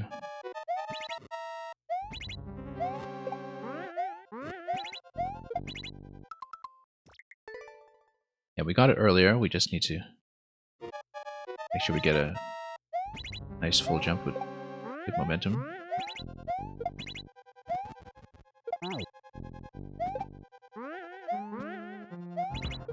And then we do need to take this across, but let's jump it and see what's going on. Up throw here, yeah. Up throw here, and then we jump ahead. No Kaizo needed for completion. Yeah, no, the thing is, like, you're falling down so far at that point, you need to be pretty well practiced to try to shell jump it. Because the thing about shell jumps is that, I mean, I don't do shell jumps very well, but you're kind of heading way downward on your arc there, you're just not going to get the bounce you need, I think. Some people can do it with like a really early release in situations like this, but my shell jumping is not well practiced enough to really find a positioning after this steep drop. Oh, missing everything here, but... And then after that, we go forward. Yeah, we're slowing down too much there. We're losing tons of time. That's seemingly going to be the issue. We have clock trouble later on.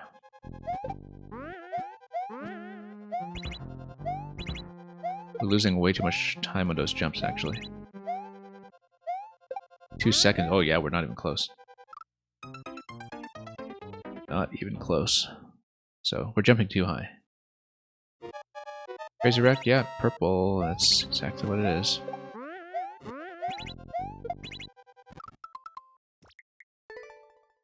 The controlled jumps are a little too optimized, perhaps so. I mean, when I'm kind of initially reading this, I'm definitely jumping too high all over the place. Like this. Yeah, because you pretty much have to kind of go edge to edge, right?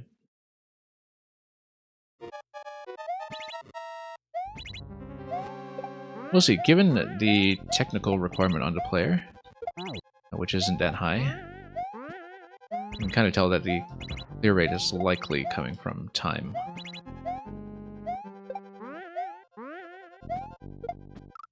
And then you'd have to hit that, and then you would have a spin jump on the flop later. Yeah, I couldn't quite see where I was landing there, but pretty clear we have to go down, so whoops. But yeah, it's going to be sort of short bounces on the shells all the time if you can do it, so you can sort of keep maximum speed going.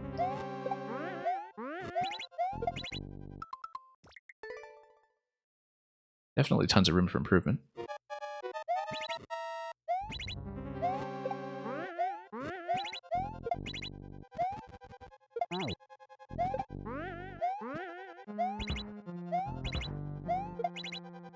And missed that. Yeah, we're jumping way too high from platform to platform there. Even though we now know the thwomps there, which was not necessarily the obvious case before.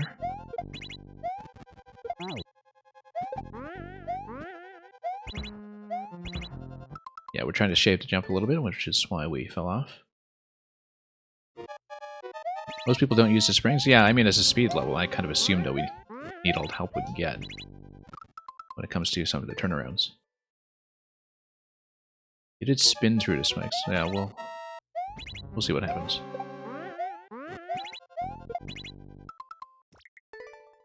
I assumed we would absolutely have to have the springs, because that is the cleanest way to do a shell pickup without just, you know, stopping and losing all momentum. Or we're going to lose some momentum anyway. I'm glad it's not just a kind of hold right to the speedrun, that, you know, you do actually need to sort of work on holding when you're turning around a little bit, because it adds a little bit more tension and variance.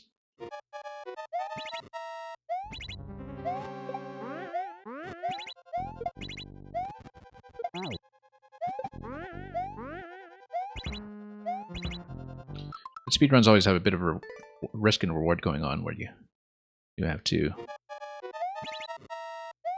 make good guesses about where to improve and how tightly you can shave certain things. But it's pretty clear to me at this point that we're fairly near the end as we get near the thwomp. At the end.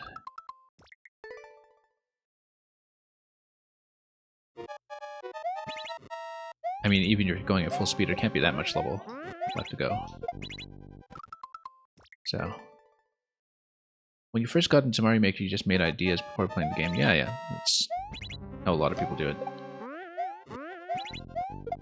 Sometimes. I mean, some people wait until they had the editor in their hands to really play around, but I know that with both Maker 1 and 2, that it was pretty common for people to kind of dream up ideas on paper and then see how they can, in fact, not be implemented in Nintendo's system.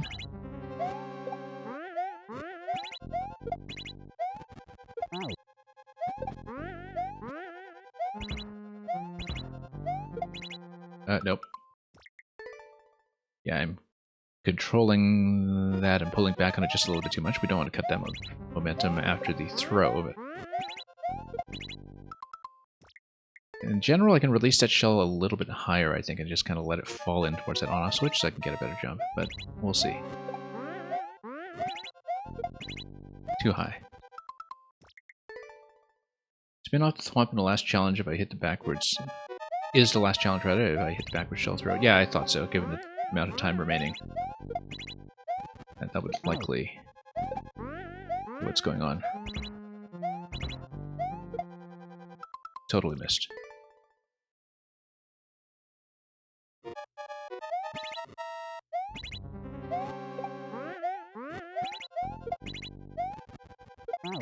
Backed up a little bit too much there, but that's okay.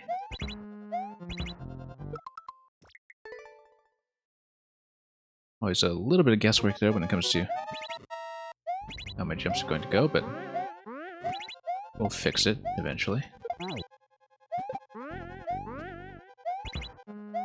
Yeah, backing up a little bit too much out of these jumps. That one needs to be a bit longer.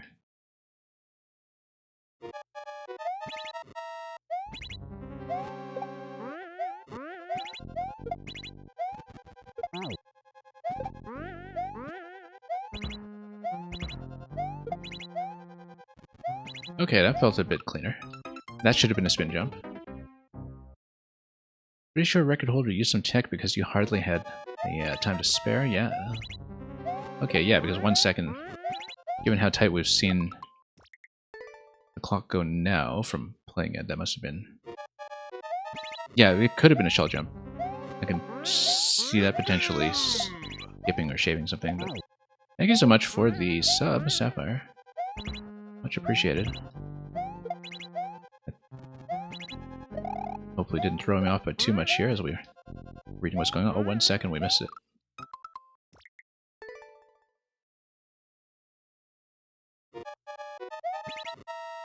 Sapphire, unfortunately, despite the sub, will take a little bit longer to switch back to Donkey Kong.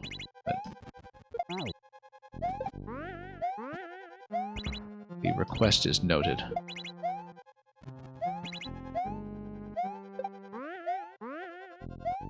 No, we had to go back, and then there's going to be some kind of on-off gate over the axe, and that's at 0 seconds. We're way behind still.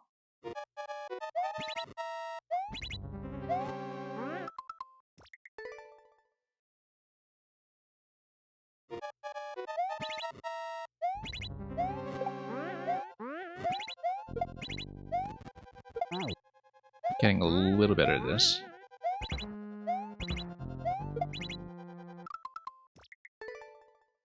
Yeah, even if we can't necessarily get to clear, I'll try to at least get past the thwomp and slowing down a bit too much at the start.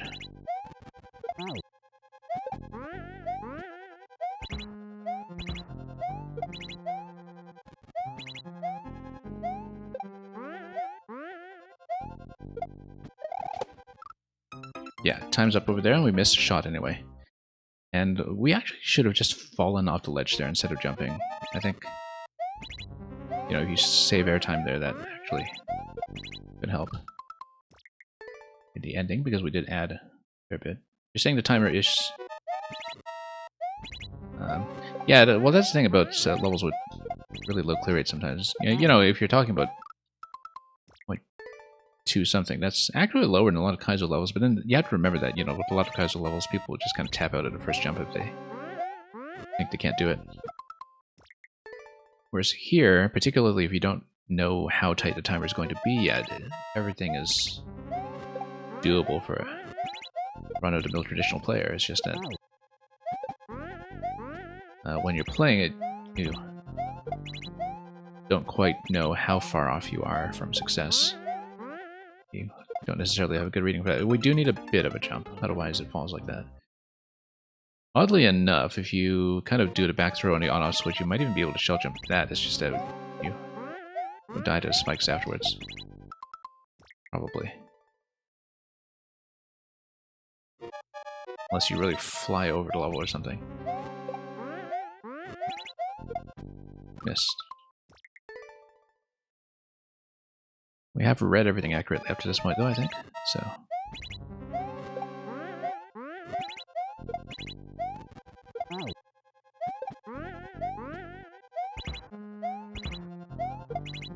And then, whoops, too high a jump there.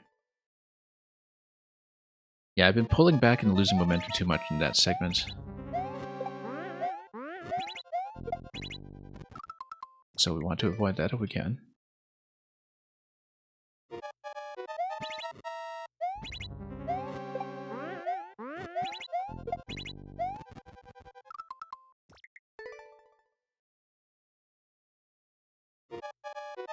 And yeah, we can actually hold right through this first part here and still dodge the second flame, so...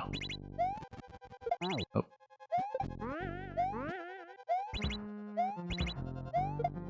Missed. Yeah, I'm trying to lower that jump a little bit so we don't lose momentum when we have to pull back, but... Definitely a lot of things to improve on with each step.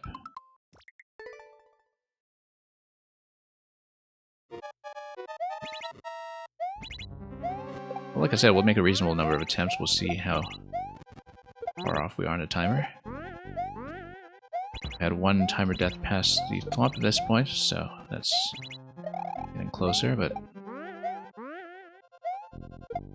Nope, that was not the jump not the throw I wanted, rather. I wanted left, and then we're at 0 at this point, so we probably would have been a little bit short anyway.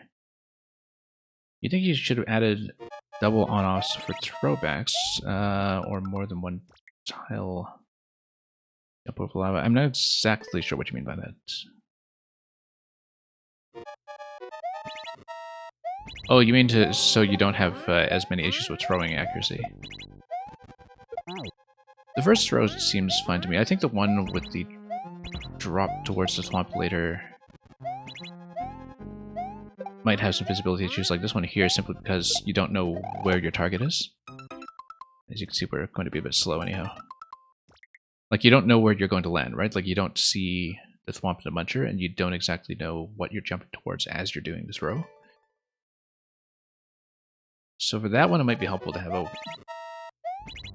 target or something, because you don't really know where you're going to throw, and it's quite possible that players might just, you know, lunge ahead as far as they can, given that it is a speed level and there's an incentive to go fast.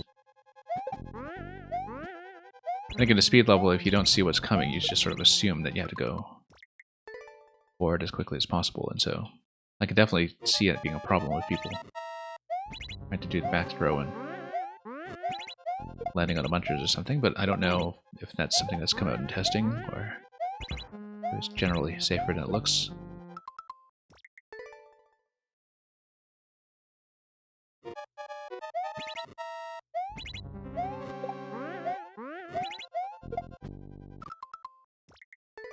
I mean, obviously, you know, when we missed a throw like that, perhaps a little bit of flexibility would be nice, but... Because I guess we are missing that quite a bit now that I look at it, but... I guess it just depends on whether you want that to be where the difficulty will be, or...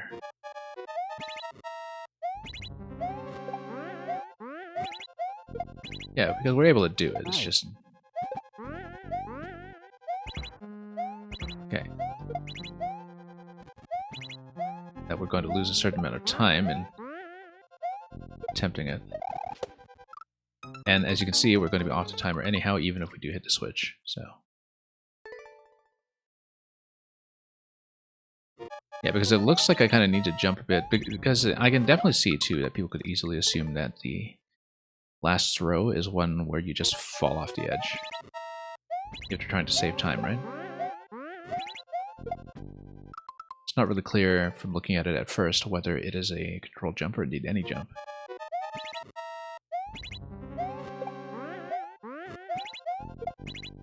Because at that point you're just trying to finish.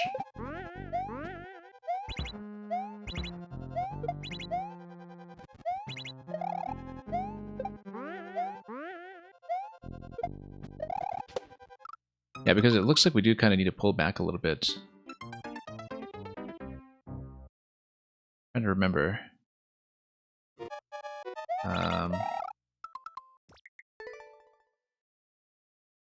Yeah, and spin into pickup does not work in this one like it does in Maker 1, right? Yeah, because you can't actually spin into an object. We've been playing so much Maker 1 recently that my mechanics are totally scrambled. But in Maker 1, of course, you can spin into an object pickup, which you totally can't do in Maker 2. Because if that were the case, I totally would have just considered, trying to land directly on the Thwomp, which kind of looked reachable. We'll see.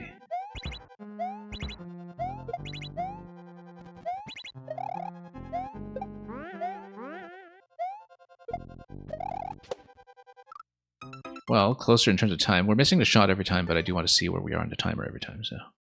Super Kenny World, you love Mario Maker? Yeah, I think most of us do it here. If you have been in Mario Maker for this long, you either love it or hate it, or likely both. This is definitely your hardest level. Yeah, no, don't worry about it being the cup of tea or whatever. I mean, it's been fun to try this out and see how close we get. I think it's been good. I mean, I'm not a very precise player, because I tend to adjust all my jumps all the time, but it's been satisfying to learn what to do along the way, so. Like I said, even when we can't necessarily clear it, we've got a good sense of how far off we are on the clock. We've been making a reasonable effort, I suppose.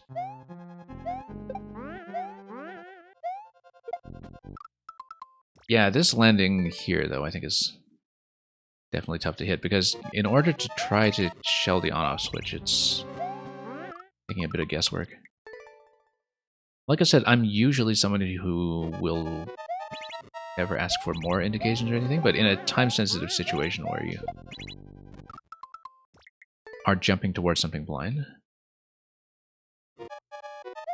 maybe a back throw marker or something would have taken out some of the guesswork, or maybe just doubling the tile as well, but as you can see right now, timing is the issue anyway. It's just that, when you're coming off of the final drop,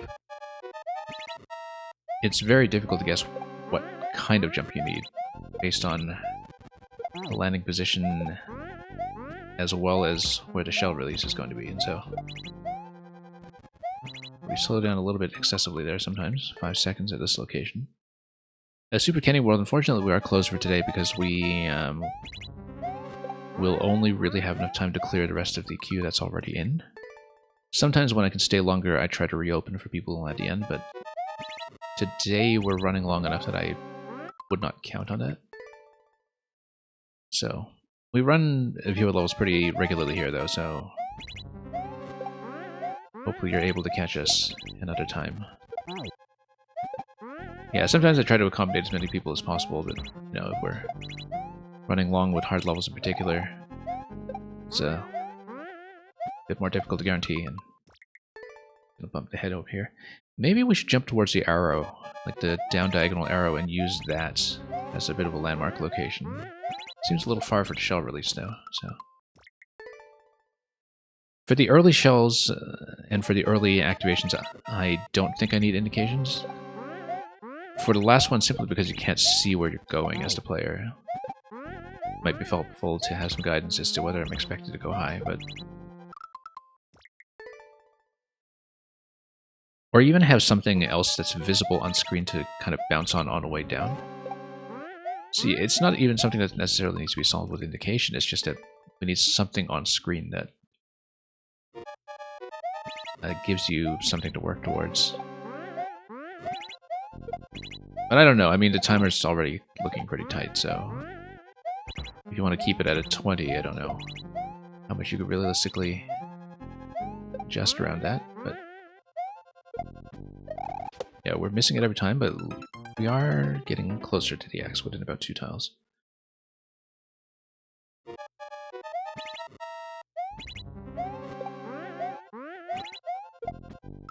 And improving a little bit at speed up front. We'll try to hit the final on-off at least once and see how we do relative to the Thwomp in terms of timing. Now, we might stop at that point, if not earlier, but just depending on how far off the clock we are. Yeah, we're definitely losing momentum here.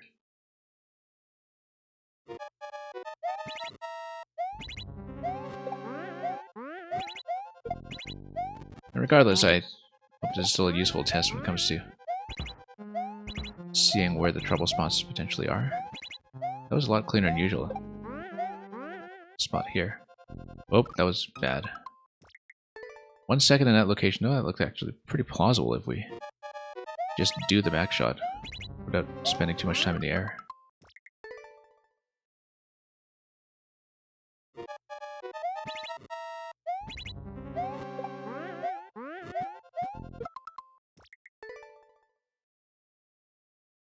Yeah, we do want to build up as much speed as we can in certain locations.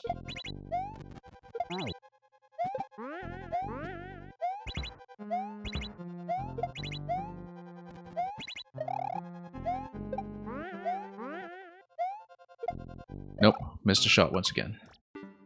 Still 1 second on clock though, at that point, which is an improvement.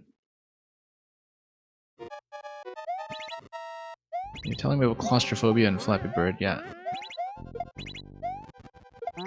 I just meant I'll read that message in a moment.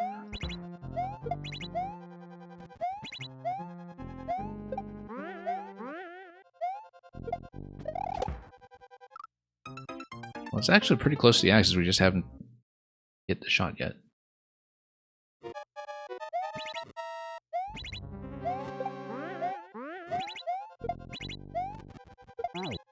Yeah, because it is a controlled jump at the end.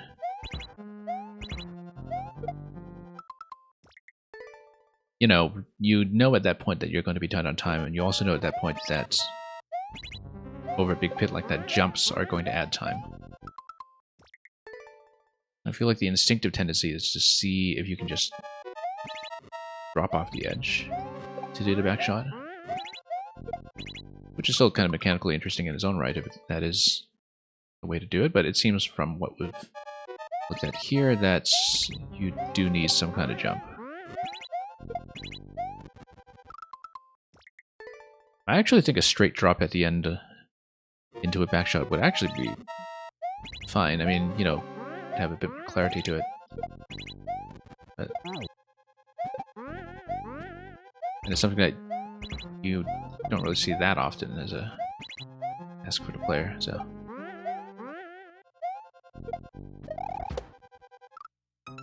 And we're still off the timer anyway, even if we did manage to hit the shot there. So.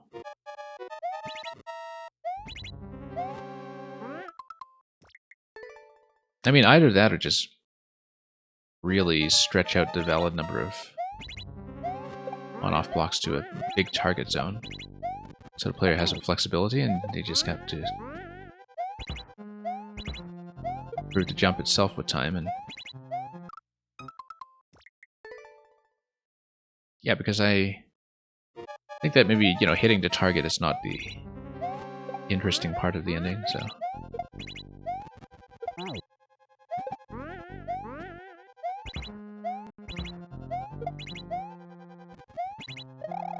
Oops, didn't expect to hit that. Seems like we were doing a little better on the clock now, though, so.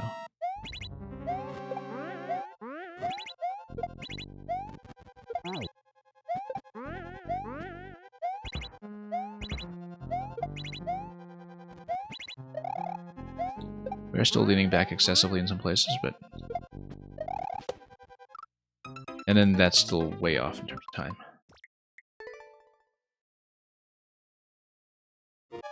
I'd like to get a shot at least once. Like I said, we probably won't get a clear, but it would be nice to see it happen.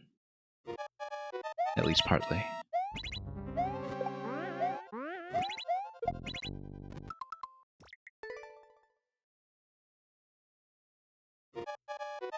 But yeah, the ideas are fun. It's definitely a change from a lot of other 20-second levels. But the challenge still is in the speed rather than exact tricks.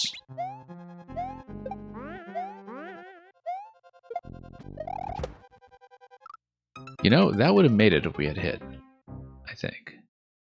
I mean, we did hit timer at the end. I think that was a timer death, not a collision death, but that's because we couldn't get through the blue panel wall, so.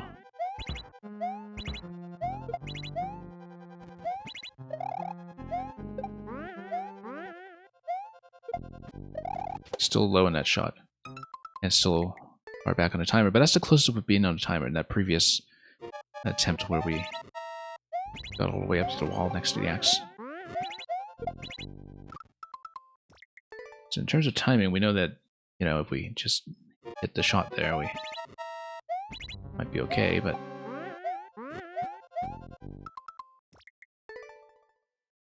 yeah, it's a good thing to test for. Just, you know, if you know that it's going to be tight, it's a good way over to sample players to determine where it feels tightest against the timer and where the difficulty is going to come from and what's likeliest to cause some complication and variance. And you do want people to feel a sense of relief when they hit the axe. Yeah, of course. That's going to be fine regardless, even if you have like a half second of flexibility or something. You still need to play well to do that, right? Like even if you have a margin that's more generous by a block or two.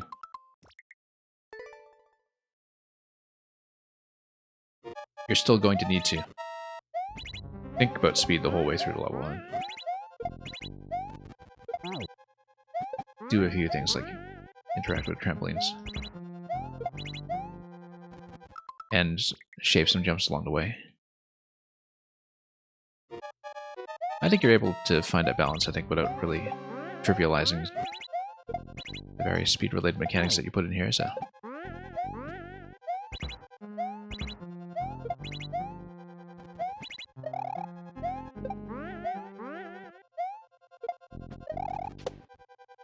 you see, again, that would have made it. We just missed a shot. Yeah, I feel like a wider target actually would be helpful there, because then the focus can be on the time rather than on missing the shot. But again, you know, I've also seen the level a few times by now, and it's a bit of a different experience to somebody reading the drop for the first time. And having much better speed on the last shell pickup when it comes to bouncing back and forth, I think, has made a big difference to whether I can actually approach the X. In general, having better shell pickups without cutting speed.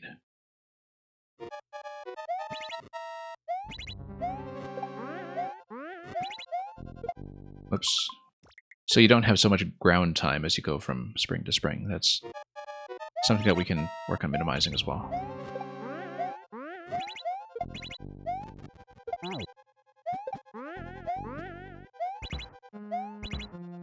Too big, these jumps. Add another on-off block at the end, perhaps because it's such a tiny target, yeah. Tiny throwback jump, rather.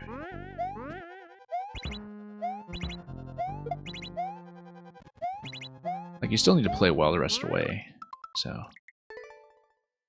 think that would be too bad a nerf. But... we're definitely finding some ways to improve its speed in the interim.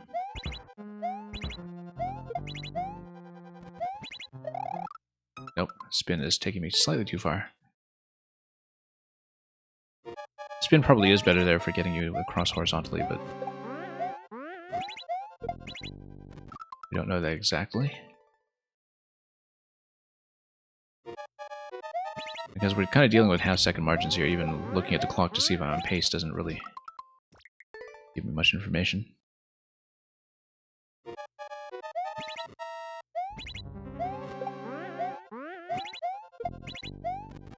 Oops. Yeah, it is fun to work through, though, for sure. And I've seen enough to know that I can make the axe in terms of timing. It's just that the back shot has been the obstacle. Yeah, missed. I was at 3 seconds at a point with that shell pickup.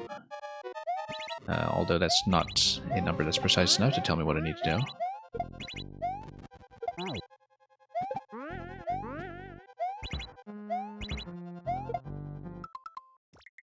Shaved that a little too tightly.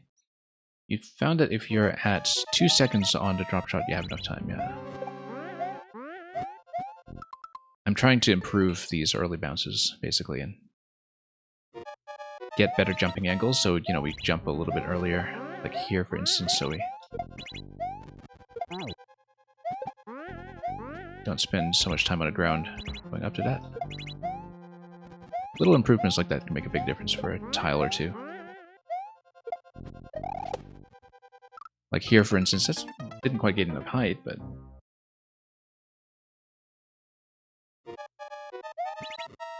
yeah, every time, even if we miss the back shot, I'm trying to see how close we are in terms of time. But you know what? That's actually doable with a spin jump, too. That's potentially an improvement.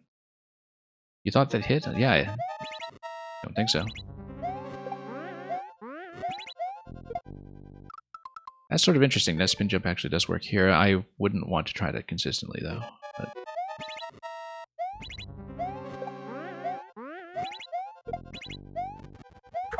Let's not jump there. We know that.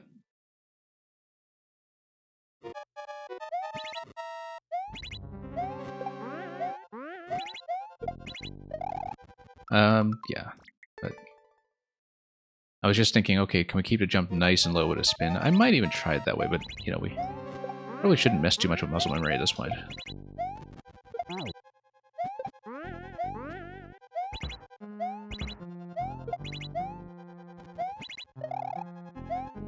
Oh, missed it.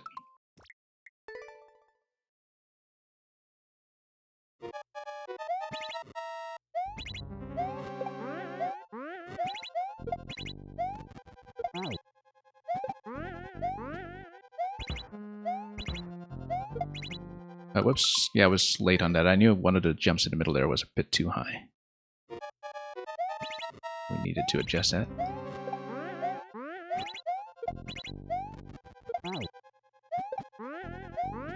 Okay. Missed. I mean, yeah, the missing link right now is entirely the back shot, so... maybe other people can estimate that much better than I can, but... and we're just missing jumps simply because we are trying to improve on the timer as much as possible while we're learning the rest.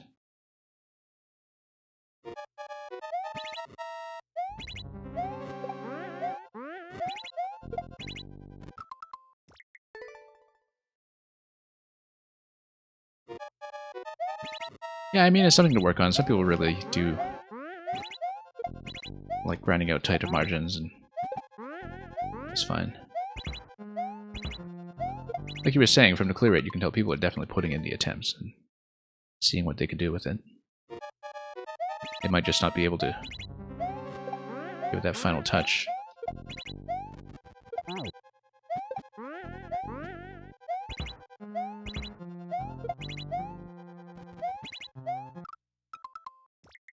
I'm kind of generally of the attitude that I don't need to clear something to appreciate it, as long as we, you know, can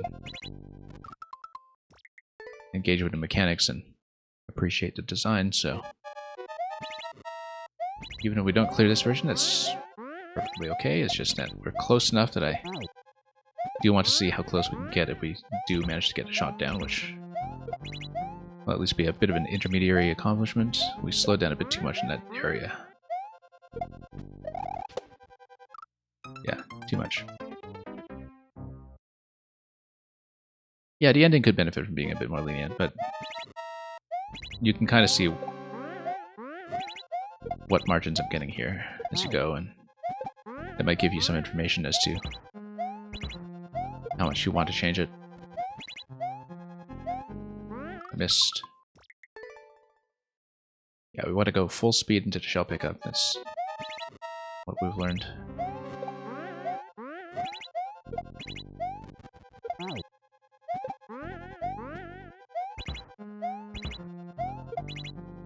Missed.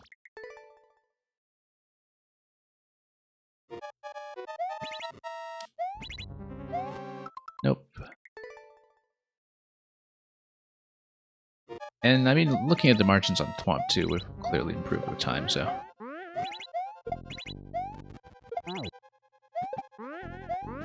Has been pretty satisfying to work on it.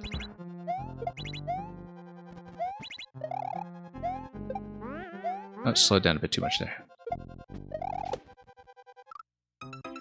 And that would have been... Actually, I feel like that would have actually landed to the right of the muncher if we were not obstructed by the blue blocks, so...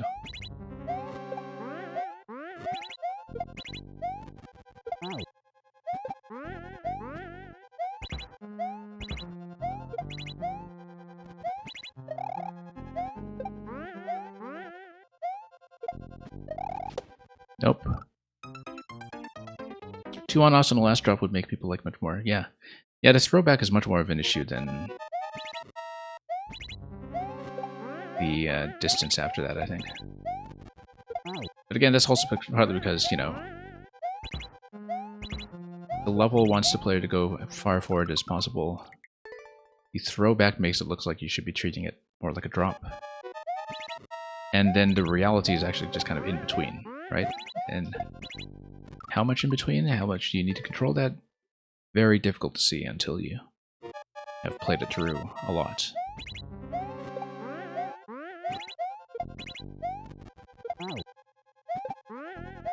So it's one of those situations where even if you know what's coming, there's a bit of a feeling of blindness attached to it, and maybe that's the thing that you need to resolve, because, you know, the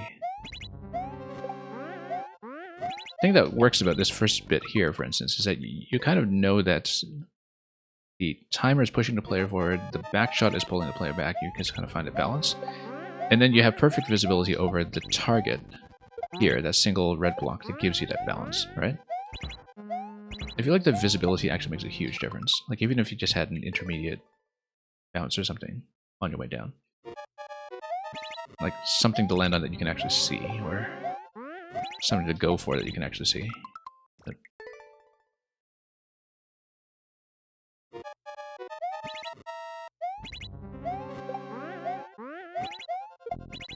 I mean, you probably don't want the backshot to be a total dead giveaway, but at the same time, that you don't want visibility to be the issue with it. Like, I don't have a problem with the first backshot, even though it is only one tile, because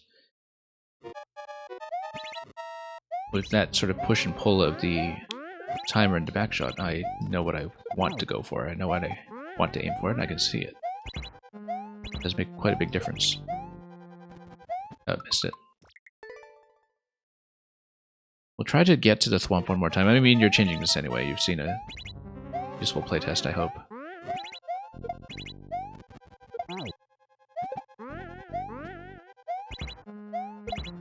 Oops, oh, that's the wrong shot. It's funny because, you know, you could kill the thwomp with one of those and that would get you nothing useful at all.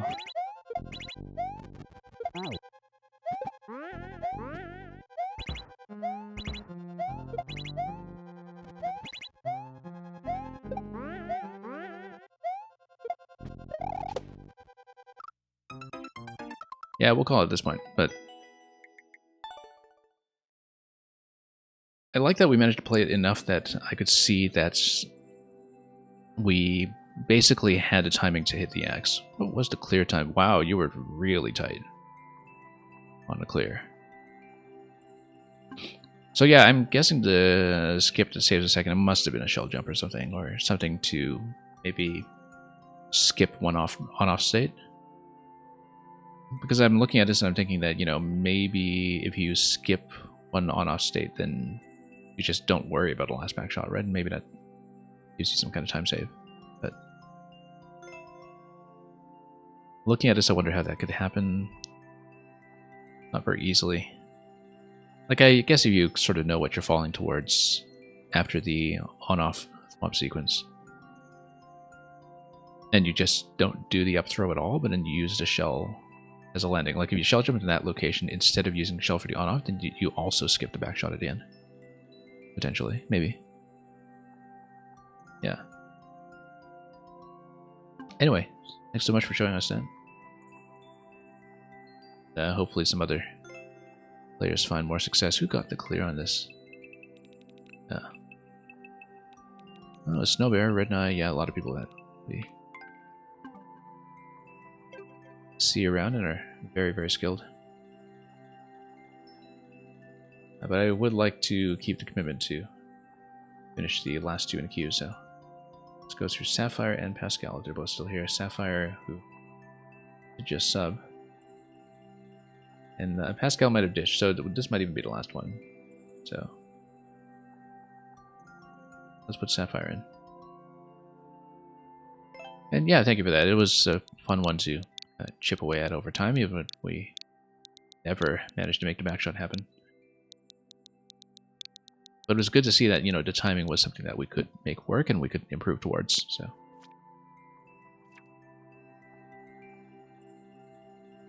Always trust the 50 coin, a very, very popular troll level from 2020. I didn't actually see Sanford check in, but we got a sub today. Let's just do it anyway as a viewer suggestion. Seems like it's something that was very, very well known among people who play trolls.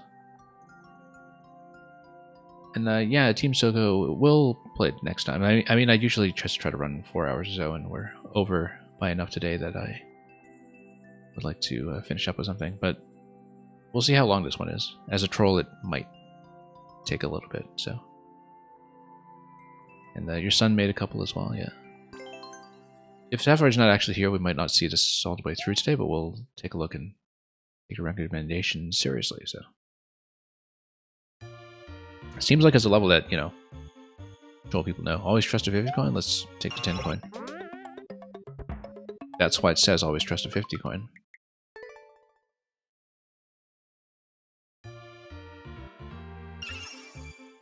And then, yeah, just tells you this. At least we know. And yeah, unfortunately we do have to close today. QXC, QX Ken XP. And okay, that did hit something down here. Yeah, because we're just right at the end of the queue. Oh, however, this, yeah, I didn't see separate check-ins, so maybe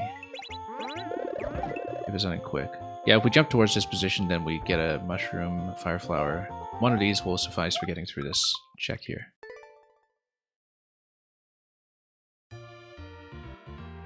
Claustrophobia. Not for people who don't like tight spaces. Yeah, I mean, I don't tend to do well with the spike precision stuff, so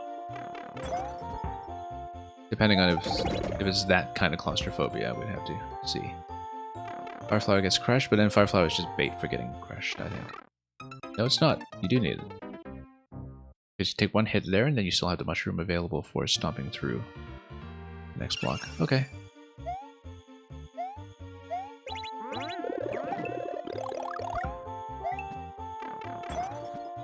Okay. And then you sneak away, and then you go through here. Okay, comparatively simple. You bust this. And then you raise this. Nope, you don't. You do need to spin down here. Okay. Yeah, we know. You're not the devil, you don't add spikes. Okay, just tight corridors all over the place.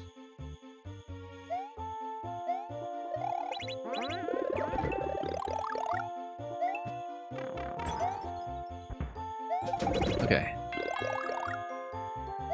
Pretty easygoing progression here, I suppose. Yeah, we spin down. That gets us eliminated instantly. And then, this is telling you something. Okay, we do have to wait on that, I see. Yeah, so this was from, well, within the first year of the game. Very popularly played. I wonder if it was just a big hit on one of the big troll channels or something, but might very well be.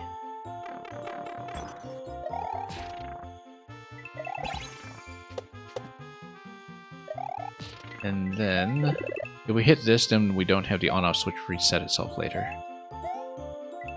Whether we want that is an open question. Whether we still want a peace state here is also an open question, but we'll find out. I guess we did want something available. Or we wait for the on-off. Well, we'll see. There's some hidden trigger there we haven't discovered yet. Oops, missed it.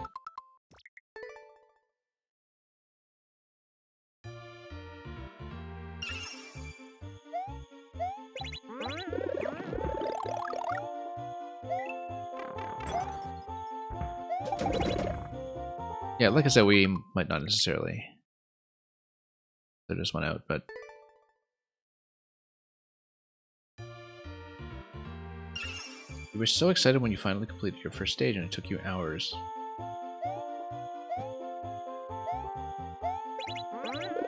And everybody was telling you to modify it.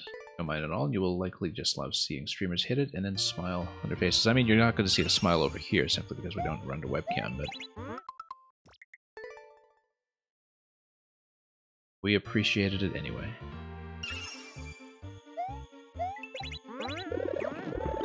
I mean, I don't know how long you've been doing this. It's always kind of nice to see a little bit of turnover with new people learning Mario Maker and kind of gradually developing a style.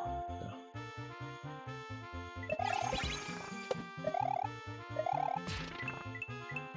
Yeah, if we pre-activate this, then there's nothing that will get me the auto switch on the on-off later, and that's probably fine. I think we actually don't want that to automatically toggle or something. Now, after the P-switch, is there something that will be triggered here? Like if we do this, then we would need to have something... Yeah, okay. That works. And then, what do we do here? That gets you through? Or does it? And then you need a snowball over here. Okay, so it's a snowball grab. Yeah, it even tells you. You made like 8 to 10 levels, played some of the cool ones, and then gave your Switch to your son for Fortnite. Yeah, but the question is, did you get it back, right?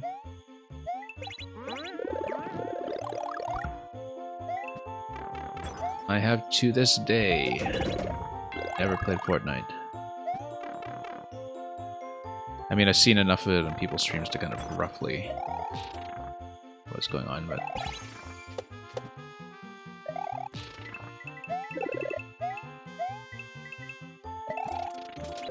okay, let's look at this. Yeah, we drop out the left. Get this, we make sure we get a snowball afterwards. But if we get a snowball, how do we make sure we get all the way up? Do we have a way to jump up? Yes, we do, okay. It's hidden information all over the place. Then... Yep, that's a fish. Then maybe something else gets you the muncher. Bought him a PS5 for Christmas. Just haven't gotten back into it, I see.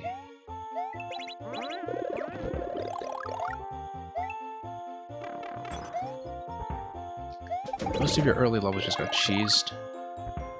Yeah, I mean, you know, that's something that gradually learn to account for. And you also pick up an idea of which ones you think are worth fixing and what is just a shortcut you're completely willing to reward.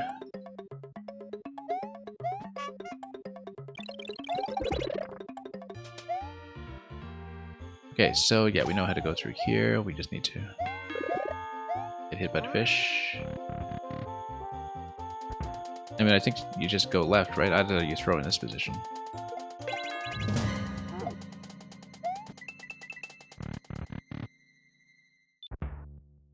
A left or right, trust a 50 coin, I suppose. Unless it's trying to trick me or something. And it's telling me 50 coin over there, okay. And then we die to this segment, yeah. But we trusted you. The 50 coin told me it fixed the hyperdrive.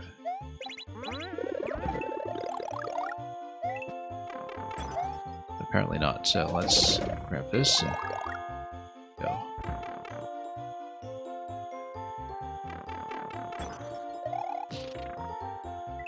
And then we'll take this.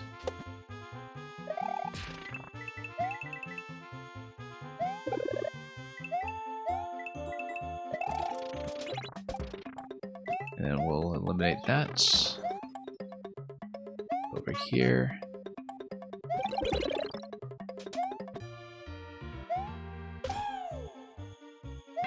Grab this thing here.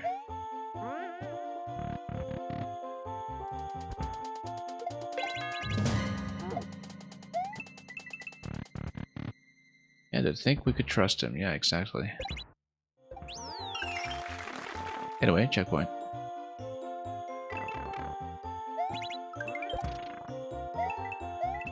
That seems like somewhere that I was able to drop. But is there a switch state over here? Oh, I guess we were supposed to take that snowball. I mean, we can't just break through this, but do we want to? And is this a bomb location or something? It is not. It's a seesaw. Well, sometimes we just have to see these things as we go. I'm gonna check it. Worth checking. You don't have a boss level next. Yeah.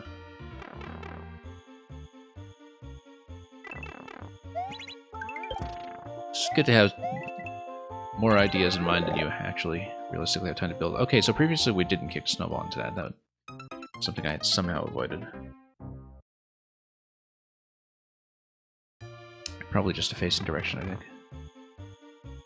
But we'll see.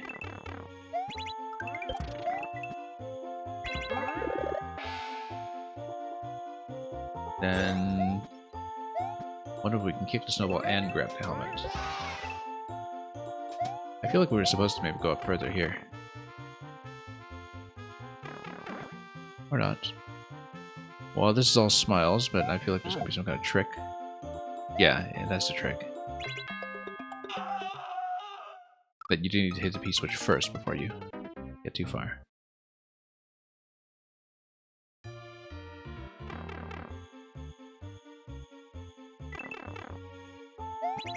Team Soko, for some reason I'm thinking of this clip from ages ago of, I think, George W. Bush trying to remember the fooled me once proverb.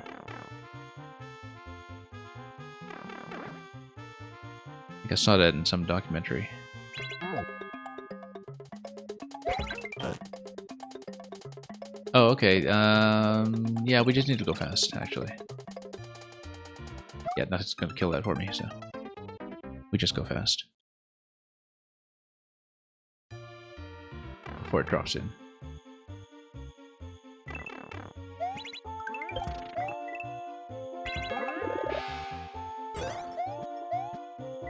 Actually quite a relaxed experience this level here. Yeah, so we go through and then we need to do it a bit cleaner, but we can totally sneak through that, I think.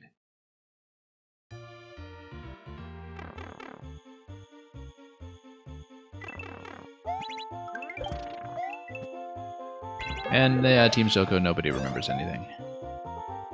That's what we've learned. Institutional memory is fairly short. Whoops. Okay, no, we keep missing. I think it is doable. We just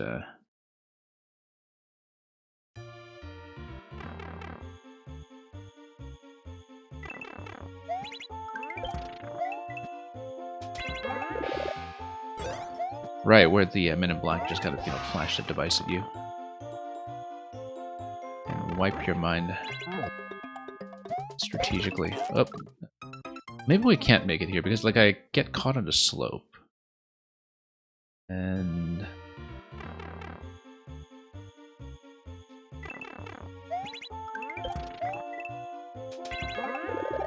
oops, no. Yeah, we know the snowball's a trap there, but let's not start over.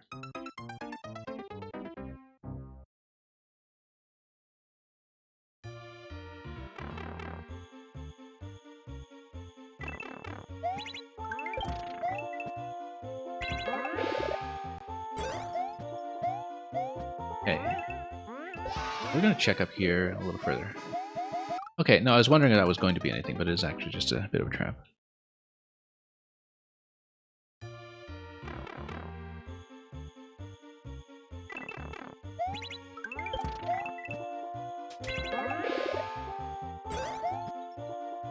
And we'll take this up.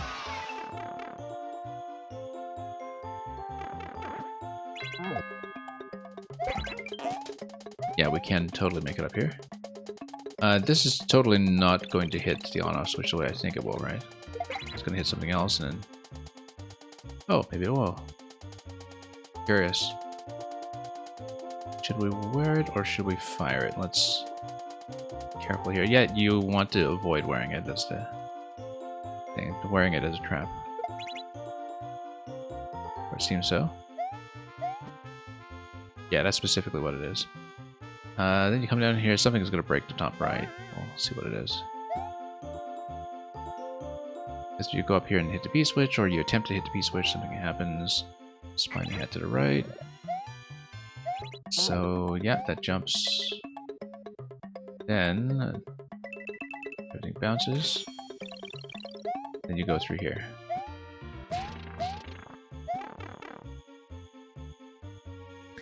The thing is, a good troll level really requires A, good knowledge of player psychology, and B, also, this is totally a trap, so I don't know why we tried it.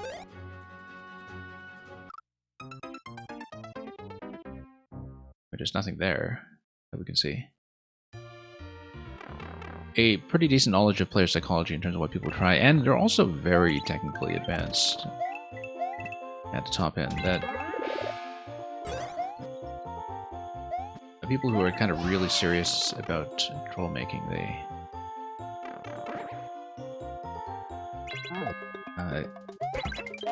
very often come up with mechanical interactions that you're not going to see anywhere else because, you know, there's still a certain element of surprise that they're always going for. And at this point, troll makers are playing to an audience that has played lots and lots of trolls, right? Like this one, this 2020 creation,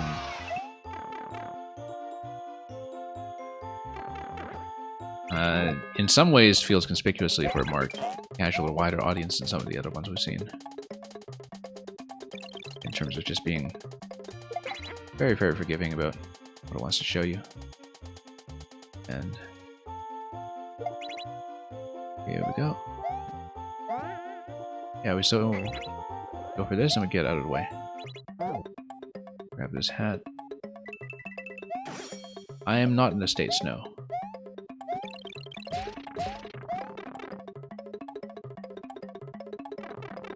Then duck jump. Now, I mean, I see no door or warp block or anything like that, so what could possibly be the relevance of this thing here? Unless it's just a trap at the end or something, but I see no pipe entrance or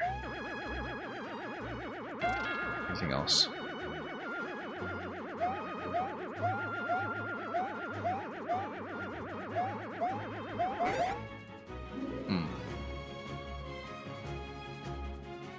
Let me think about that, because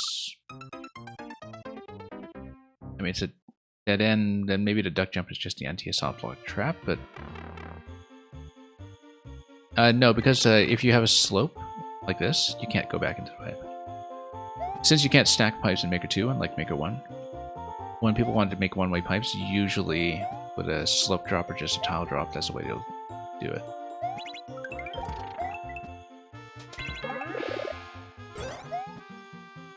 Yeah, because there are a lot of kids out there who see big YouTubers play troll levels and have a great laugh, and they just immediately try to get into making trolls themselves without really having learned the game or learned the editor properly, and disaster ensues. But good troll levels can be pretty sophisticated. I'm not a regular troll player by any means, but we've kind of done enough of them at this point over the course of streaming that we have a bit of a sense. Oh, whoops, no, we don't want to have it land on our heads. That was a mistake. And this is specifically the trap that we're trying to be aware of here. And we get to get the initial Shelmet off. Yeah, maybe so. Like if there's some reason why you might want to lose it, but we'll see. I feel like we're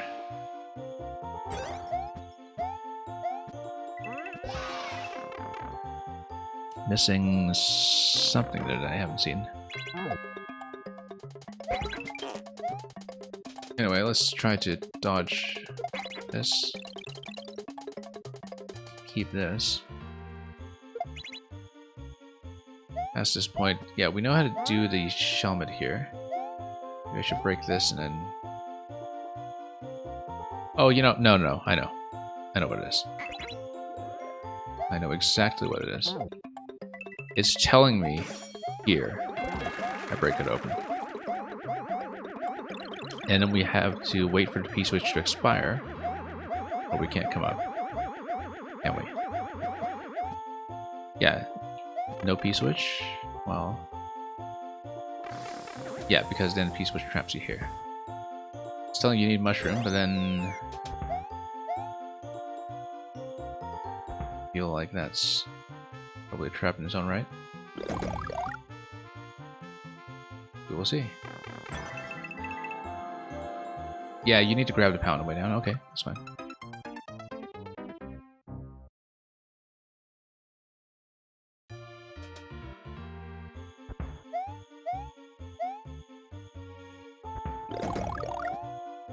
Yeah, we just grab at this point. Throw. P-Balloon will let you punch through some of this stuff, but do we want to? Yeah, we hold up into that. That was actually a trap. Okay. Don't hold, yeah. It's going to give you all the information you need. You can tell why this is popular, because it's something that, you know, it's going to be pretty relaxed about telling you immediately what to do, what to change. I'm glad you think I'm a great player. I mean, it really depends on what I'm playing. Definitely not the case for everything we do around here. I mean, I don't play very many troll levels, but I do play a lot of puzzles, and gradually you learn a lot of the things like item puzzle mechanics that Maker's capable of. And yeah, so we just don't hold up for the door. We don't get squished. Then kind of normalizes everything here. I guess you are forced to have the mushroom at this point, so. Focus. I don't actually know if King Bling made this level. Like, it's extremely popular, but I think somebody told me that King Bling has a reputation for it's kind of re-uploading things that the makers had previously deleted or had deleted. We did lose access to the cave. I do like the face on the right side here. Don't want to insinuate anything without knowing anything about that, though, of course, but I think that had come up in the past when somebody had submitted me a big popular King Bling troll. That's saying no. Okay. Why not? Let's see. Just telling me something about the snowball to the right. Okay. And grabbing the snowball. Yeah, we need to take a snowball with us somewhere, but... You know, we need a bit of added weight on this, because then we can lower the seesaw.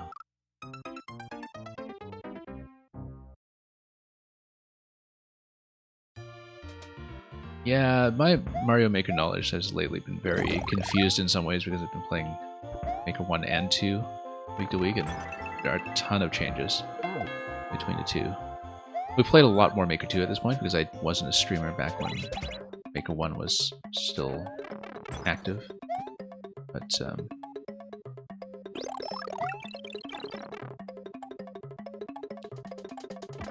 yeah, I mean, you know, you definitely will occasionally run into memory issues and such when it comes to very specific mechanical interactions that you've seen 100 times before, but it's just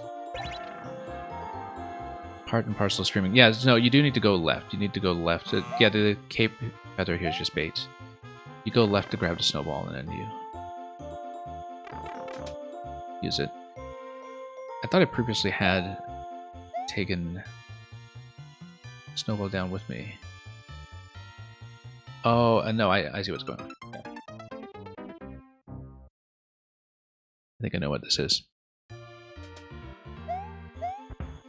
Let me just run through this again to see if I have the right idea here.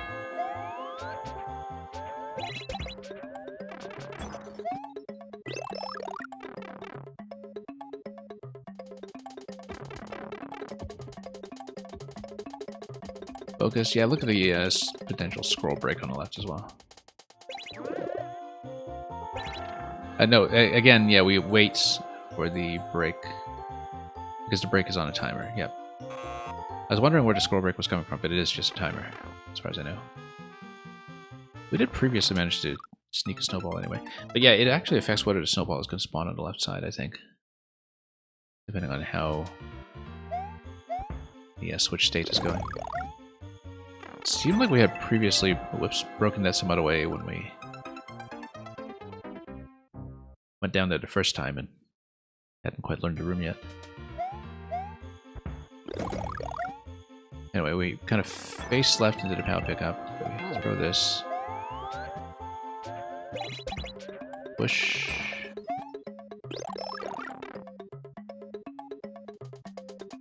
Down, focus, and then, yeah, we let the scroll break happen. And then, yeah, okay, that toggles again. Take this down with us.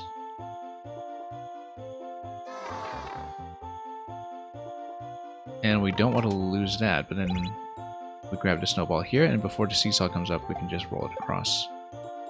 We don't want to roll it across, okay. Interesting.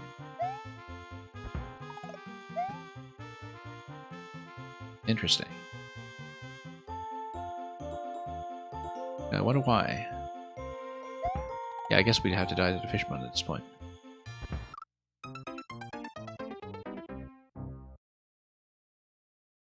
Where am I from? I am based in Canada. Spent a good bit of time in the UK as well, but mostly based in Canada. Yeah, I mean, you know, there's a lot of hidden mechanisms here. The thing is, the seesaw goes up if you have the blaster kind of drop off of it. At least from what I can tell. Play with a bunch of Canadians on your other gaming app, I see.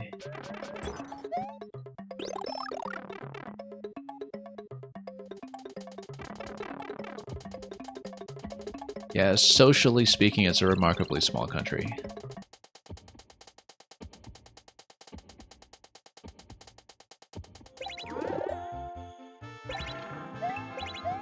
I mean, considering that it's a country of like over 30 million people, you'd be surprised at how often you get the sense that everybody knows everyone. Even as big as it tends to be geographically. I wonder if there's a good reason to come around this way, like if there was maybe an on-off. Because it feels like we could get a second on-off activation if we went this way afterwards. And if you go this way afterwards, maybe an on-off here. We don't want to break the snowball, that's part of the issue here. Snowballs go through doors and generally don't go through pipes though, right?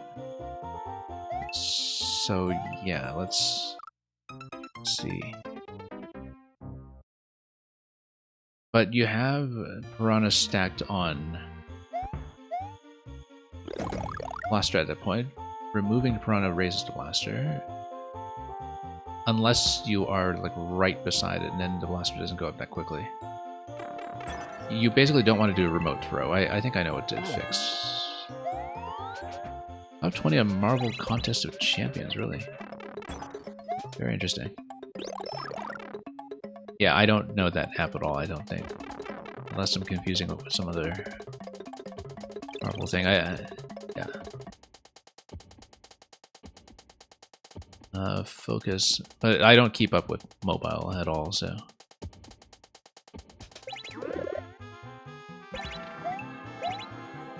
So yeah, this sends you through here. You can get back over here if you want. I think you can't take the snowball through regardless, but you can kind of face left into here. And you actually just go fast, I think. No, but it does bend this way on a seesaw. Actually, no, you just run into Piranha. You don't try to throw the snowball, you just run over. That's probably what it is.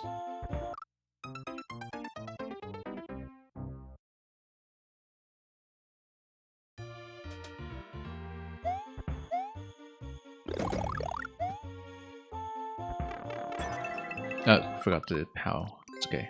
Well, whoops.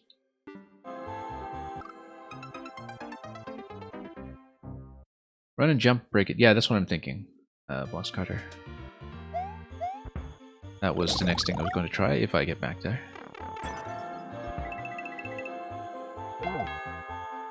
Because even with that blaster movement, it seems like it should break. Oh! This didn't push this time. Interesting. Wonder what I did differently. Well, it doesn't change anything. You still need to go through. Who have I got for the Super Bowl? To be honest, okay, so oddly enough, even in Canada, the Super Bowl is like annually the most watched broadcast in Canada or something. I actually know nothing about the NFL.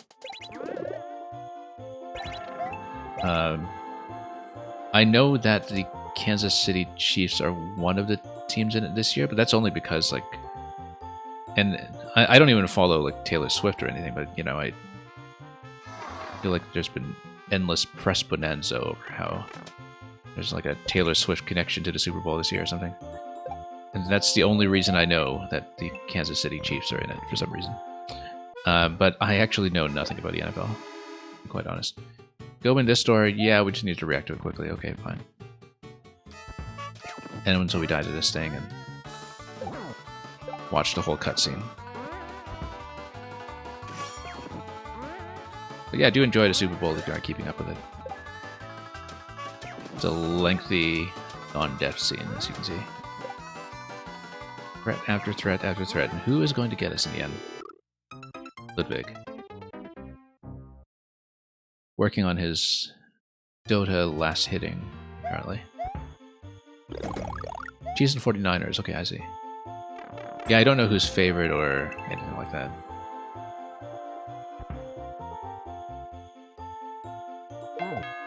Well, I mean, I think the whole Taylor Swift coverage is, again, knowing nothing about her really either. It seems to be that, you know, maybe the expectation is that it's going to draw in a big audience that normally doesn't watch the Super Bowl or whatever, just to see what reaction shots in the crowd or what have you. I mean, I have no idea. What I do know that it's the 40th anniversary of the original Super Bowl Apple Macintosh commercial, which is justly famous in advertising history.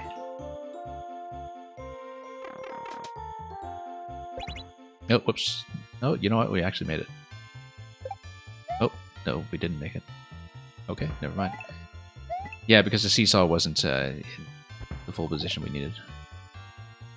Let's do it again.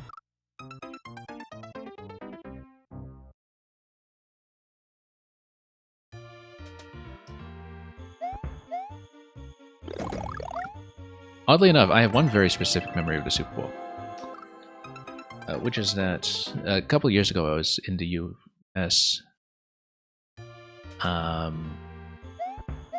and I was there over Super Bowl weekend. I was in this was, I think, the one with the, I want to say, Atlanta Falcons and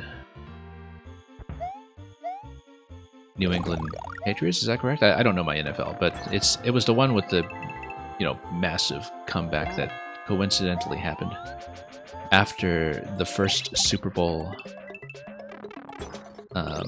commercial for the Nintendo Switch.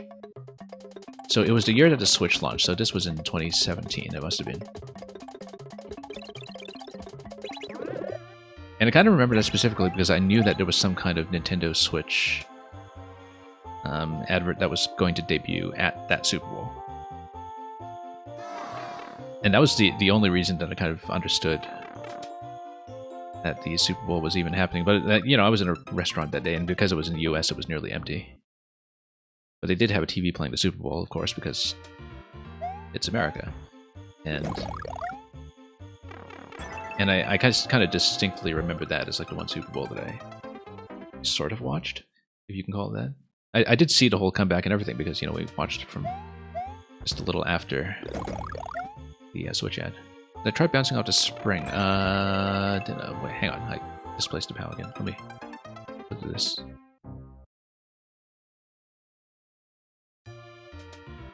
I didn't know they had already inscribed a trophy for the Falcons, actually. Because at that point, I guess probabilistically, I thought, okay, there's just no way, right? But yeah, grab the POW, come over here. And yeah, Blox Carter will try to pay attention to what you meant by the spring, but that's the blaster displacement that's supposed to happen. Sorry, I wasn't entirely paying attention here where it says focus. We don't actually need a snowball. I think it's more the on-off state that affects the next room. But we don't need to bounce off anything. We just need to like go through here and then go through the first available door and hold up.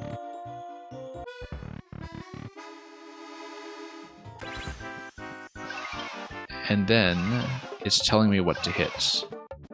That we hit something that is on the left side of the door, I suppose. And we die? Yeah. Yeah, Niagara Falls is, even in by Canadian standards, absolutely terrible when it comes to pricing. I noticed that when I was in Niagara a little while ago. Okay, so you actually do need to go in that door first because there is a state change. And it looks like it's a death scene, but you're actually okay. And you just need to hold right into the goal. Okay, I see it. Yeah, no, I went to Niagara Falls for an event a couple of years ago, and I also thought the prices were absurd. I mean, you know, Canada can be pretty bad to begin with, especially a sticker shock from the Canadian dollar, very much weaker than the US equivalent. But, you know, even generally, by food price standards, the tourist prices in Niagara are just absolutely eye-popping. Oops, we keep missing this POW. Hang on. And you went to the Blue Jays as well, I see. Under the Winged Chain Chomp, you were saying about a spring. Yeah, I think I totally missed that. But thanks for pointing that out. I'll try to keep an eye out for it.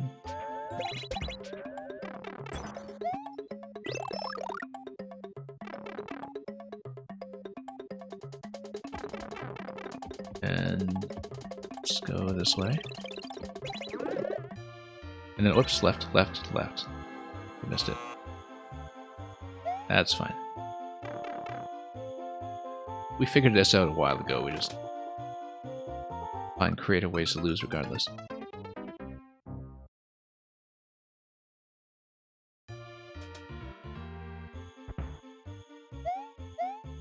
And yeah, Niagara is remarkably cheap to stay there, actually. Last time I found really good, cheap local accommodation, but that's because they just gouge you completely when it comes to food. And I mean, it's the biggest tourist spot in certainly in Canada, and I think generally in that part of North America, so I guess that's not entirely surprising, but even so, yeah, it's something you need to budget for when you go there.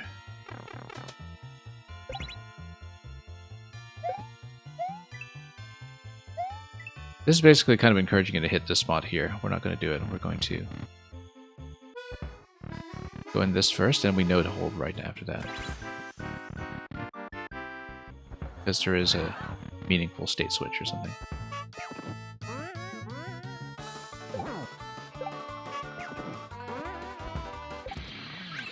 there we go. It's clear. Yeah, so this was just a big 2020 popular troll level. That was a viewer suggestion. I don't know if Sapphire was actually here to see it, but you know, we got a sub from them today, so might as well do that. Yeah, I remember hearing some other people who are troll makers sort of. I don't know if it was King Bling. No, I'm probably thinking of somebody else.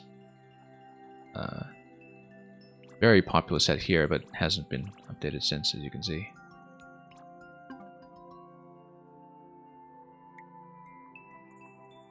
Made with love. Anyway, that's all we have time for today. We ran a little later, but we, worked on some level sets. Took a little bit of effort. I think we had 2 that didn't clear today. Yeah, sometimes I do an overflow stream where we try to finish things I don't finish on viewer levels, but I have not been able to do that recently because most of our streams have been dedicated to Maker 1. But regardless, thank you all for all the new follows today, the levels especially, and also the conversation. And yeah, Team Soko, I'm kind of well over my usual streaming time, so unfortunately, even with a short one, I think it's best to cut off now. But we are around fairly regularly week to week. Next week, I'm not sure because we have to balance our time against a whole bunch of other game commitments coming in, but usually we do Maker 2 viewer levels in this slot, so. Yeah, Blocks Carter, yeah, if you have something, hopefully you're able to get into queue next time. Today we just ran way over time, so. Sometimes I try to make room for more people at the end if I know I can stay on later, but unfortunately today I think I'm at about the extent of what we can run. So hopefully I can catch you another time. And thank you regardless for dropping by and having a bit of a chat with us. Anyway, that's all for today. We will send you folks on somewhere else interesting, I'm sure. Thanks for watching, thanks for the levels, and until we meet again for this game or Maker 1 or anything else, let's just bid you a good day, and above all, fare thee well.